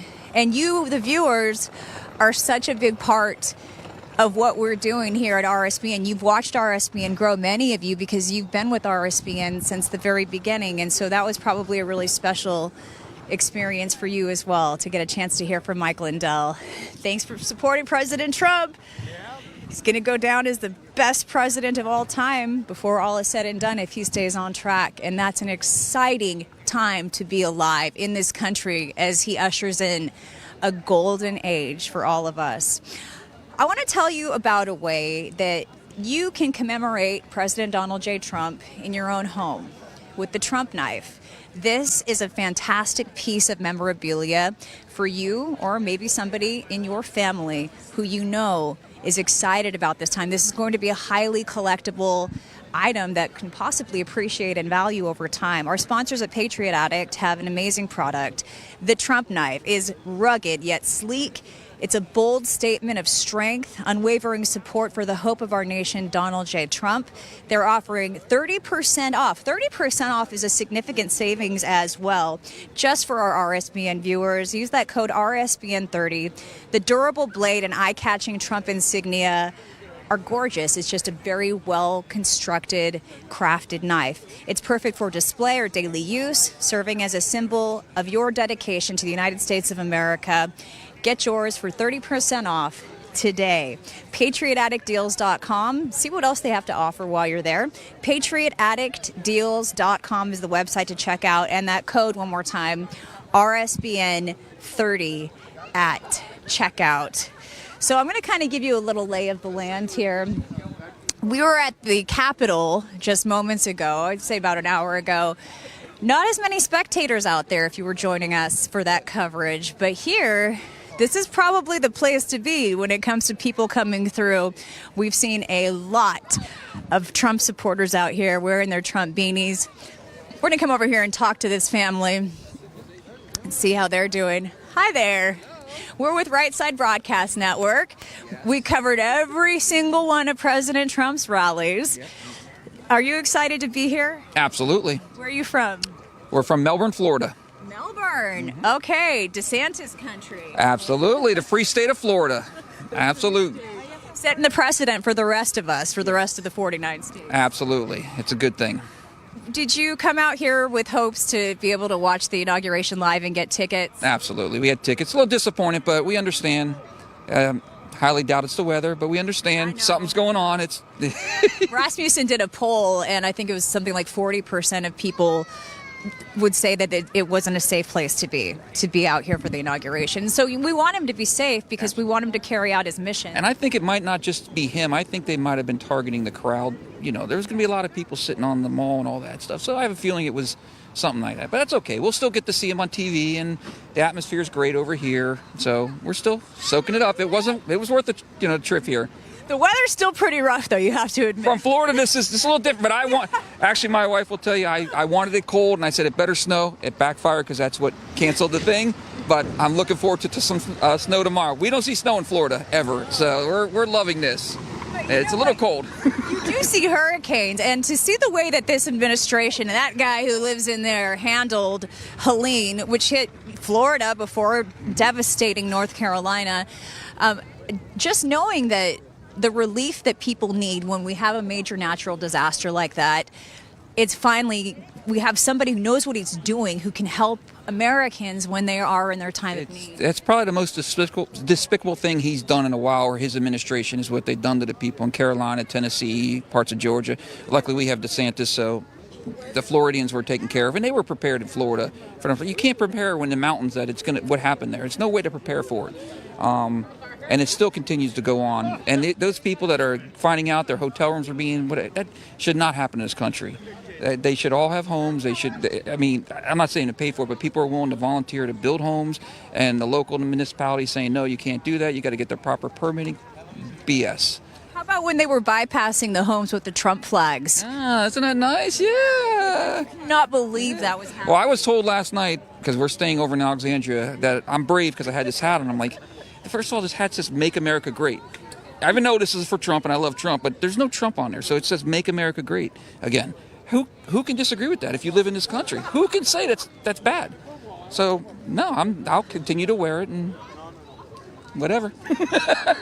Nice to meet you. Absolutely. You, Thank you have a beautiful wife, by the way. Yes, she is. She's 30 years. Congratulations to both of you. Gorgeous couple. All right. We have had a great time out here. We're going to come back with more coverage coming up in just a few moments. But for now, we're going to send it over to a quick commercial break. Hey y'all, it's Silk from the Diamond and Silk Chit Chat live show. Look, don't forget to check me out right here on RSBN Network. Be sure to watch the show on Right Side Broadcasting Network, and I want you to support Right Side Broadcasting Network. Yes, it's imperative that you do so, okay? I look to see y'all soon. Bye-bye. A large retail store just canceled a huge order, leaving us with a ton of extra My Pillows. But you know what? That's their loss. I'm going to make it your gain. For the first time ever, you get standard classic My Pillows for wholesale prices, only $14.88. I can't believe I'm even saying that. Only $14.88. But it gets even better. For a limited time, I'm going to offer my entire classic collection at wholesale prices. Upgrade to a queen size My Pillow for just $18.88. King size only $1 more. Get my body pillows for $29.88 and multi-use My Pillows for only $9.88. So go to mypillow.com or call the number on the screen. Use your promo code to take advantage of wholesale pricing for the first time ever on TV, including my standard size My Pillow, only $14.88. They've never been offered this low before. We have limited quantities at this price, so limit's going to be 10, and once they're gone, they're gone. Welcome to Right Side Broadcasting Network, your trusted conservative news outlet. At RSBN, we deliver the truth when the mainstream media falls short. Since 2015, we've proudly broadcasted every single one of President Trump's iconic MAGA rallies, bringing you the excitement and energy live before anyone else. By watching RSBN, you get an unfiltered front row view of the action on the ground. We interview the crowds to give a voice to millions of Americans just like you. We show you President Trump's speeches in their entirety, free from interruptions and censorship. We cover the stories that matter to you with the integrity and passion you deserve. Thank you for choosing RSBN as your home for America First News. Together, we stand strong, united, and informed. So join us and be part of the right side of history. And welcome back to Right Side Broadcasting on the South Lawn of the White House, where many people are now coming in to see a site that in less than 48 hours, President Donald Trump will return to 1600 Pennsylvania Avenue. I'm Bobby McNeely here with Maha Megan Kohler, and we got a lot of MAGA patriots around us here celebrating the return of Donald Trump to the White House. How are you feeling about this, Megan? An exciting time in American history. I'm jazzed up. I'm ready to see President Trump back in this White House. In just a couple of days, we're here in the middle of all the action, bringing you what we see here in Washington, D.C. It's going to be an incredible weekend. Cannot wait for Monday. And it's the beginning of America's golden age. And tonight, you will not want to miss our live coverage at the official Hispanic Ball. Some of the guests that will be there, Senators Ted Cruz and Marco Rubio, highlighting that wonderful event, along with Mr. Sean Duffy, Dr. Ben Carson, and many other MAGA patriots who will be enjoying the festivities here throughout Washington, D.C. Of course, tonight, President Trump at his golf club in Sterling, Virginia, the Trump National in Washington, D.C. His friend Christopher Macchio, the world-famous tenor, will be singing some patriotic songs with a fireworks display as well. So the celebration has begun. That's right, and you won't want to miss it tonight, so make sure you tune in when we're at the Hispanic Ball this evening. It's going to be a great one. And, of course, President Trump's getting all the greatest people around him on the Dream Team for MAGA 2.0, including RFK Jr. to make America healthy again. And on that note, I have a message to you for Bright Core. There's a war happening right now, and that's probably not where you think. It's actually in your gut. A battle between good and bad bacteria can determine your health. Kimchi One from Bright Core Nutrition is the fermented superfood your body needs to arm the good guys with the right weapons to defeat the bad actors once and for all. All health starts in your gut, so kimchi is good for all areas of the body. Containing over 900 strains of beneficial bacteria in each capsule, Kimchi One supports healthy digestion, fortifies your immune system, and helps detoxify your body. Kimchi has also been known to show reduce risk of obesity and promote smaller waistlines, curbing appetite and naturally boosting your metabolism. Kimchi One is 100% made in the USA, packed with unique probiotics, live enzymes, and antioxidants. It's all natural, non-GMO, dairy-free, and gluten-free. Today you can get an exclusive offer just for RSBN viewers. Buy 2 bottles of Kimchi One and get 1 bottle absolutely free by clicking the link below. Or call my friends at Brightcore for up to 50% off your order and free shipping. Give them a call. Here's the phone number, 888-722-0936. And there's nothing more important than your health. Of course, your gut health is imperative, so make sure you check out Kimchi One.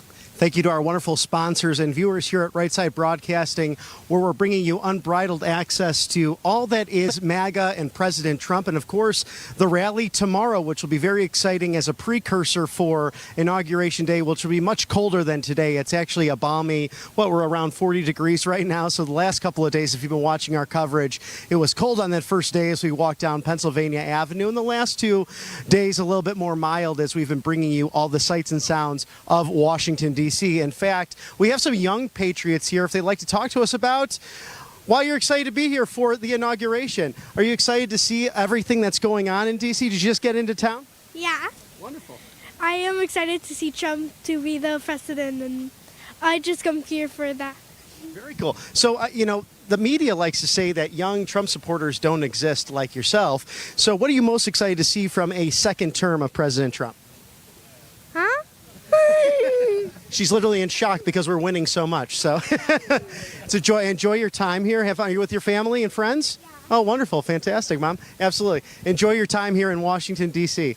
And so neat to see the people we've been talking to today, all from around the country. We've met people from Wisconsin, Spain, Denmark as well, which was a great theme because we got to talk to Ambassador Carla Sands earlier about that potential acquisition of Greenland coming up. And knowing President Trump, that might just happen in the first 100 days. That's right. And it's not just young Americans who are excited for President Trump. It's young people across the world. Like you just mentioned, people from foreign countries have their eyes on the United States, and they're so excited they wanted to come to our capital to discover more about U.S. history, U.S. government, and what we're doing here in the United States. So this is truly a global watching party. People are watching from around the whole entire world to see what the United States is doing.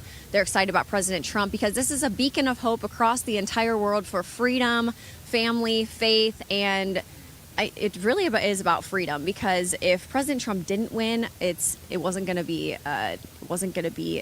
good for the whole entire world. Well, we've seen that already with the plea deal coming into place with Israel and Hamas. Of course, Hezbollah has really been decimated in Lebanon thanks to Israeli forces. In Russia and Ukraine, there's discussions now between Vladimir Putin and Vladimir Zelensky, along with President-elect Donald Trump, to stop this war. Of course, so much carnage that has taken place in the last 4 years, whether it be domestically or the foreign policy of President Joe Biden. He has clearly failed this country, and he's going out 50 years of quote-unquote service to the American people, but an American presidency that has been really a failure, and along with his vice president Kamala Harris, an utter failure at what they attempted to do. It was very strange the other night with his farewell address to the nation, saying that he's been fighting for populism and is now concerned about tech oligarchies, although he's given the Presidential Medal of Freedom to Hillary Clinton and George Soros, 2 oligarchs who have really been, I guess, soldiers for the big bureaucratic deep state here in Washington, D.C. That's right, because all the big tech companies used to be censoring conservatives left and right, especially across all platforms, YouTube, Facebook, especially during the COVID era. If you were speaking out at all against any of the narrative of the mainstream media, you were immediately shut down, accounts banned, censored, people getting blocked off social media accounts. So now they're really changing their tune now that President Trump is going to be back here in the White House, and hopefully they are going to be sticking to our Constitution and the right to free speech that we have. And we see so many people coming through the South lawn here, which is really nice because we're just next to the ellipse. Of course, you get a wonderful view of the Washington National Monument and the Jefferson Memorial right behind us. So this area yesterday we were actually moved away from by Department of Homeland Security and Secret Service as well, because you had the president actually moving on to an event in some of his final events before he leaves office in less than 48 hours here. We have President Donald Trump returning to 1600 Pennsylvania Avenue, and history, regardless of where people stand, simply because really only one person has served 2 non-consecutive terms as president, and now Donald Trump will be the second man to do that.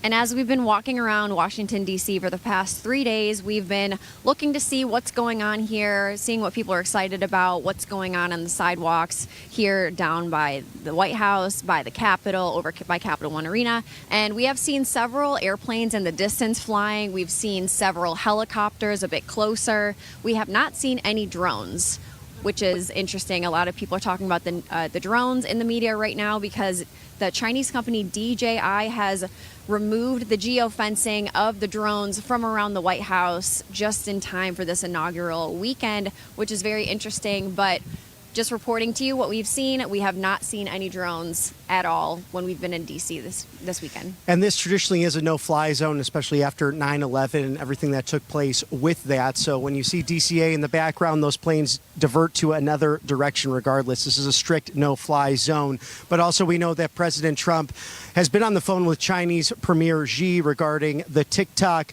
ban and that ruling that took place by the Supreme Court to uphold that law. I'm sure they had many other things to discuss, even regarding this geofencing of drones. But we'll see how that seems to be a positive relationship, but clearly rivals, and clearly the two superpowers looking to see how they will coexist as we move further into the 21st century. And it feels so... you feel so relieved knowing that someone like Donald Trump is going to be on the world stage with other world leaders negotiating and standing up for America first, while, like you said, rivals, but also working together in some capacity about different issues that affect both China and the United States. Of course, TikTok is a big part of our culture and a big part of businesses here in America, and we'll see if maybe Mr. Wonderful will purchase it. We don't know yet. Could be a possibility on the TikTok ban, so stay tuned for more updates on that. And then we'll see what happens with Chinese leader Xi Jinping as well.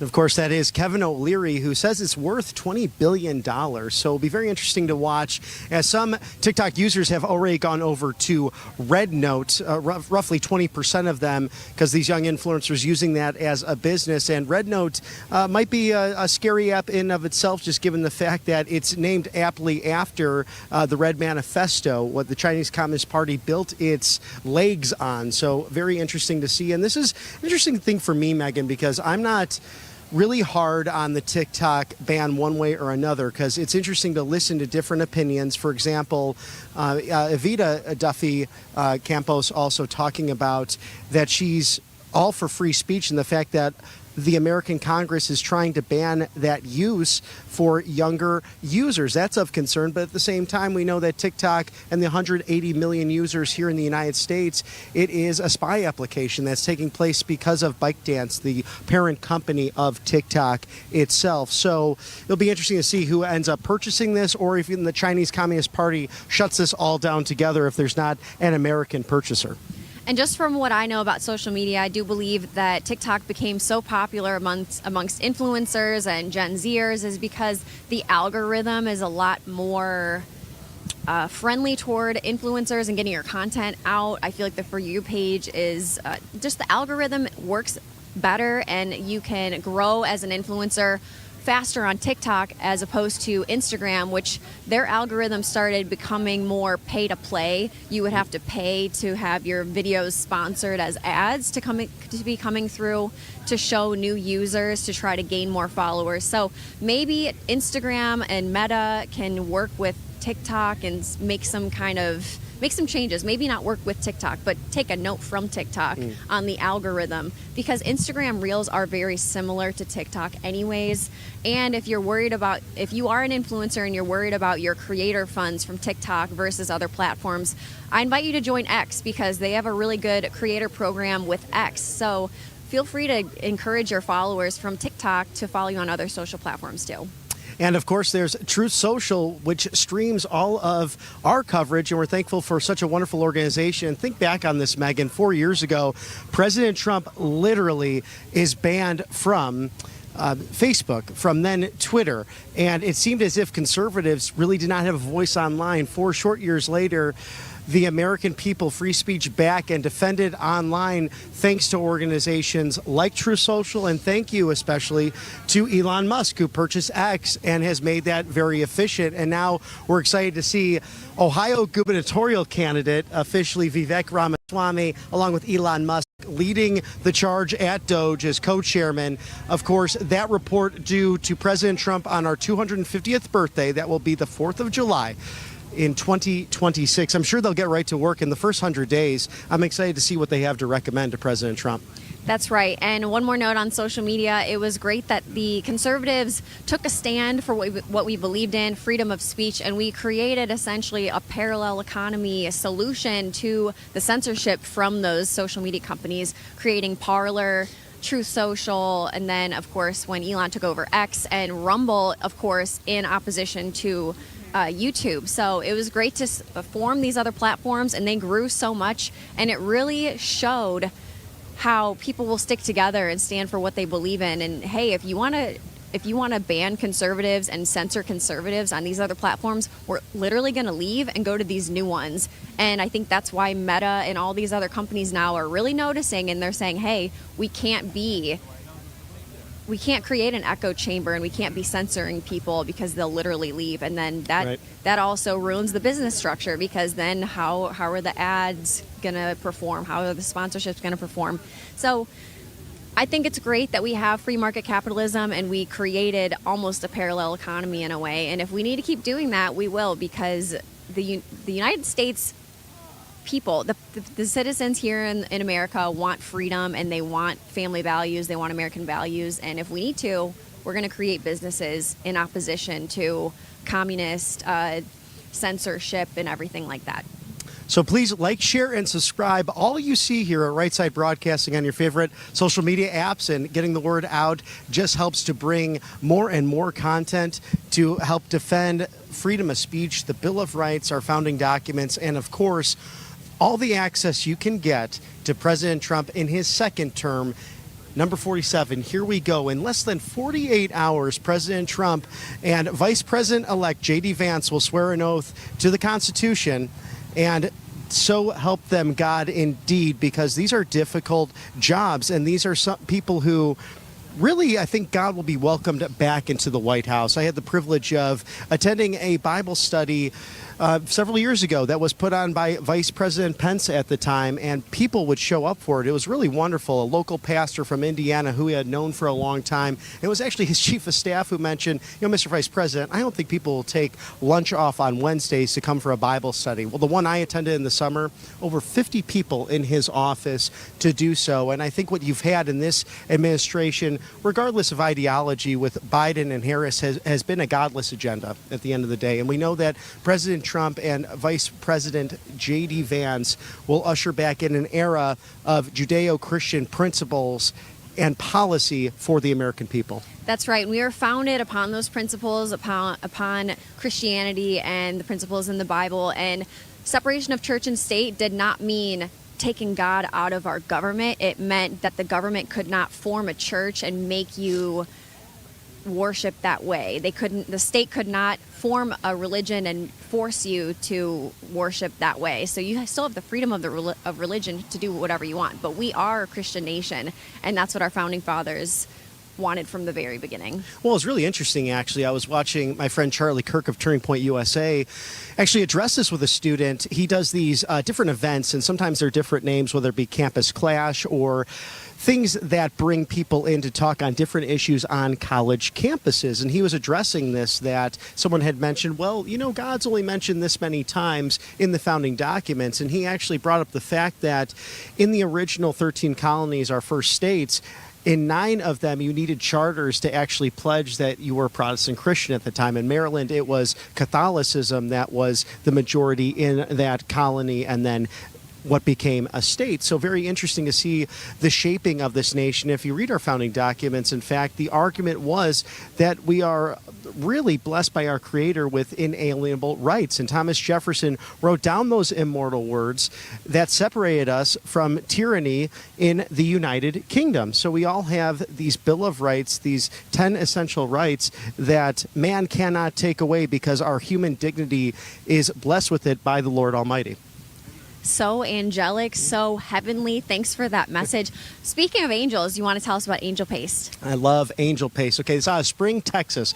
A great sponsor of ours because they are veteran owned and hired. And I have tried some of this myself because sometimes you get that dry skin, especially during the winter. So you want to visit angelpaste.com/RSBN for all of the great deals that they have for us. A great supporter of the organization. And I'm telling you, it is a miracle cream. And they also have different fragrances and unscented. They even have this black label that is super manly man approved, I promise, okay? It's I mean, like Brad Paisley, you want to carry that tackle box down to go fishing, whether it's during the winter or in the summer, but this will make sure you're protected and comfortable in the extreme temperature. So go over to Angel Paste and see one of our finest sponsors here at Right Side Broadcasting. Thank you to all of our sponsors. You are the reason we're able to make this all happen, and all of our viewers, all of our donors. Thank you so much to everybody who supports us here at the network. RSBN is truly something special, and thanks to all of you, we can continue to make this content happen for you, going live on the ground. Of course, Inauguration Week, this is huge, and we want to thank you for making it happen. And it's exciting to see as many patriots and fans of the inaugural proceedings are here to see what has been a peaceful transition of power for nearly 250 years. And we'll see this wonderful celebration take place in less than 48 hours. Of course, everything is going to be indoors now. So another connection between the Gipper, the great communicator, Ronald Reagan, and of course, the people's president, Donald John Trump. 40 years ago, we had it inside the Capitol Rotunda. It looks like that will take place on Monday again as the location. Of course, that changes some of folks' plans come Monday, but regardless, people are enjoying seeing all of the sights of Washington, D.C. and preparing for what's going to be an exciting event. And we will update you here at Right Side Broadcasting with all of the information as it comes into us. Of course, the Capital One Arena tomorrow for a MAGA rally and likely a viewing party on Monday as well. So great patriots can come together and watch that and get an up-close view on the 45th and soon-to-be 47th President of the United States and the 50th Vice President of the United States as they take their oaths of office and prepare to serve the American people. What a wonderful weekend coming up, leading up to Monday, the big day. And of course, so many parallels between President Reagan and President Trump. It's really cool to see. And that was only 40 years ago that President Reagan was getting sworn in. And then now things have gotten so bad. So President Trump came in to save us yet again. And it goes to show you need to pay attention to history. You need to make sure that you're voting correctly, voting based upon your education. And it was getting bad there for a little bit at the end of the Obama ages. And then, of course, Trump came in to begin the golden age for a little bit. And then Biden came back into office. And now it's about to be MAGA 2.0, of course, with RFK, making America healthy again, bringing together so many voters that may have not participated before, independent voters coming over with RFK. I think it's going to be incredible. And I can't wait. Just a couple days away from President Trump entering the White House again. Well, and think about this, the great Dennis Quaid, who helped make Reagan, the new movie on the 40th president. And Megan, I'd love some of your thoughts on this, but what I was struck by that movie, it's narrated by the man who actually spied on Reagan throughout his career. So former KGB, and that's played by the great actor Jon Voight, who's just been appointed as a special envoy along with Mel Gibson and Sylvester Stallone to Hollywood to help shape the culture once again. But the movie really focuses on the Russian perspective of Reagan as he's coming up in his career and then service as governor of California and president of the United States. But what struck me about that was not only his beautiful relationship with our First Lady, Nancy Reagan, but also the fact that when he was in his 40s and 50s as the SAG president and fighting the communists in Hollywood, he really had a crisis of identity before stepping up to serve his great golden state of California and really thought, where is my career leading me? And that led to public service. He was one of those grassroots activists who said, I can take this on, inspire a new movement, and that Make America Great Again movement really has become the recent 40 years later, a MAGA movement of another outsider, the great businessman Donald John Trump, to really make a difference and say, I can do this better than a bloated bureaucracy, a deep state centralized in D.C. Remember his inaugural speech. I am taking the power away from them and back to you, the American people. And I could remember seeing the gulps of recent presidents, whether that be George W. Bush or Bill Clinton, Barack Obama, and then Vice President Joe Biden. That's really what Donald Trump is the antithesis of. Number 42 through 46, and the way they have grown government regardless of party. It's truly we the people versus a bloated bureaucracy. That's right. And both President Reagan and President Trump were not born and bred to become politicians. They became successful in their own right as businessmen or actors or entertainers throughout the private sector. Of course, Reagan was an actor in California, and Trump was a real estate mogul in building New York City. He built half of Manhattan, of course, and then he turned into an entertainment kind of guy as well with The Apprentice and some other movies and TV shows and things like that. So they have a very similar personality in that way, and then they felt the need that they had to step in and save our great country, because that's what gave them these opportunities to become successful, is the American dream. So they really were not born and bred for this, but they felt that it was imperative that they stepped in to do what they could to save our country. And then, of course, Reagan was so popular. He won every single state minus Minnesota for his reelection. And I do believe if we had voter ID, same-day voting, and all that, and paper ballots, I think President Trump would have won every single state. And one of the promises, in fact, number 18 on those 20 promises, finding a way to not only make voting as accessible as possible, which has been, especially those with voting laws in those states, but getting rid of the motor voter and making sure that elections are actually counted on that night. There's no stopping of that. And it was refreshing to watch 2024, especially compared to what took place in 2020. Of course, you have some exceptions with Arizona, California, and Alaska, who were way behind, even weeks going on with certain congressional races not being decided, and for so many different reasons. But you saw the secretaries of state in Michigan and Georgia saying, we will count this the night of, you will have results. And to their credit, both Republican and Democrat office holders had those results that night. So there's been a lot of pressure to serve the American people, because we go through this practice every 4 years, and people, regardless one way or the other, should know who their elected representatives are after the contest. I mean, look at the state of Florida in the 2024 election. They were one of the first states to get most of their votes counted, and that's a hugely populated state across the U.S. So they were one of the first to get their votes in. We were there in Palm Beach getting the votes, getting the electoral votes counted live, and it was really cool to see that when we were getting the results. But look at how highly populated Florida is, and they have their act together when it comes to the elections, because they were able to count that night. And then, of course, we were able to get the election results by around 3 a.m., I believe it was. So that was refreshing to see, like you said, versus 2020 dragged out the process. Of course, in the middle of the night, the vote count changed suddenly in the direction for Joe Biden. So it was pretty interesting how it played out in 2020, and 2024 was much more cut and dry. Much more streamlined and much more efficient. Mr. Director, do you mind if we just pan the camera just to show everyone all these great MAGA patriots who are coming to see President Trump's inauguration? Who's excited for Monday? I don't know. It was a lot louder on the campaign trail. I said, who's excited for Monday? There we go. And it's great. You're actually seeing democracy in action. We are right outside the south lawn of the White House. This is the ellipse. And, of course, we have freedom of speech as well. Right below, I'm noticing a Donald Trump duck, if you will. But I think the hair looks good on that duck. So it's a trend that's clearly happening throughout our country of wanting to be more and more like a great commander-in-chief. Again, a man who came down that golden escalator with our beautiful First Lady, Melania Trump, saying, I can do this better. It's about time we elect someone who knows how to handle money and domestic events and also foreign policy. And he has proven to do that the first time, and I'm sure will do that in his second term. That's exactly right. And as I'm looking at that big inflatable Donald Duck, but Donald Trump with the hair, I think it's cute. I don't know if that's trying to be a protest against Trump, but I think that thing is cute. Yeah, I think it's a good decoration. It's a I don't good know. look. Trump is fashion now. If you are wearing Trump gear, if you've got the Trump wig on to look like Donald Trump, it's a fashion statement at this point. Anything Trump is fashion, and especially our beautiful First Lady, as of 2 days from now, Melania Trump, is the epitome of class and fashion and elegance.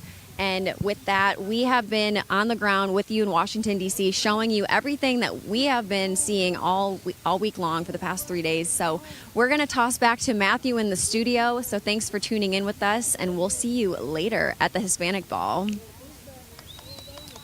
All right, Bobby and Megan, thank you so much for that live coverage near the south lawn of the White House. And we'll be seeing them, of course, later for more coverage, as today is sort of an RSBN doubleheader of coverage. A lot of coverage coming up, including, of course, tomorrow, as we are less than 24 hours away from the huge MAGA victory rally at Capital One Arena.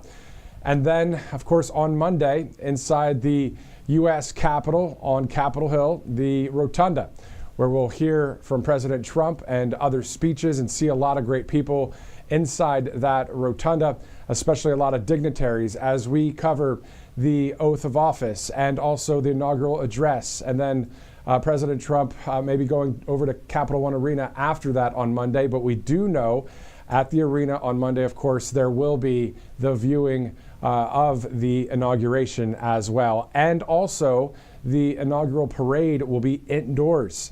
So let's re-rack some information. As you guys heard yesterday with that breaking news, it's been since 1985 since the last time a president was inaugurated inside of the U.S. Capitol Rotunda.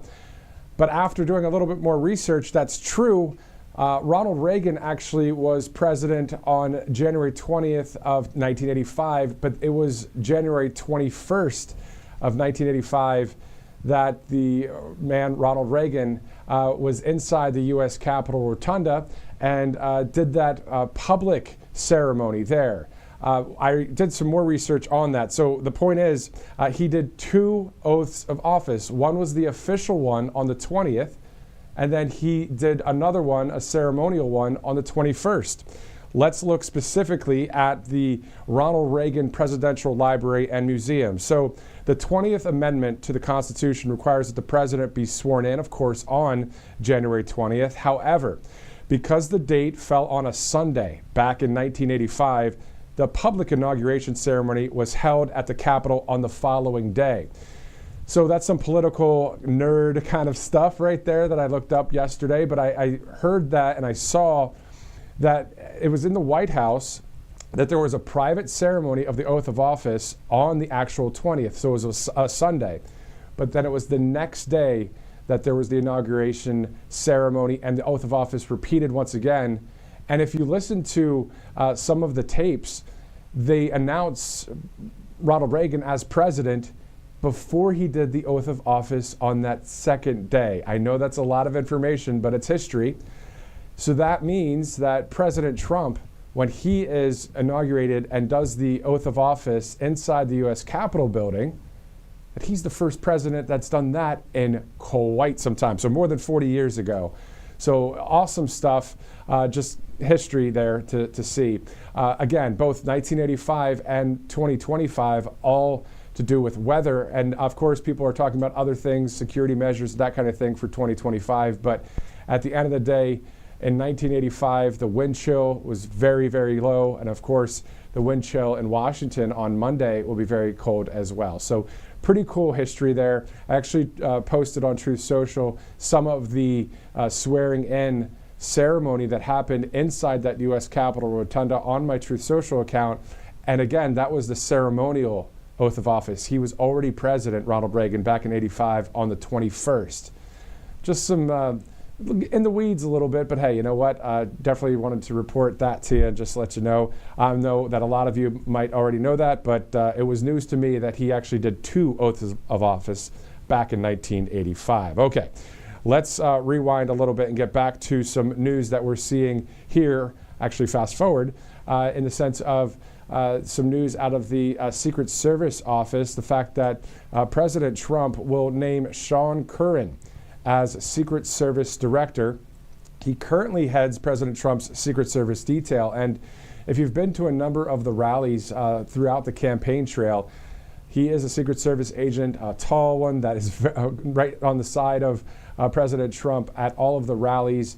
He was there on J13 with the sunglasses on. So he is the guy that will be the Secret Service Director. So, of course, President Trump going with the people he trusts and knows, and that is kind of the same thing when it comes to the cabinet. You know, all of the picks that he has are all America First, great patriots for this country. So this is a great celebration about to happen right here on Right Side Broadcasting Network, of course, because we know that since it won't be outside, you won't be able to see it in person from outside, so you'll have to see the inaugural ceremony and the oath of office inside the Capitol building, but you could watch it right here on Right Side Broadcasting Network. On top of that, there is that viewing at the Capital One Arena as well on Monday. So a lot of coverage there. So let's go to let's go to Colonial Metals, Colonial Metals Group, a great sponsor here at Right Side Broadcasting Network. You can protect your IRA and your 401k with gold. It's a 100% tax-free situation there. You can see that QR code on the right side of your screen. It's freegoldguide.com/RSBN. If you take a look at that, you'll be able to get a lot of information on Colonial Metals Group, a great sponsor here at Right Side Broadcasting Network. All right, so we do know that a little bit later today, President Trump will be in Trump Force One in Florida, flying up to Washington, D.C. So the next time President Trump flies in an airplane will be Air Force One as the 47th President of the United States. So we'll have that live vantage point for you from West Palm Beach. So that'll be quite awesome. That'll be in a bit from now, but we will have that for you here before we end our broadcast. So looking forward to seeing Trump Force One once again in Florida, taking off, and we'll bring you that live coverage as he goes to Washington, D.C. We're hearing reports that the first trip for President Trump in Air Force One will be to the West Coast, to Los Angeles, to visit the people there and also to see that damage there, but also from the wildfires. But also, of course, I'm sure he'll have some very strong words about Gavin Newsom and the LA mayor as well, just in general, to what needs to be done for that region of the country. So looking forward to seeing the president in action. You know, I was thinking just the other day, the fact that, you know, at the Kentucky Derby, the horses are waiting right there, the race horses, for that gate to open and that bell to sound. And it's kind of like that right now for the Trump administration, because as soon as those gates open and that bell sounds, it's on. It's game time for our country, as we know that we are only 48 hours away from that big day. So let's look at some news we're also following here on Right Side Broadcasting Network as we get ready for some great coverage in Washington, D.C. We do know that tonight at Trump National Sterling in Virginia, there will be a huge and massive fireworks display. To Bobby's point earlier, talking about Christopher Macchio, he will also be performing tonight in Virginia. We'll have that coverage, but we'll also be live at the official Hispanic inaugural ball. And to Bobby's point, we know that Marco Rubio, Ted Cruz, Ben Carson, and others will be there. So a lot of live coverage tonight on this Saturday of celebration for our country. Looking forward to that. And it was great to see RSBN's Christina Loren as well in Washington there outside the Supreme Court and the U.S. Capitol building on Capitol Hill, interviewing the great Mike Lindell on camera there for about 30 minutes. We know Mike, when he gets going, he's going for a minute. And but what he speaks about is truth, and it's wonderful to see Mike again here at Right Side Broadcasting Network. So if you're watching us on Rumble, thank you so much. We prefer you watch on Rumble, but those of you watching on YouTube, X, maybe you're on our website or our app or on Truth Social, thank you so much for joining us as we are getting ready for the 48 hours to come here of coverage of President Trump's 47th Commander-in-Chief position that will happen on Monday. So you're taking a live look there, of course, at the White House as it is 3:39 Eastern Time. Getting ready for some more coverage, possibly to go back to Christina Loren for a bit, but we know that we will be going to West Palm Beach as well to see President Trump aboard the Trump Force One and then fly to Washington, D.C. So let's see here. We know that it was 40 years ago, again, that Ronald Reagan was sworn into office inside a building because of the weather. And now, of course, President Trump doing the same because of the weather on Monday. The headlines, if you're just joining us once again, President Trump will name Sean Curran as Secret Service Director. Currently heads the president's Secret Service detail. And again, if you've watched a lot of the rallies, this guy is always alongside President Trump. So it's great to see someone that is a person that is to be trusted as a Secret Service Director. We were wondering who that would be named, and we see that that would be Sean Curran. That is going to happen there. As we are about 20 minutes from 4 o'clock, we'll be again going to West Palm Beach here in just a bit. On Monday, we'll have wall-to-wall coverage from Capitol Hill, of course. The oath of office, the inaugural address inside the Capitol Rotunda. But let's talk about tomorrow. Of course, it's going to be Rally Day in America, as President Trump mentioned on Truth Social as well. So you saw that just earlier today. It said Rally Day, and he said 3 o'clock for tomorrow at Capital One Arena. So Capital One Arena is going to be quite the sight over the next 48 hours. You're looking at about 20 to 22,000 people, at least that's the seating capacity at that arena. So we're going to see a little bit of a wintry mix tomorrow as well.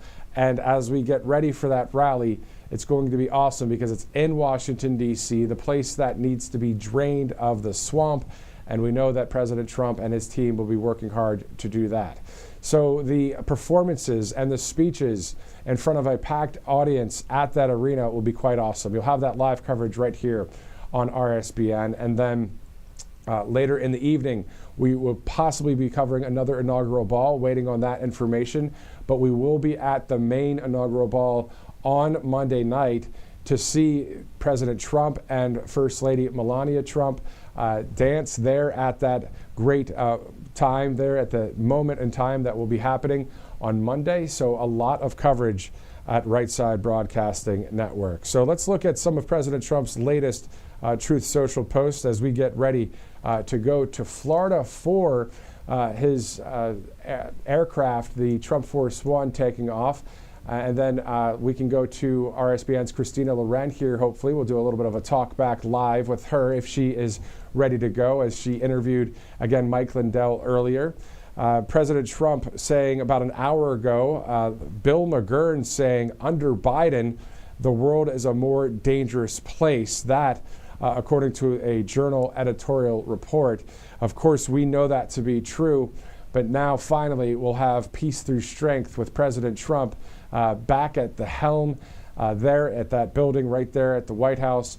You know, it's been his building since 2015, in my opinion, because we know what happened in 2020, but looking forward to seeing the next 48 hours of coverage right here on Right Side.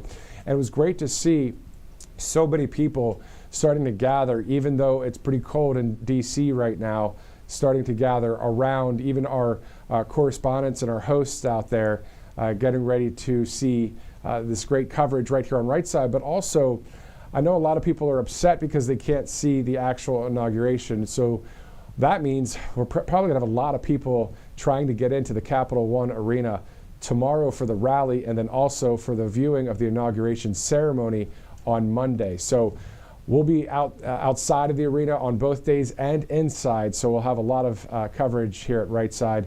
Looking forward to that here. Yesterday, if you remember that breaking news about the president in the sense of having the inauguration inside the U.S. Capitol building, we'll be having that coverage within the actual rotunda. I saw some messages on Truth Social earlier saying, well, we won't be able to have the inside access. Well, we will, and we'll be able to stream the entire event. And we know that Jason Aldean and Carrie Underwood and also Chris Macchio, the opera singer, will be singing the actual national anthem. So we'll see, will Jason be playing at the Rotunda, or will he be over at the Capital One Arena? So we're kind of following every detail as it comes to us here at Right Side.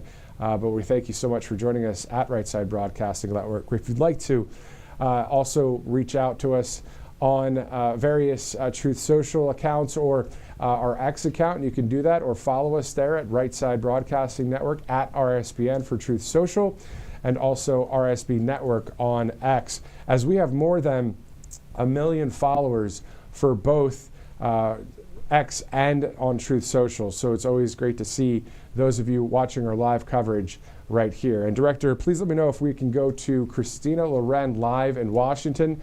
As we saw, she was doing some live reporting outside of the Supreme Court and also outside of the U.S. Capitol building.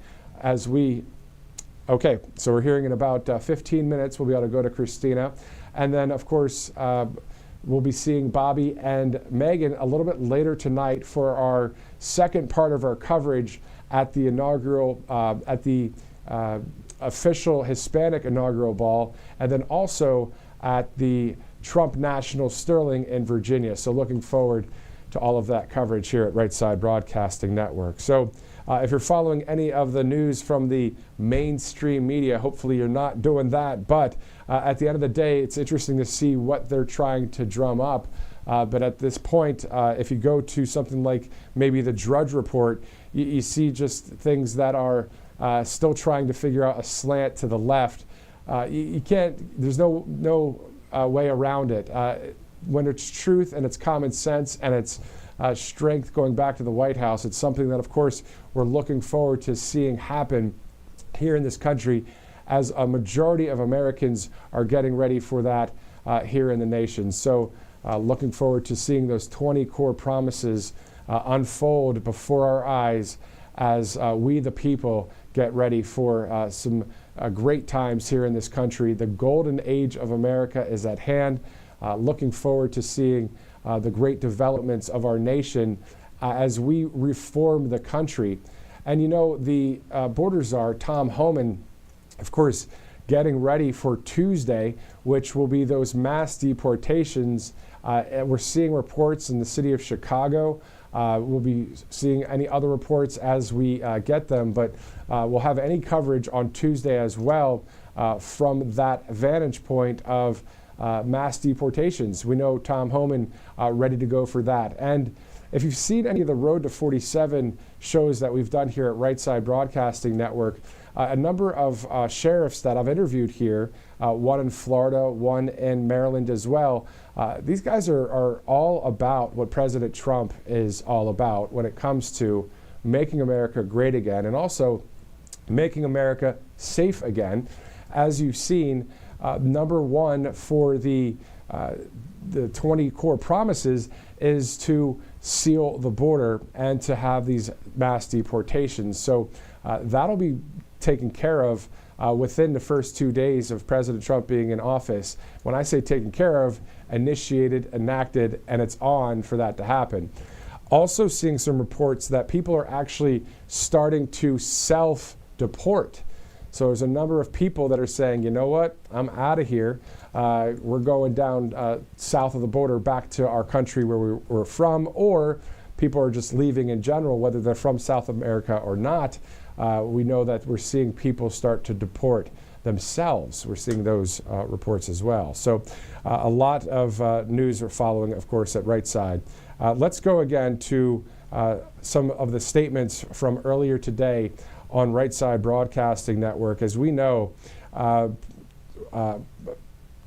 Bobby McNeely and Megan Kohler were catching actually a glimpse of a motorcade entering the White House earlier today. So you can take a look at that on our Truth Social page there.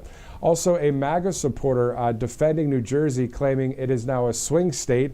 For everyone that says that New Jersey is impossible to win, that is a straight up lie. That, according to somebody that was interviewed by Christina Loren earlier today in front of the Capitol building. So we're seeing a lot of states start to say, you know what, we're leaning red more than ever before. We saw the swing states go to President Trump, of course, in the election, but also many other states that we were looking at on election night, whether that was Minnesota or New Jersey or even Virginia. It was that back and forth that we saw for a while there. So it's great to see that there's a lot of people saying we support President Trump and the MAGA agenda. So also, another person said, this is all on our RSBN Truth Social, if you'd like to go there now. Something has to change in California. Christina Loren interviewed a Trump supporter about the over-regulated insurance in California. So it was interesting to see that. The people from New Jersey and also New York and California all on camera today outside of a number of buildings there in Washington, D.C., being interviewed by our hosts saying that, you know what, I'm from a blue state, but we're hoping for California to be made great again. Same thing with New York and New Jersey. But people really throwing their support behind President Trump and not afraid to show it, whether it's outside the White House, outside the U.S. Capitol building, outside the Supreme Court. Speaking of the Supreme Court building, earlier today there was a women's march, and I watched some of that coverage on another network, and all it was a lot of hate, a lot of anti-morality, anti-God, anti-Constitution, anti-Trump, anti-people, and it just doesn't make any sense, because at the end of the day, there's one truth, right? And the Constitution is all based on truth and common sense.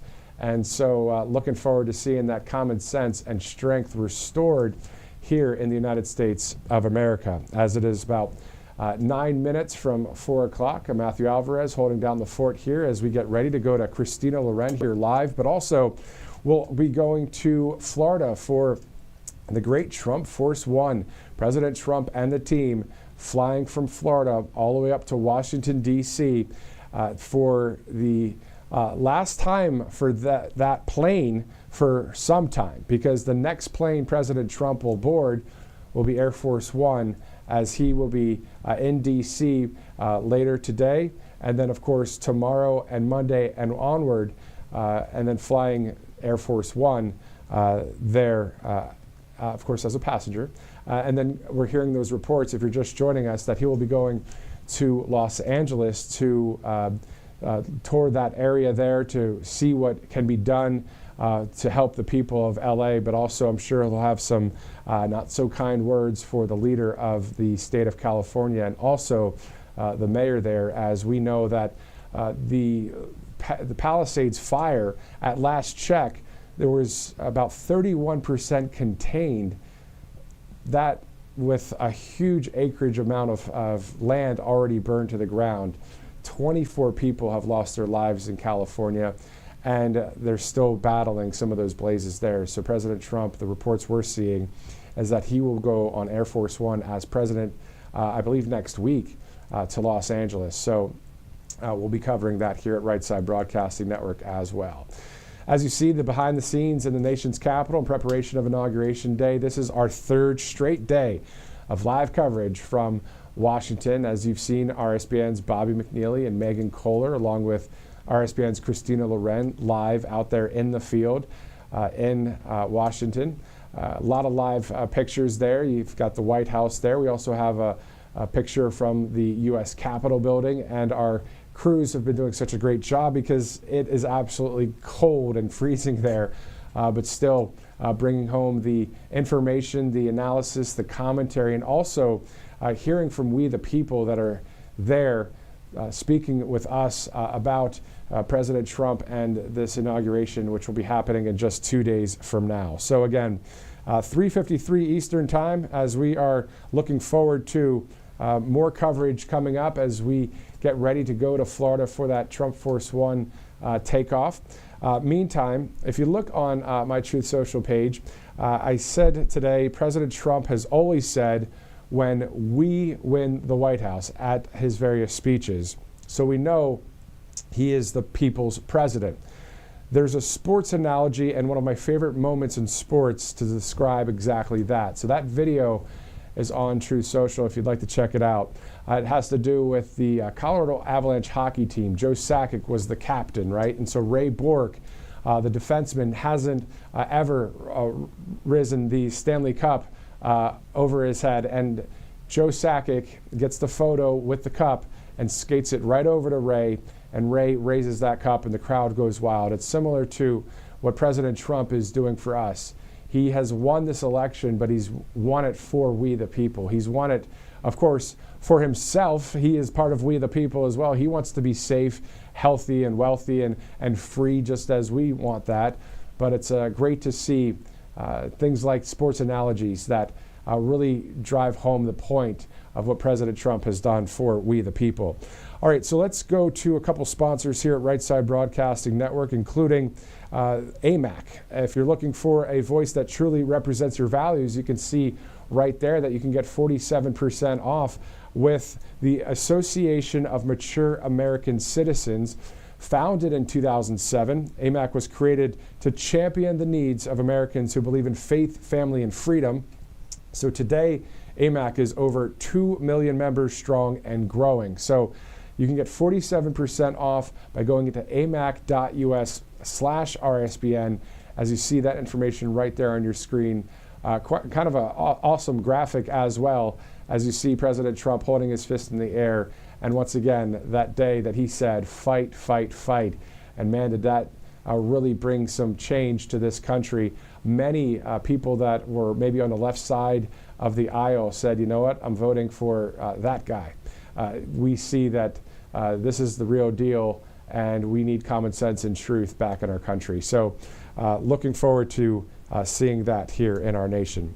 If you're just joining us, let's re-rack some information here as we get ready for some of the more of the coverage that we're about to have here at Right Side Broadcasting Network. Once again, my name is Matthew Alvarez. Thank you so much for joining us. If you'd like to follow Right Side Broadcasting Network on Truth Social, it's at RSBN, or on X, it's at RSB Network. Again, President Trump making history, coming up here as the 47th President of the United States, and aren't we glad it's finally going to happen. We saw Mike Lindell out there speaking for about 30 minutes with Christina Loren, a small crowd gathered out there, and everyone's saying we're so glad this is happening after 4 long years of terrible policies. We know if you go woke, you go broke. We know if you have weak and woke policies, they fail 100% of the time. Thank God for strength and common sense returning to that building right there that you see on the right side of your screen. So we really are looking forward to it here at the network to cover America First News and to cover the reform of America and those 20 core promises that we're going to see unfold once again before our eyes. One of them is, we'll go to a random one. Let's go to number 12. How about strengthen and modernize our military, making it without question the strongest and most powerful in the world? AKA the DOD Secretary, hopefully to be sworn in, of course. Pete Hegseth will be doing that. Number 13 is keep the U.S. dollar as the world's reserve currency. Number 14, fight for and protect Social Security and Medicare with no cuts, including no changes to the retirement age. These are just a few of the platform that you guys can check out at donaldjtrump.com. We're saying that website because at the end of the day, obviously President Trump is going to be in office. That is the platform that he is running on. So if you'd like to check that out, a lot of information there on the platform and those 20 promises to the American people. Number 15 is to cancel the electric vehicle mandate and cut costly and burdensome regulations. Also, number 16, to cut federal funding for any school pushing critical race theory, radical gender ideology, and other inappropriate racial, sexual, or political content on our children. Number 17, keep men out of women's sports. Number 18 is also about deporting pro-Hamas radicals and make our college campuses safe and patriotic again. Number 19, to secure our elections, including same-day voting, voter ID, paper ballots, and proof of citizenship. And then number 20, unite our country by bringing it to new and record levels of success. And that's what we're going to see kick into high gear as the 24/7 news cycle next week is going to be quite something to cover. Hopefully you'll be with conservative media right here at Right Side Broadcasting Network as we see what happens just in the first week of office for President Trump and the team as he moves forward with this great America First agenda, this common sense and truthful agenda that will make America safe, free, great, and happy again. How about that? I mean, how about smiles, more smiles in our country? How about making comedy great again? You know, a lot of times, you know, if you're watching this as a liberal and you're seeing us talk about these America First talking points and our support for the Constitution and the truth is what it's about. And it happens to be that this guy, Donald J. Trump, stands for those things. So when you put that together, you see someone that has that natural business skill, that natural leadership ability, and he mixes that with the great policies of MAGA. You know, as a common sense conservative myself and friends and family that I would talk to, we know that that's what we want for our country. We want to be healthier. We want to be wealthier. We want safety. We want law and order. We want borders for our nation. We want our constitutional rights.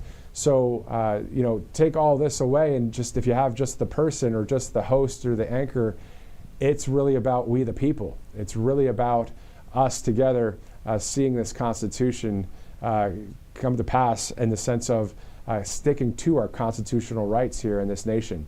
All right, so it is the top of the hour, 4 o'clock here at Right Side Broadcasting Network and Matthew Alvarez. Let's go to a commercial break. We'll be right back, and we're getting ready for seeing Trump Force One from Florida flying up to Washington, D.C. We'll be right back. Hey y'all, it's Silk from the Diamond and Silk Chit Chat live show. Look, don't forget to check me out right here on RSBN Network. Be sure to watch the show on Right Side Broadcasting Network, and I want you to support Right Side Broadcasting Network. Yes, it's imperative that you do so, okay? I look to see y'all soon. Bye-bye. A large retail store just canceled a huge order, leaving us with a ton of extra MyPillows. But you know what? That's their loss. I'm going to make it your gain. For the first time ever, you get standard classic MyPillows for wholesale prices, only $14.88. I can't believe I'm even saying that. Only $14.88. But it gets even better. For a limited time, I'm going to offer my entire classic collection at wholesale prices. Upgrade to a queen size MyPillow for just $18.88. King size only $1 more. Get my body pillows for $29.88 and multi-use MyPillows for only $9.88. So go to mypillow.com or call the number on the screen. Use your promo code to take advantage of wholesale pricing for the first time ever on TV, including my standard size MyPillow, only $14.88. They've never been offered this low before. We have limited quantities at this price, so limit's going to be 10, and once they're gone, they're gone. Welcome to Right Side Broadcasting Network, your trusted conservative news outlet. At RSBN, we deliver the truth when the mainstream media falls short. Since 2015, we've proudly broadcasted every single one of President Trump's iconic MAGA rallies, bringing you the excitement and energy live before anyone else. By watching RSBN, you get an unfiltered front row view of the action on the ground. We interview the crowds to give a voice to millions of Americans just like you. We show you President Trump's speeches in their entirety, free from interruptions and censorship. We cover the stories that matter to you with the integrity and passion you deserve. Thank you for choosing RSBN as your home for America First News. Together, we stand strong, united, and informed. So join us and be part of the right side of history.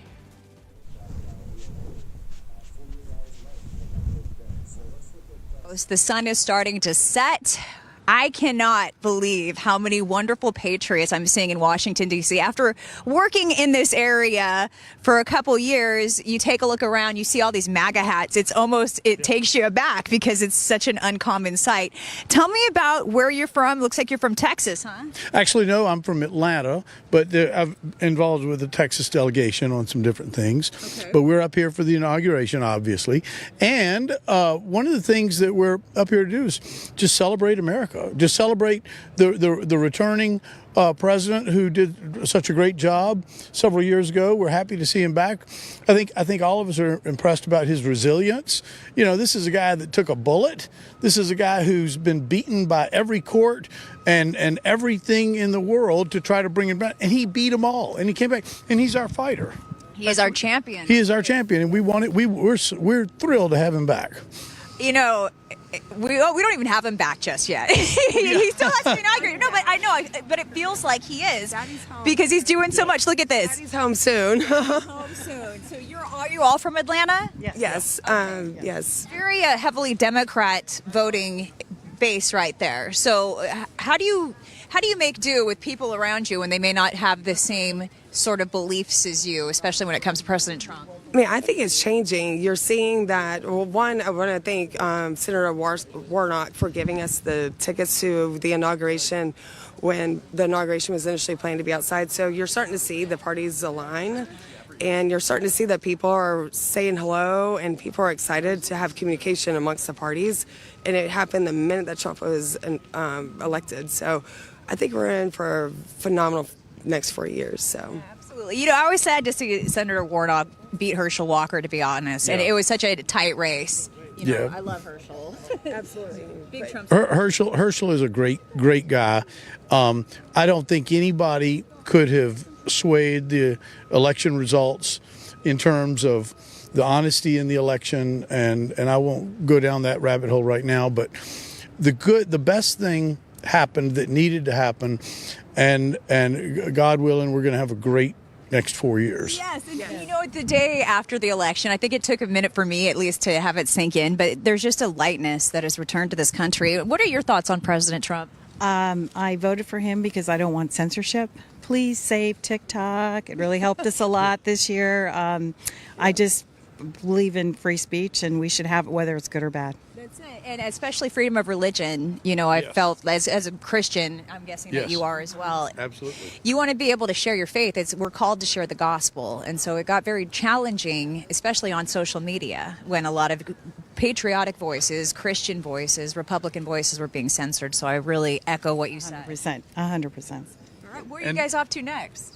To the front of the White House. Front of the White House, and then to a couple of balls. But just to dovetail into what you were saying, this we really do think was God's will for him not to be.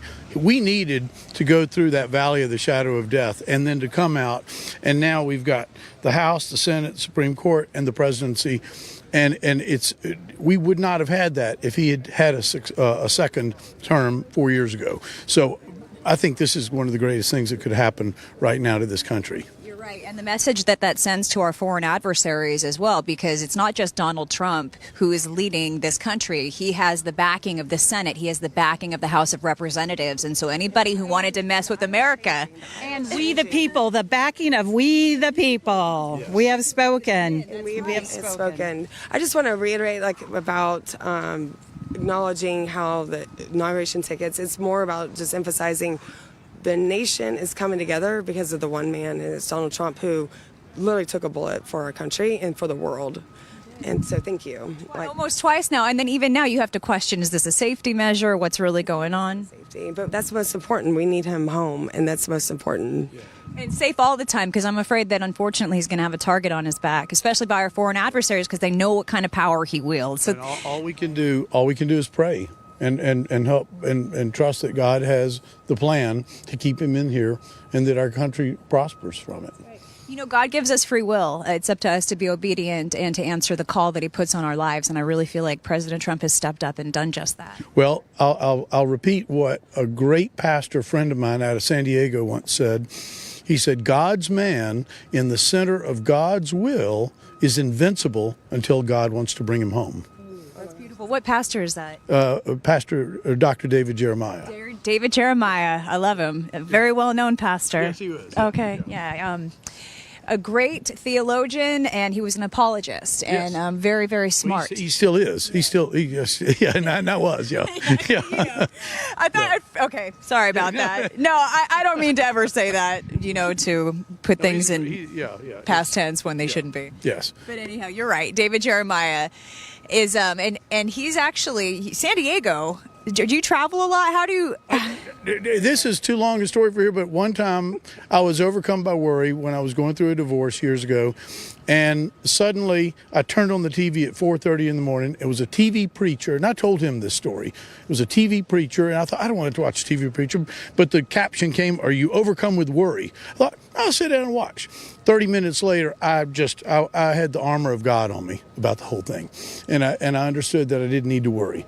And it changed my directive on so many different wavelengths. And since then, I've been out to his church. I've been to several conferences, and I like the way he presents the Bible, and I like the way, from my perspective, how I perceive life now after taking a new directive in that way. So can I just ask the connection with the Texas business company? I've just got a lot of friends in Texas. So that's it. He gets it in Texas. Hey, one of those exes may have helped you find God. So, everything in life happens for a reason. There are no coincidences, including this interaction. So thank you. And you're out of Nashville originally? I'm California originally. Okay. So, yeah. But, they don't allow you to speak as freely about Jesus in California. I moved to the Bible Belt in Nashville. It's quite different. So enjoy where you are, because at least in Atlanta, Christ is celebrated. Exactly. It's wonderful, and you never know what God's got around the corner for you. And we're not guaranteed tomorrow, but at the same time, we're guaranteed eternal life through belief in Him. And when you get that in perspective, it puts everything from a worldly perspective into order to where it's not so important. But when you love the country, you still want to see the country do well. So it's just a whole different way of living. I don't know. In fact, I don't know how long this is going to go on, but I don't know how people that don't have a faith in Christ, how they get along. I know. I don't know what governs them. I don't know where they put their firm foundation, because you can't put it in the world. You can't put it in wealth. You can't put it in power. You can't put it in beauty. These things are fleeting. So, yeah, thank you very much. Thank you. Mm-hmm. Thank you. Thank you. Nice to meet you, too. Okay. God bless you all. We have to really take a moment to step back and look at how smart and faithful Trump supporters are. And that's not just, once in a while you encounter somebody like that. That's typically the MAGA movement. These are people who love God, they love country, and they love somebody who's going to stand up and represent us the way that we should be. And that man is President Donald J. Trump. And, the sun is setting, but the sun is out. We started the day, it was very cloudy. It's hard to believe at this point that there is a very potent winter storm on the way to Washington, D.C. It's actually really cold air that's been locked up in Canada. That cold, dense air is going to come through a cold front, dragging in incredibly heavy winds and snow. That's going to be the case for tomorrow on Sunday. And then on Monday, behind that cold front, the very cold air, that's where we always find the coldest air. Once that front comes through, the cold air trails behind. That is going to keep temperatures in very dangerous record potential levels. This could actually go down as the third or fourth coldest inauguration on record before all is said and done. So we're going to keep watching the temperatures, watching the weather. I know Matthew Alvarez, he is in a nice, cozy position right now in the studio. We look forward to getting a chance to chat with him. And, our real coverage begins tomorrow. That's when the man that everybody wants to hear from, the man that everybody wants to see, is going to start to really make his presence known in Washington, D.C. We all know he's coming, and we feel that he's coming. There's a change in the atmosphere. But it's tomorrow and the following day where we really get to embrace the fact that he is going to be our president again. And then after that, he's going to get to work. I mean, he's going to get to work right away. In fact, he's expected to potentially sign 100 executive actions tomorrow. And then we're hearing on the second day, we're already going to start to see the immigration situation start to resolve in Chicago. When it comes to deportation, it could start as early as Tuesday. And so a lot is happening right now. It's going to happen very quickly. The news media is going to try to, of course, capitalize on whatever they can. They're going to make things seem a lot more harsh than they actually are, because that's what they do, because they're still out to get them. We have to remember that as well as we read into their narratives. I think a lot more people are a little bit more awake at this point, and they're not just going to take everything that they get from the news media any longer. But we do have to keep our guard up and remember that that's what's going on. And we can only hope that it doesn't get even more contentious than it was before the election. In fact, I'm hoping that maybe they'll give him a break like we've seen with Mark Zuckerberg, the CEO of Meta, who in fact is expected to be at the inauguration tomorrow. Also, Elon Musk will be in attendance. We're looking forward to potentially seeing Tim Cook, the CEO of Apple, within those seats of dignitaries that are expected to actually make their way into the Capitol Rotunda. It's going to be a very elite group that gets in, but I do believe those faces will be there. We're still expecting the vice president of China to be there as well. And we know who's not going to be there, Michelle Obama. Matthew, you know that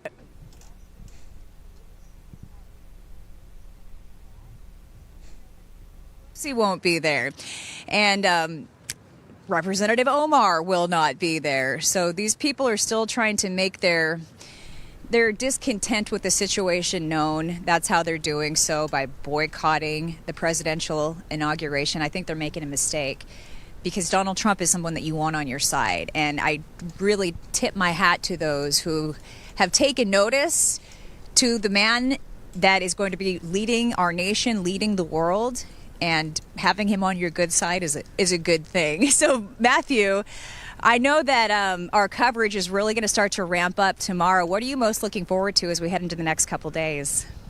Definitely that moment when he says, I do affirm or solemnly swear, and do the whole oath of office. Definitely looking forward to him becoming the 47th Commander-in-Chief. I mean, other than that, the rally tomorrow, right here for Right Side Broadcasting Network, since we've been doing this coverage for so many years, to have that kind of full circle moment is going to be quite awesome. So tomorrow is the rally, and then, of course, when he puts his hand on that Bible on Monday. Those are the two moments that I'll be looking forward to. How about especially when Lee Greenwood's God Bless America is playing, Christina, when at the rally tomorrow, and he takes the stage. The place is going to be so loud. You're going to have to get some earplugs.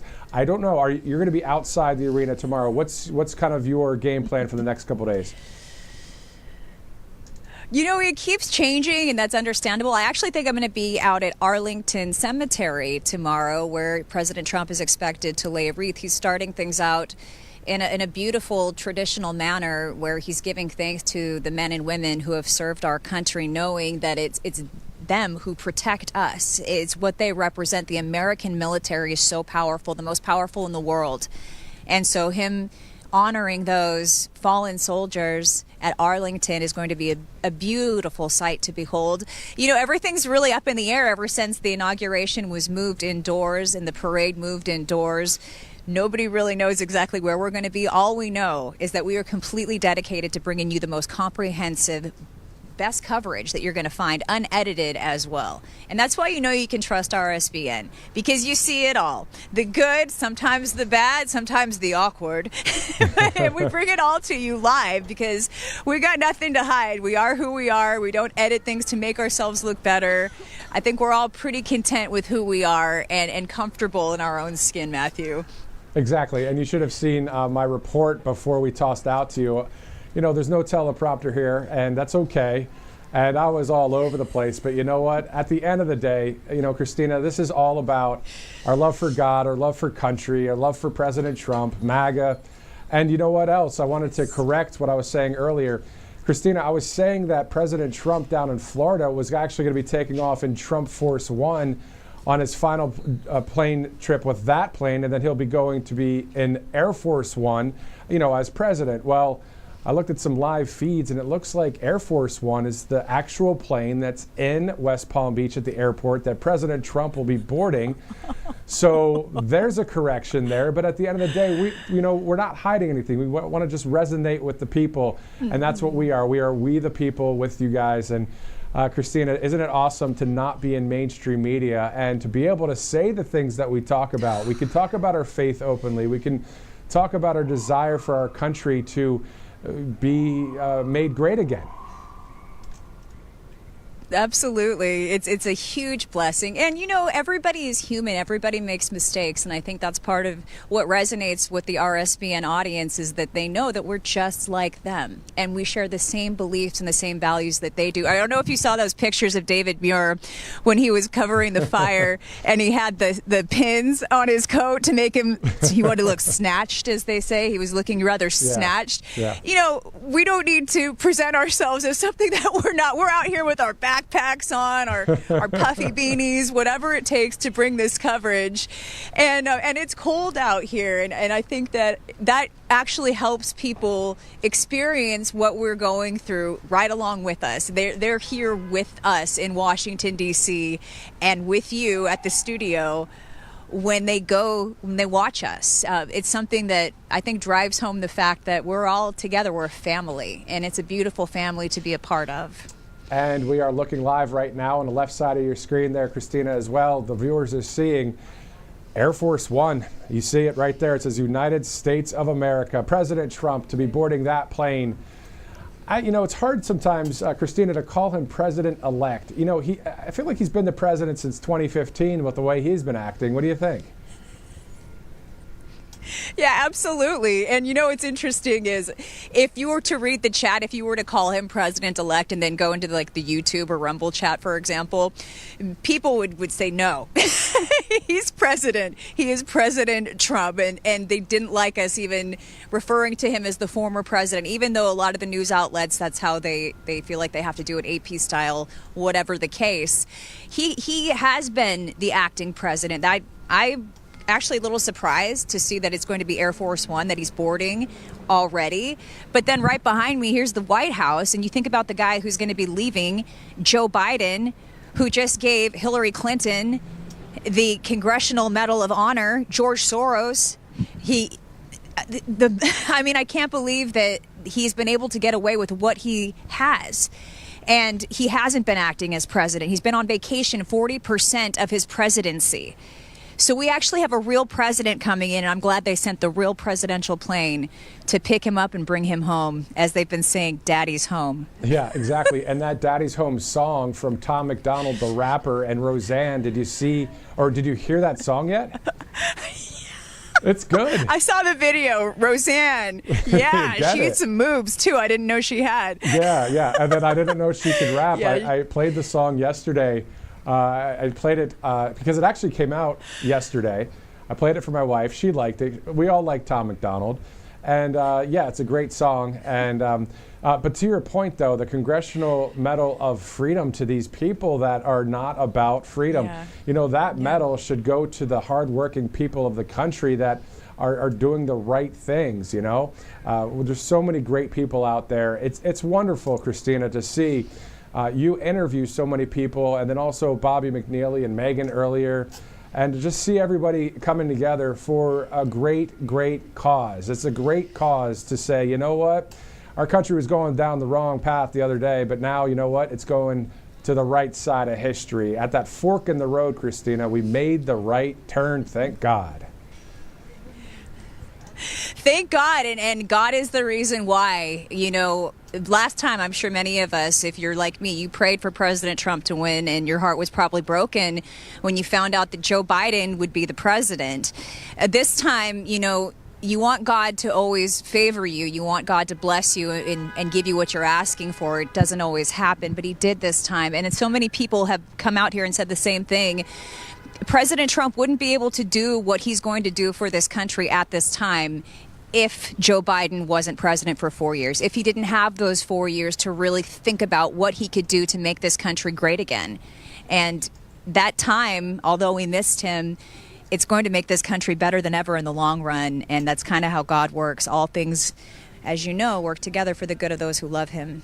Exactly. And then to your point, the person that you were interviewing just a few minutes ago brought up Psalm 23. You know, when you're in that shadow of the valley there, you know, that was kind of the past 4 years for us as a country collectively. And so now we know that God is still with this nation.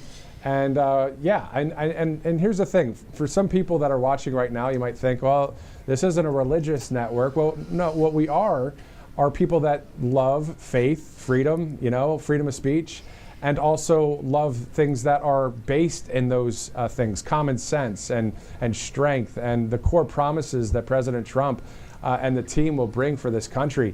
Gone are the days, Christina, of the mainstream media boring coverage where they're all trying to act all like, this is the news today. I mean, yeah, we can be serious sometimes, but people want real people, just like President Trump is a real guy. We want a real outsider kind of network, and we're Grassroots. That's who we are, Christina. You know, it's interesting. The days of the celebrity endorsements have come and gone, it seems, at least for this point in history. You know, you can get Taylor Swift, you can get Beyonce on your side. It's only going to take you so far at this time, because you're exactly right. People want what's real. And I think part of the reason why they want what's real is because we're all so connected. Social media has literally connected us all over the world, given people a chance to show their personalities. And when everybody has a camera and they can show their personality, it goes to show you don't have to always be prim and proper like they are in the movies or on the news. We get to be ourselves, and that's what's now appreciated. And, you know, that's one of the benefits of social media. It's good and bad, but I sure am glad they're not going to be forcing our content down on Facebook and Instagram any longer. Thanks to Elon Musk, we know we can post on X and have an audience there, and I'm hoping that YouTube catches on soon enough as well, because these are stories that need to be heard, and these are stories that have been pushed down for far too long, and this is news coverage that needs to get out there. It has to be fair and balanced. You have to have one side versus the other equally represented in order to make good decisions.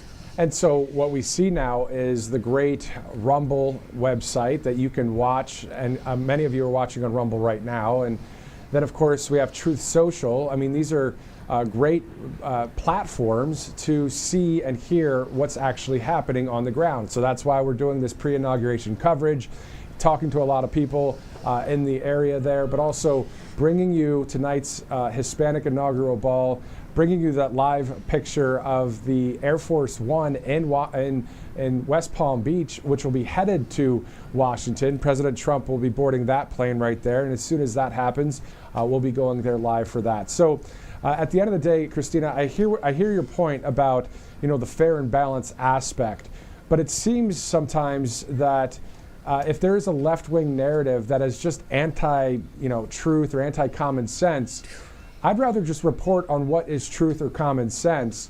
And that is, you know, some people might say that's biased coverage, but it's really not. It's what is truth and common sense for our country.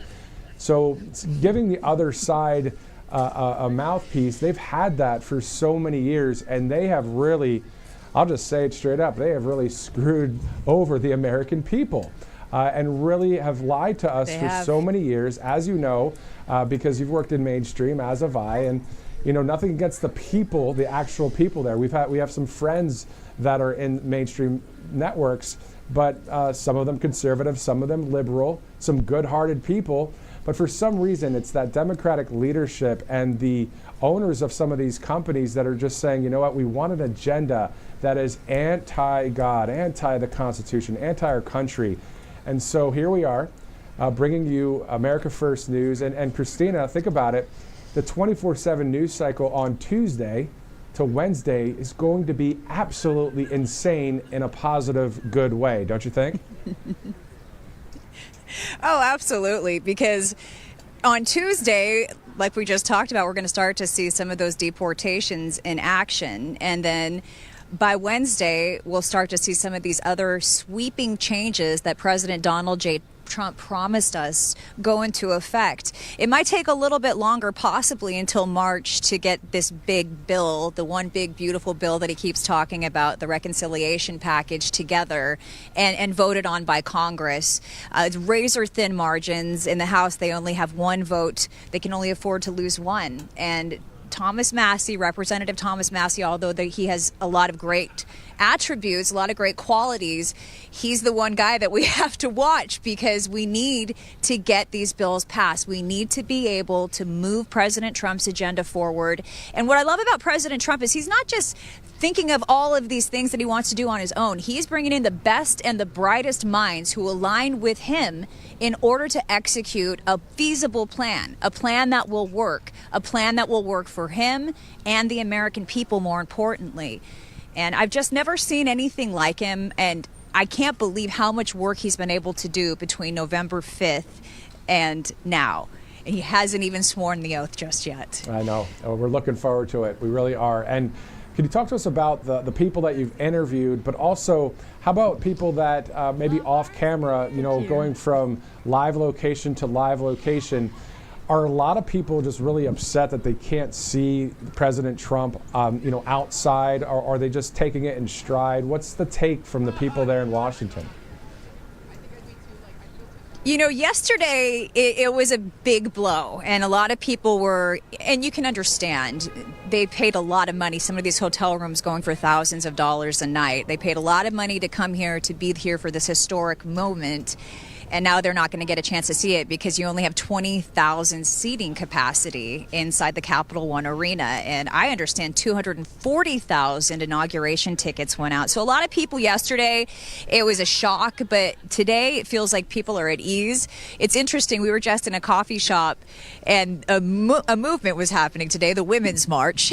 They were marching. And so we had some women in the coffee shop with witches hats on and some other interesting attire. But they were very nice, and they see the RSBN, and they're still very kind to us. So it's an interesting dynamic that's happening here in Washington, D.C. What I will say is this: I have never seen more red. It's a sea of red like never before in an area where 92% of D.C. at large voted for Kamala.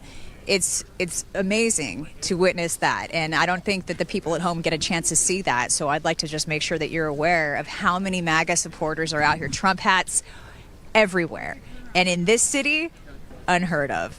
People are afraid to wear that MAGA hat very often in this city if they are a Trump supporter, because they know that they could face ridicule. But it's not happening now, and I think that this is going to be the general trend going forward. It's great to hear that there are so many people there that are, of course, supporting President Trump, wearing the MAGA hat. I remember wearing it one time in Alexandria, Virginia, just to see if anybody would give me a certain kind of look, and I definitely got one. I was with my wife, we were walking, and boy, they didn't like seeing that hat. But you know what?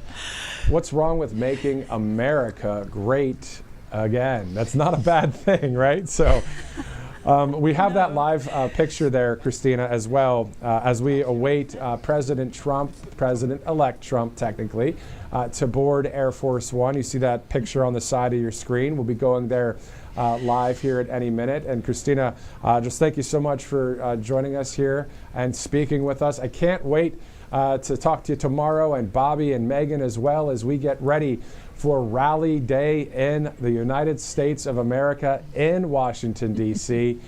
Your thoughts as we get ready for the great coverage about to happen?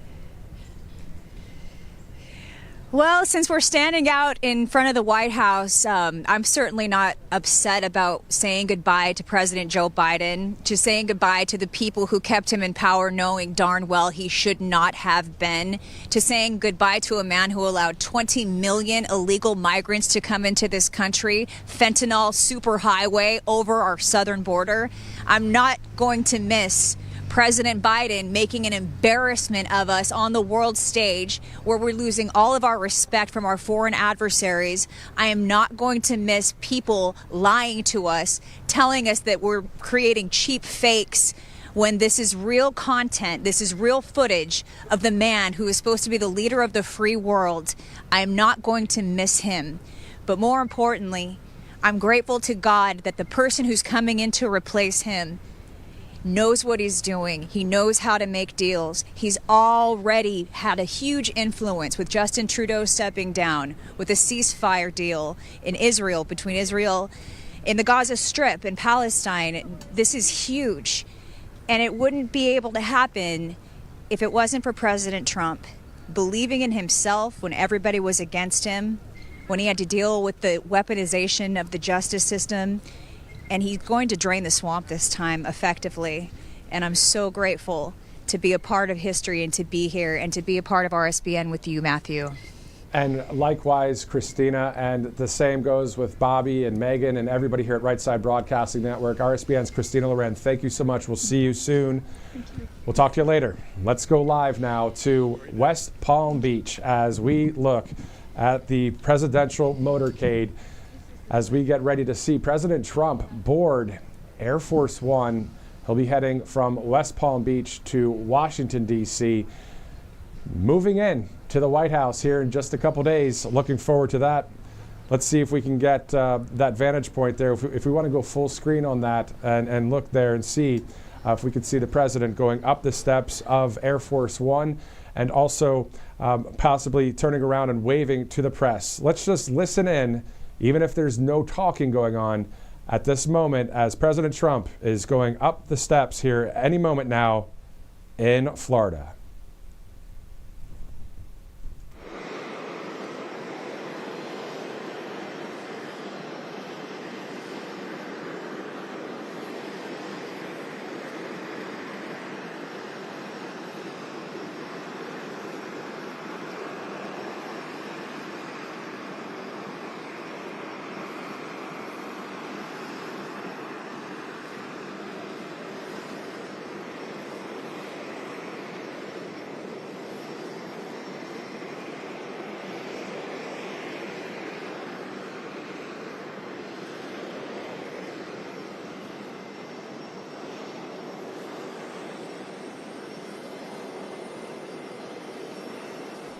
Air Force One. Wonderful to see the man, the myth, the legend back. The Commander-in-Chief, the 47th President of the United States, heading from West Palm Beach, Florida to Washington, D.C. You are watching live coverage right now on Right Side Broadcasting Network. It is 4:35 on the East Coast. It is Saturday, January 18th. That is the full motorcade right there, getting ready to board the rest of the staff and the crew there onto that beautiful jet. I like Trump Force One.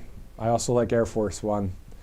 Beautiful jet there. That is not the one that is the huge Air Force One. There are a couple of them there. But of course, it's only called Air Force One when a president is on board. So we're hearing that this is called a special air mission plane. That, according to our COO, Grace Saldana, as well. You're seeing that live right now on Right Side Broadcasting Network. What a moment as we just enjoy seeing the plane, seeing President Trump, as you just saw, wave to the cameras. We know by his presidential portrait that he means business. We know through all of the things that we have heard from his campaign stops, his rallies from all parts of this country, what he wants to do for our nation. He's got those 20 promises, those 20 core promises, excuse me, about to happen for our nation. 4:36 Eastern Time. We'll be staying with this picture and seeing this beautiful plane take off for Washington, D.C. As we know that this is West Palm Beach, Florida. Of course, Trump Force One, the other plane that he's been flying for the campaign, is somewhere at that airport there. But we do know that he is on that plane there, the Air Force One plane, the special mission plane that we were just talking about. So looking forward to seeing this plane take off and get to Washington, D.C. and get back to business for the American people. You know, it's interesting. You see how beautiful this looks right there. That's a beautiful sight. But, you know, he's the guy that was in the garbage truck as well. He's the guy that was at McDonald's. He's the guy that has taken on so much for we the people. It's quite awesome to see that he's back to the place that he's supposed to be as the president of this country. And also standing for freedom, standing for greatness, standing for success. His first administration, as you guys know, quite awesome. We have another one coming up, 2.0. By the grace of God and the security of the Secret Service and law enforcement, you know, it's going to be an awesome, awesome 4 years for our country, believing for great things for this land as the world watches and as the free world says, you know what, we want this, we want to follow Make America Great Again. We're seeing people in Europe, you know, even Elon Musk was talking about this, make Europe great again. Mega. He actually posted that a few hours ago.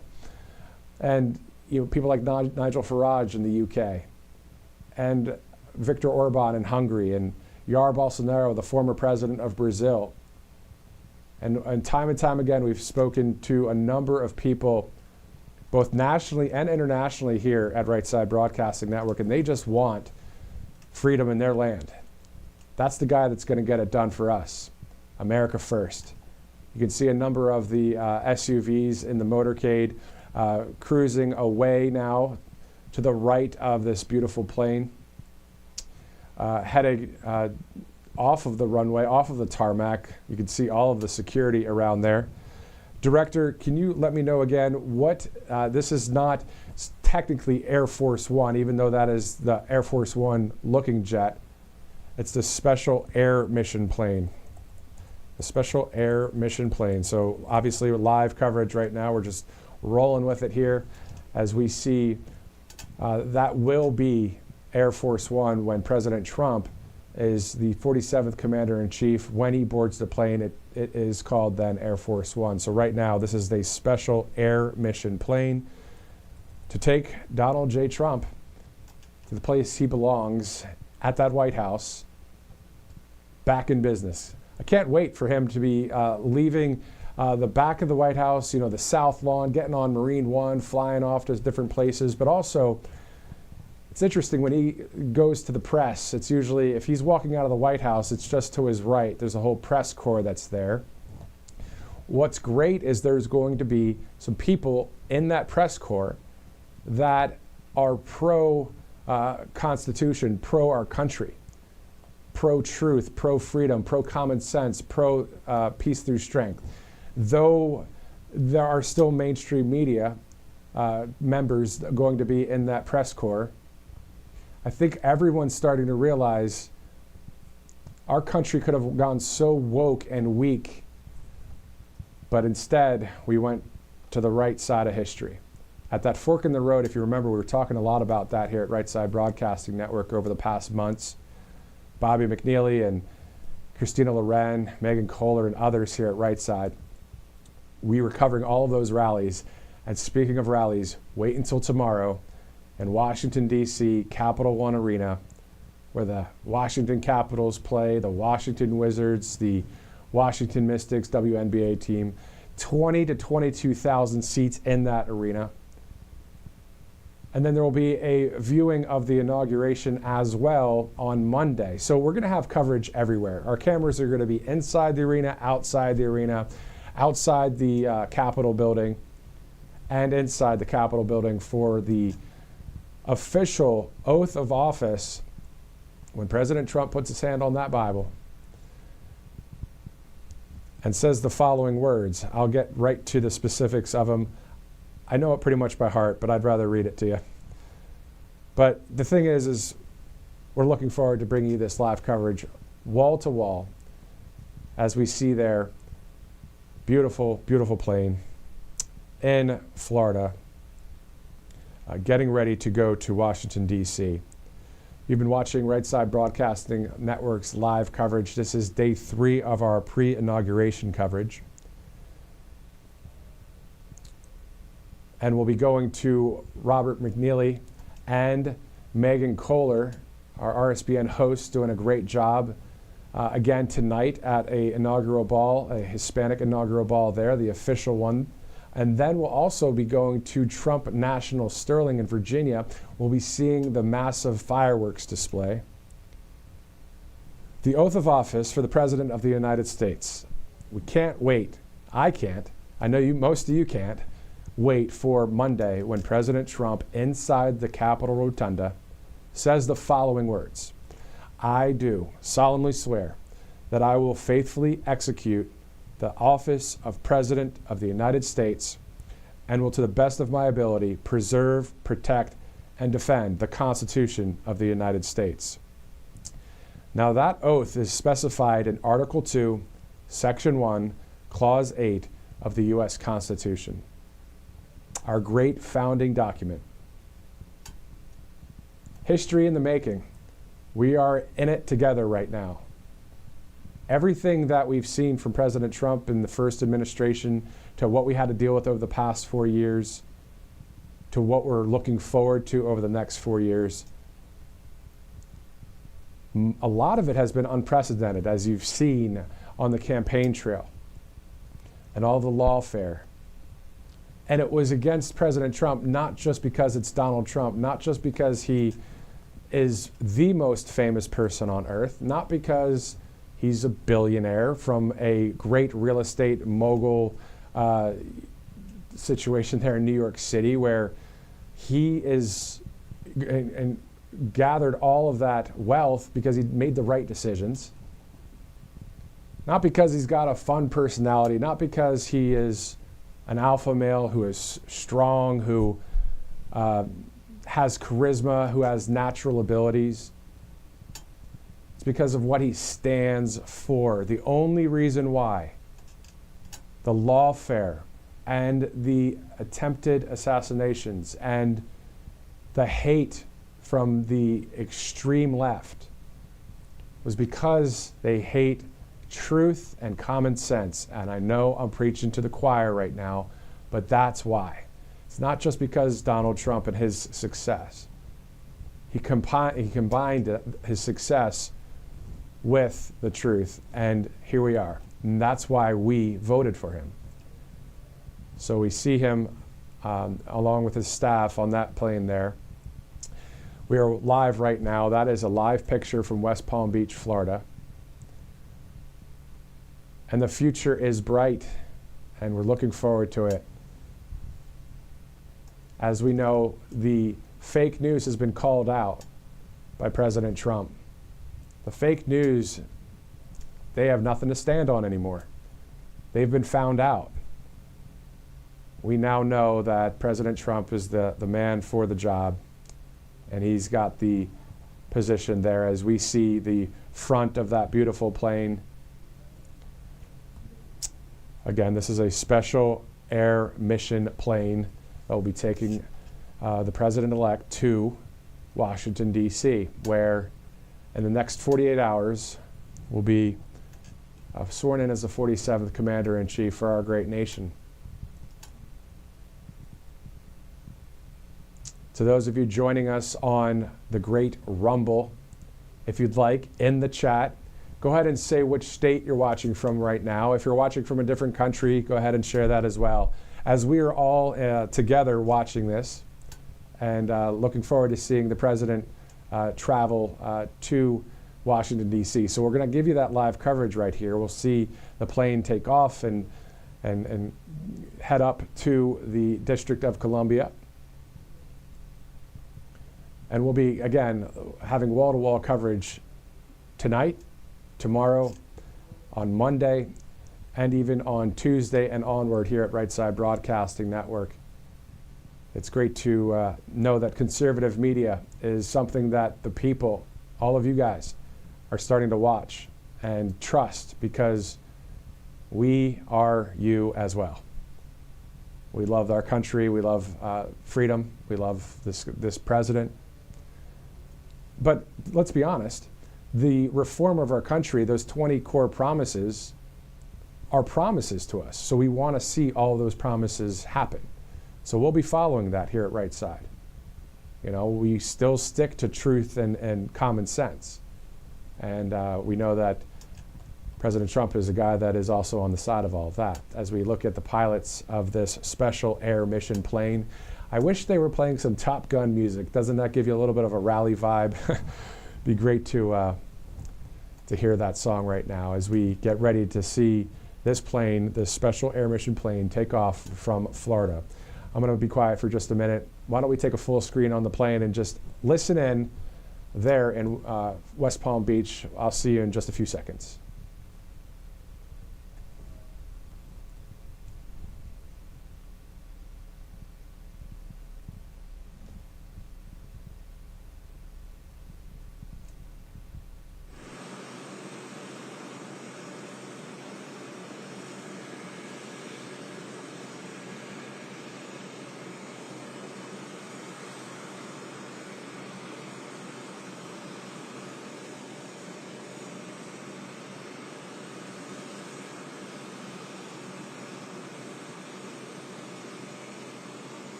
All right, once again, looking live at the special air mission plane in West Palm Beach, Florida, as we get ready to see that plane take off for Washington, D.C. Just some moments there as you are looking at the tarmac and the plane there on Right Side Broadcasting Network. Again, programming note, tonight, it's an RSBN doubleheader. We'll have live coverage starting at 7:30 Eastern Time. We'll be live at the official Hispanic inauguration ball. And then on top of that, after that, there is a huge fireworks display at Trump National Sterling in Virginia. We'll bring you both of those vantage points and let you experience that with us here on Right Side Broadcasting. And then also, we'll be starting nice and early tomorrow for the rally coverage, both outside Capital One Arena in D.C. and then inside as well for the rally. Going to be quite electric, quite loud in that arena tomorrow. And then, you know, the people that get to be in that arena, and first of all, there's going to be talk about a long line at that arena tomorrow. It's going to be quite long because obviously the fact that the inauguration ceremony is going to be inside the rotunda, those thousands and thousands of people, hundreds of thousands of people, there's going to be just this long line of people just trying to get in to fill that 20,000 seat arena. However, the point is, once you're inside, you'll be able to see an actual speech from the soon-to-be president, just less than 24 hours from that point. We'll have all that live coverage for you. So RSBN's Bobby McNeely, Megan Kohler, Christina Loren, and myself will bring that live coverage. Also, the Arlington National Cemetery, President Trump will be having a wreath laying ceremony there tomorrow. We'll have that live coverage as well. So I believe it was 639 acres there at the National Cemetery. President Trump and J.D. Vance to be there, the Vice President-elect, as we get ready for the takeoff of this beautiful plane right there, the Special Air Mission plane.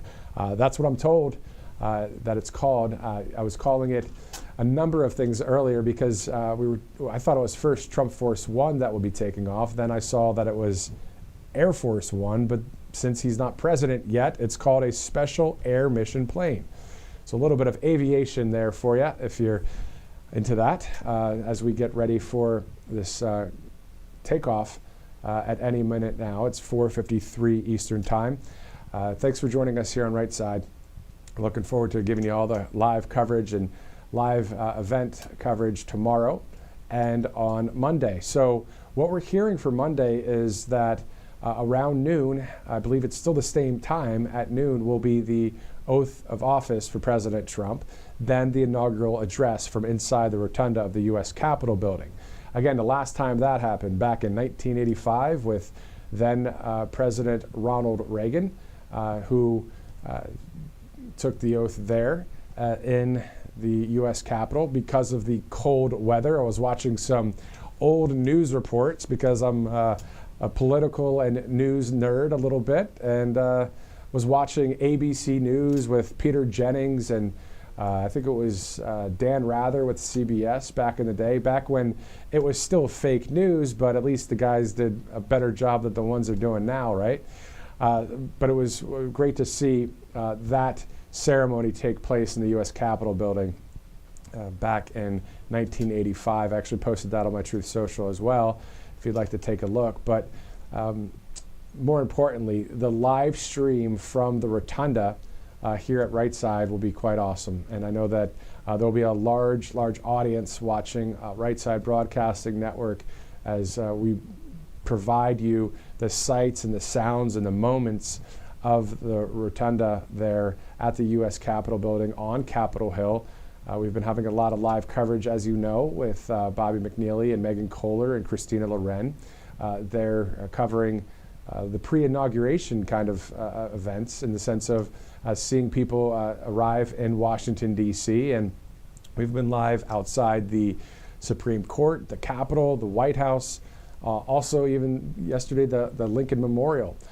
If you missed any of that coverage, you can rewatch that on Rumble as well. Just scrub back or hit the replay button as we are seeing the back of the plane here and them getting ready to hopefully shut the doors here soon. I'm sure President Trump is wanted to get moving up to D.C.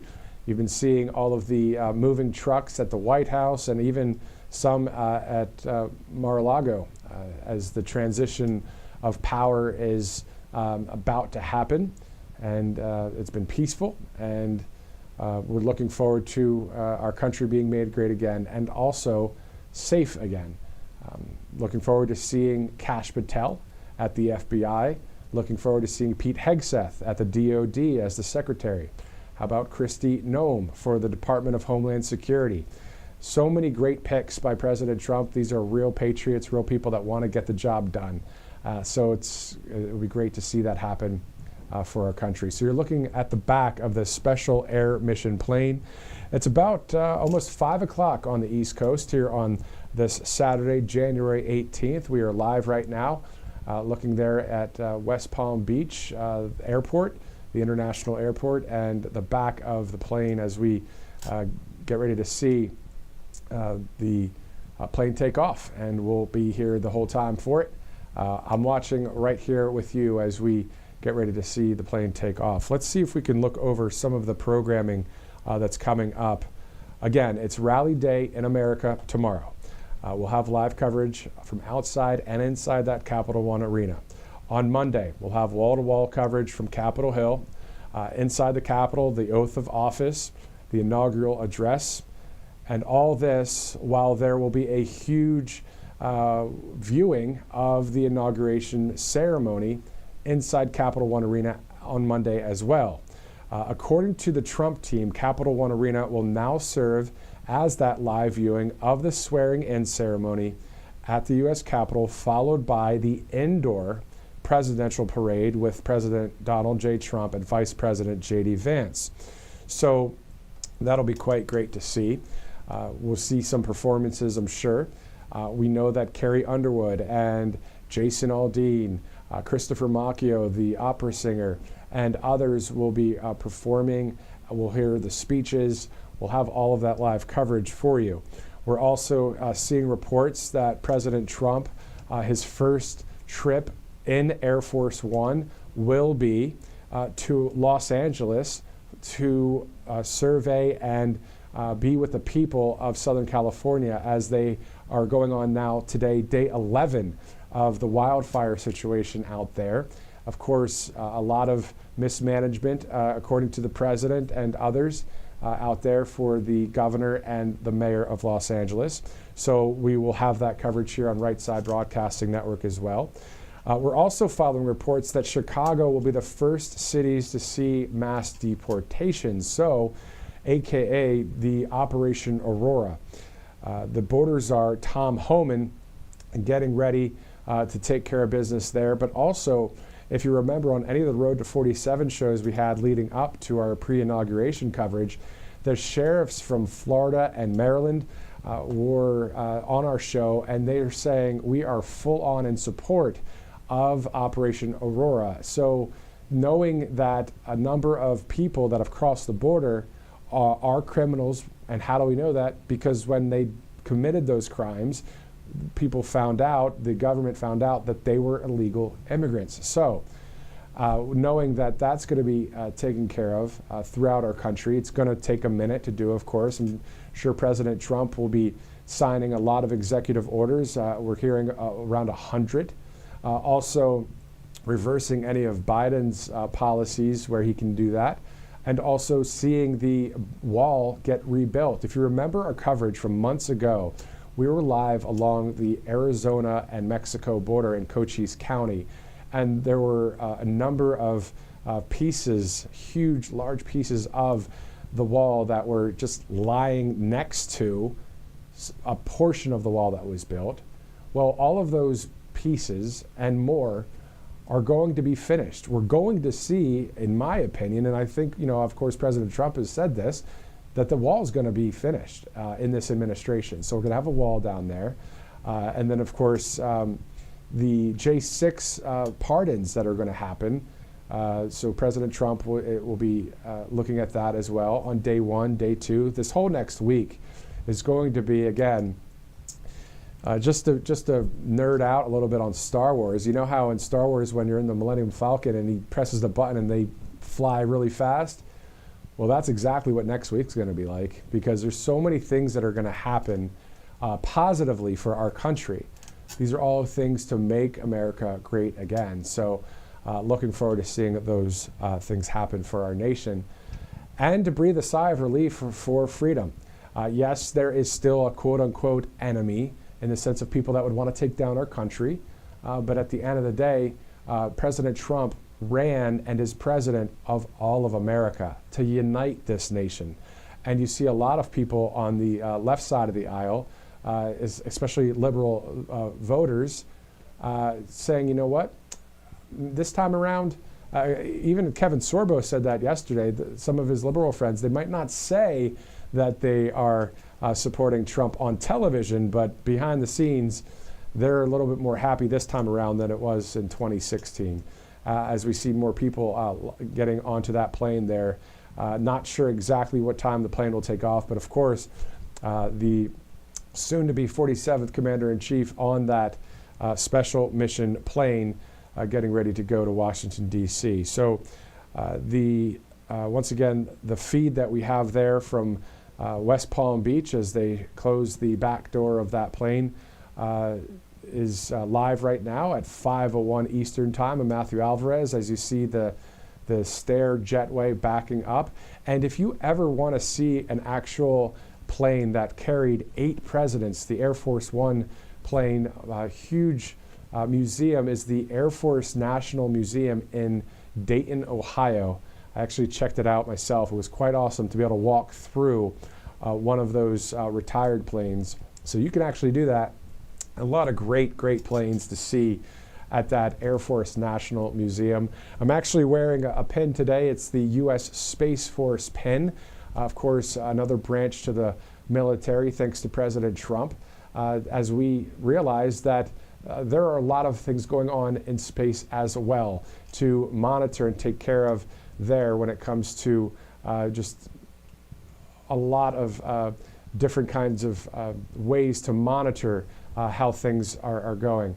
So the point is, we're looking forward to this airplane right here, special mission plane to take off from West Palm Beach, Florida, heading to Washington, D.C. It is 5:03 Eastern as we look forward to seeing our coverage tomorrow. Thanks so much for watching here with me. We're kind of here together as we look at this beautiful plane getting ready to take off, as it is 7:30 is that live coverage tonight to start for the inaugural ball there, for the official Hispanic inaugural ball. There's a number of inaugural balls, of course. I know there's the Commander-in-Chief ball, the Starlight ball, and others.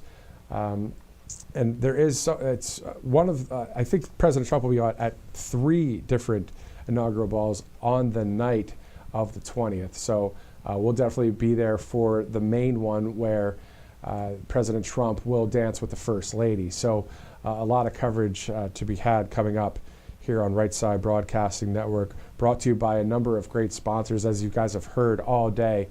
Without our sponsors and without you, the viewer, donating by texting RSBN to 801-801, we couldn't bring you this live coverage. So it's you, the viewer, and also these great conservative and also patriotic sponsors that we have here at the network, as you see there.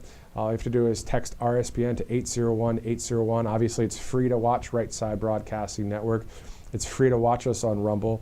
But if you'd like to donate to help us out, cover more of what's going on out there, go ahead and text RSBN to 801-801.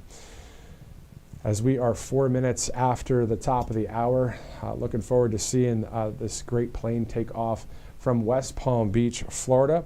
We know again that we'll be joined by Bobby McNeely and Megan Kohler tomorrow, and RSBN's Christina Loren for live coverage outside of the Capital One Arena and also on the inside.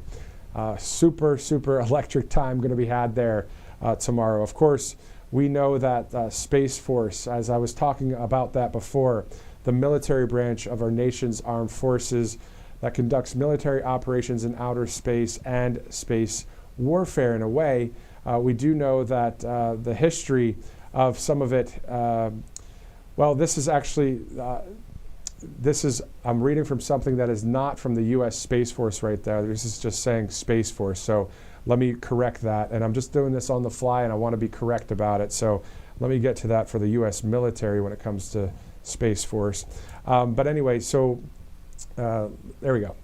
Okay, so the U.S. Space Force traces its origins, obviously, to the Air Force, Army, and Navy's military space programs created during the beginning of the Cold War. U.S. military space forces first participated in combat operations actually in the Vietnam War. As we take a look at this plane, the special mission plane, getting ready to take off and head to the runway as it's on the tarmac right now. We know that the Space Force also, I'm talking about that as well. I'm wearing the pin. I wanted to kind of flesh that out real quick. Is a part of the Department of the Air Force alongside the U.S. Air Force. As we get ready for the mission statement, there is to secure our nation's interest in, from, and to space. But we know that that plane is just staying about 30,000 feet. So let's get back to that real quick. Don't want to get too far off track here for you guys. All right, we see President Trump along with his staff and team in that special mission plane. It's a special air mission plane. Most people are saying, well, no, that's Air Force One. Well, technically, once President Trump is sworn into office, and then if he's on that plane, then it's the call letters then are Air Force One. But right now it is being called a special air mission plane, taking off from West Palm Beach, Florida. Why don't we take a look at this live vantage point right now, and let's go full screen and watch this plane take off, and I'll see you in just a few seconds.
Interesting to see a number of the vehicles guiding that special plane right there, that special air mission plane, to the runway there in West Palm Beach, Florida. You are looking live right now at 5:09 Eastern Time as President Trump will be on his way to Washington, D.C. To attend a number of great events about to happen in the nation's capital. We'll bring all of you that live coverage tomorrow with the rally and also on Monday with the inauguration. But also, I haven't had a confirmed report that the president would be at Trump National in Sterling tonight, but I do know that we'll have live coverage there as there's this massive fireworks display. Christopher Macchio, the opera singer, will perform, and also prior to that, we'll have live coverage starting at 7:30 from the official Hispanic inaugural ball. Ted Cruz, Marco Rubio. Also, Dr. Ben Carson will be there as well. So we're going to see as many interviews as we can get. As I wonder what President Trump is thinking actually right now while he's on that special air mission plane.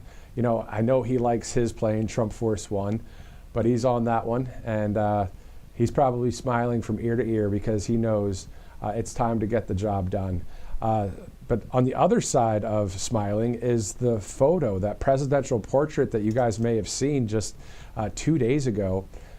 Do you guys know that that presidential portrait is actually going to be up in every government office building across the country? So if you're going to, sometimes I've seen them at state DMV or DOT offices. Maybe you're getting your license or something, and it has an American flag, standing right up next to two photos, the president and the vice president. Well, this time around, President Trump's face is not smiling from ear to ear. It's showing that he means business. He's going to get a lot of work done for our country. Obviously went through so much just to get to this point, but this is where it all starts now. So looking forward to seeing that presidential portrait in various office buildings around the country, but also being an outsider, not going with what everybody else has done, but showing that he is Teflon Don, and he always will be that guy.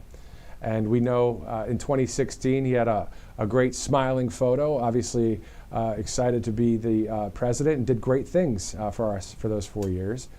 But after the past 4 years, he's got a mission at hand, and the mission is to make America great again. It's funny. On mainstream media and some of the talking heads and some of the analysis, they all try and get so complicated. This is common sense. This is a new dawn. This is a new time for media to be reformed to common sense reporting and common sense truth. No more of the days of having somebody have to talk down to you from an anchor desk or anything. I'm not talking down to you. I want to be with you right here. We're just watching this plane take off, you know what I mean? So, and you'll see that from our other hosts here at Right Side, Bobby McNeely, Megan Kohler, Christina Loren. We're loving to just bring you this coverage. This is what our trade is, what we are paid to do, but this is what we've done. We have experience in this business. As we take a look now, let's just go live straight to that takeoff from this plane right now.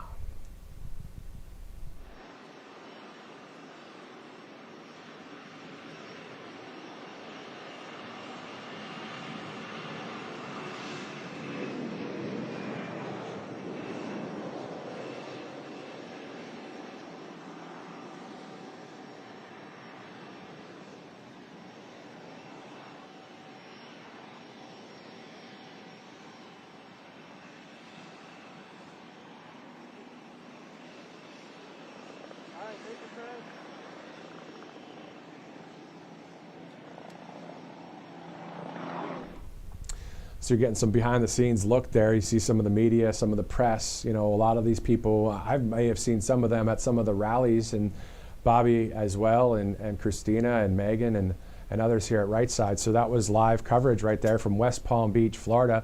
President Trump on his way to Washington, D.C.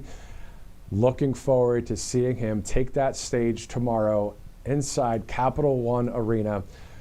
Lee Greenwood's God Bless America song, and then, of course, President Trump to take that stage. I believe he's speaking around 3 o'clock Eastern, but you don't want to miss all of the live interviews that we're going to have here at Right Side outside of the Capital One Arena. And also we'll have our crew inside and hearing from we the people. That's what we do here at Right Side. We like to interview you guys. Let's just be straight up. If Bobby, myself, and others were working in a network, we'd be in line at this event as well, going to check out a speech by the future president, which is, again, tomorrow. We'll have that live coverage for you. And then on Monday, we will have a lot of live coverage from Capitol Hill, the U.S. Capitol Rotunda, as the last time that happened was 1985 with Ronald Reagan. So President Trump making history once again. It is 5:14. That wraps up our coverage here on Right Side Broadcasting Network. We have a few sponsors to thank. I have a few program notes for you as you take that live look. At the White House, 1600 Pennsylvania Avenue, President Trump's house. Once again, should have been his house the past 4 years, but hey, we'll take this one too, right? All right, so we want to thank a few sponsors here. Colonial Metals Group, the free gold guide /RSBN. You see that information on your screen. A great sponsor here at Right Side, Colonial Metals Group. 100% tax-free. The QR code's right there. And if you miss any time we show a QR code at the end of the broadcast, go ahead and just scrub back, hit pause, and get the QR code as well. That takes you right to their great site, the Colonial Metals Group. Thank you for being a great sponsor at Right Side Broadcasting Network. Also, Republican Red Winery, RepublicanRedWinery.com. Well, guess what? Yesterday, we got a shipment of some of the bottles. So I'm going to show you them right now. This is the 45 to 47 bottle. You see that in the middle of your screen there. And right here, it is closed, and it will stay closed. We got to show it to you guys. And then I want to show you the 45-47 Golden Age of America. This is the sparkling wine right here. I was calling it champagne. I know there's a difference, but I'll call it champagne. Why not? So you can get some of this as well. Go to RepublicanRed.com. That discount code is RSBN on the bottom of your screen. Let's go now to Kalshi. We know that the live trade deck right now, right there it says Trump creates Bitcoin reserve. 64% says yes. So if you go there, there's a number of questions that you can trade and bet on. It's legal, and you can do it right there at Kalshi, another great sponsor at Right Side. Moving on to PatriotAddictDeals.com, the Trump combat knife. You see right there on the left side of your screen. If you use the RSBN promo code, RSBN30, you'll get 30% off that product. So all you have to do is go to PatriotAddictDeals.com for that. A lot of great products on that website. If you go to Brightcore as well, Brightcore is awesome. Kimchi One, this product, this great bottle. I interviewed the founder of this company just yesterday. It's actually on Rumble if you'd like to take a look at the interview. Talk about somebody who's based and loves MAGA and loves Make America Healthy Again. It's Kim Bright at Brightcore. Also, she's got a great product as well. 888-722-0936. Angel Paste, angelpaste.com out of Spring, Texas. They hire military veterans. Awesome to do that. Awesome to have a great product. And awesome to be a part of Right Side Broadcasting Network. So just go to angelpaste.com. Check out that product as well. Let's go to AMAC. AMAC is with us as well here at Right Side Broadcasting Network. You can get 47% off. All you do is go to amac.us/RSBN. So, of course, that is the Association of Mature American Citizens, founded in 2007. You can get 47% off of their products that they have there at amac.us/RSBN. Let's move on now to RSBN Donate. If you'd like to donate to us, all you do is text RSBN to 801-801. So it's RSBN to 801-801. Any donation is appreciated, of course, as we expand here at the network. RSBN has a newsletter as well. Our newsletter is pretty awesome. You get all the information about live events. You have special offers, America First updates as well. So it's rsbnetwork.com/newsletter. If you'd like to do that, you get that in your email inbox. Always great to see what's happening here at the network. You can also follow us on all of our social media platforms. First, you can follow us on Rumble, our Rumble channel. Also on Truth Social, it's at RSBN, or X, at RSB Network. Also, if you'd like to download our RSBN app or just go to our website, rsbnetwork.com. If you'd like to follow us on all of those sites, you can watch our live coverage. It's great to see so many people watching on Rumble, also on YouTube and X and Truth Social. Programming note again for tonight, 7:30 start time for the U.S. Hispanic Inauguration Ball that will be happening tonight. And then we'll be going to Trump National in Sterling, Virginia for a huge fireworks display as we are celebrating President Donald J. Trump, the 47th Commander-in-Chief, the People's President, as we the people stand with DJT. If you'd like to follow me on Truth Social, it's at Matthew Alvarez. For all of us at Right Side Broadcasting Network, we look forward to seeing you tonight and tomorrow and Monday, of course. We'll have Bobby McNeely, Megan Kohler, and Christina Loren joining us tonight as well. For all of us at Right Side Broadcasting Network and Matthew Alvarez, we'll see you in just a couple hours. Hey y'all, it's Silk from the Diamond and Silk Chit Chat live show. Look, don't forget to check me out right here on RSBN Network. Be sure to watch the show on Right Side Broadcasting Network, and I want you to support Right Side Broadcasting Network. Yes, it's imperative that you do so, okay? I look to see y'all soon. Bye-bye.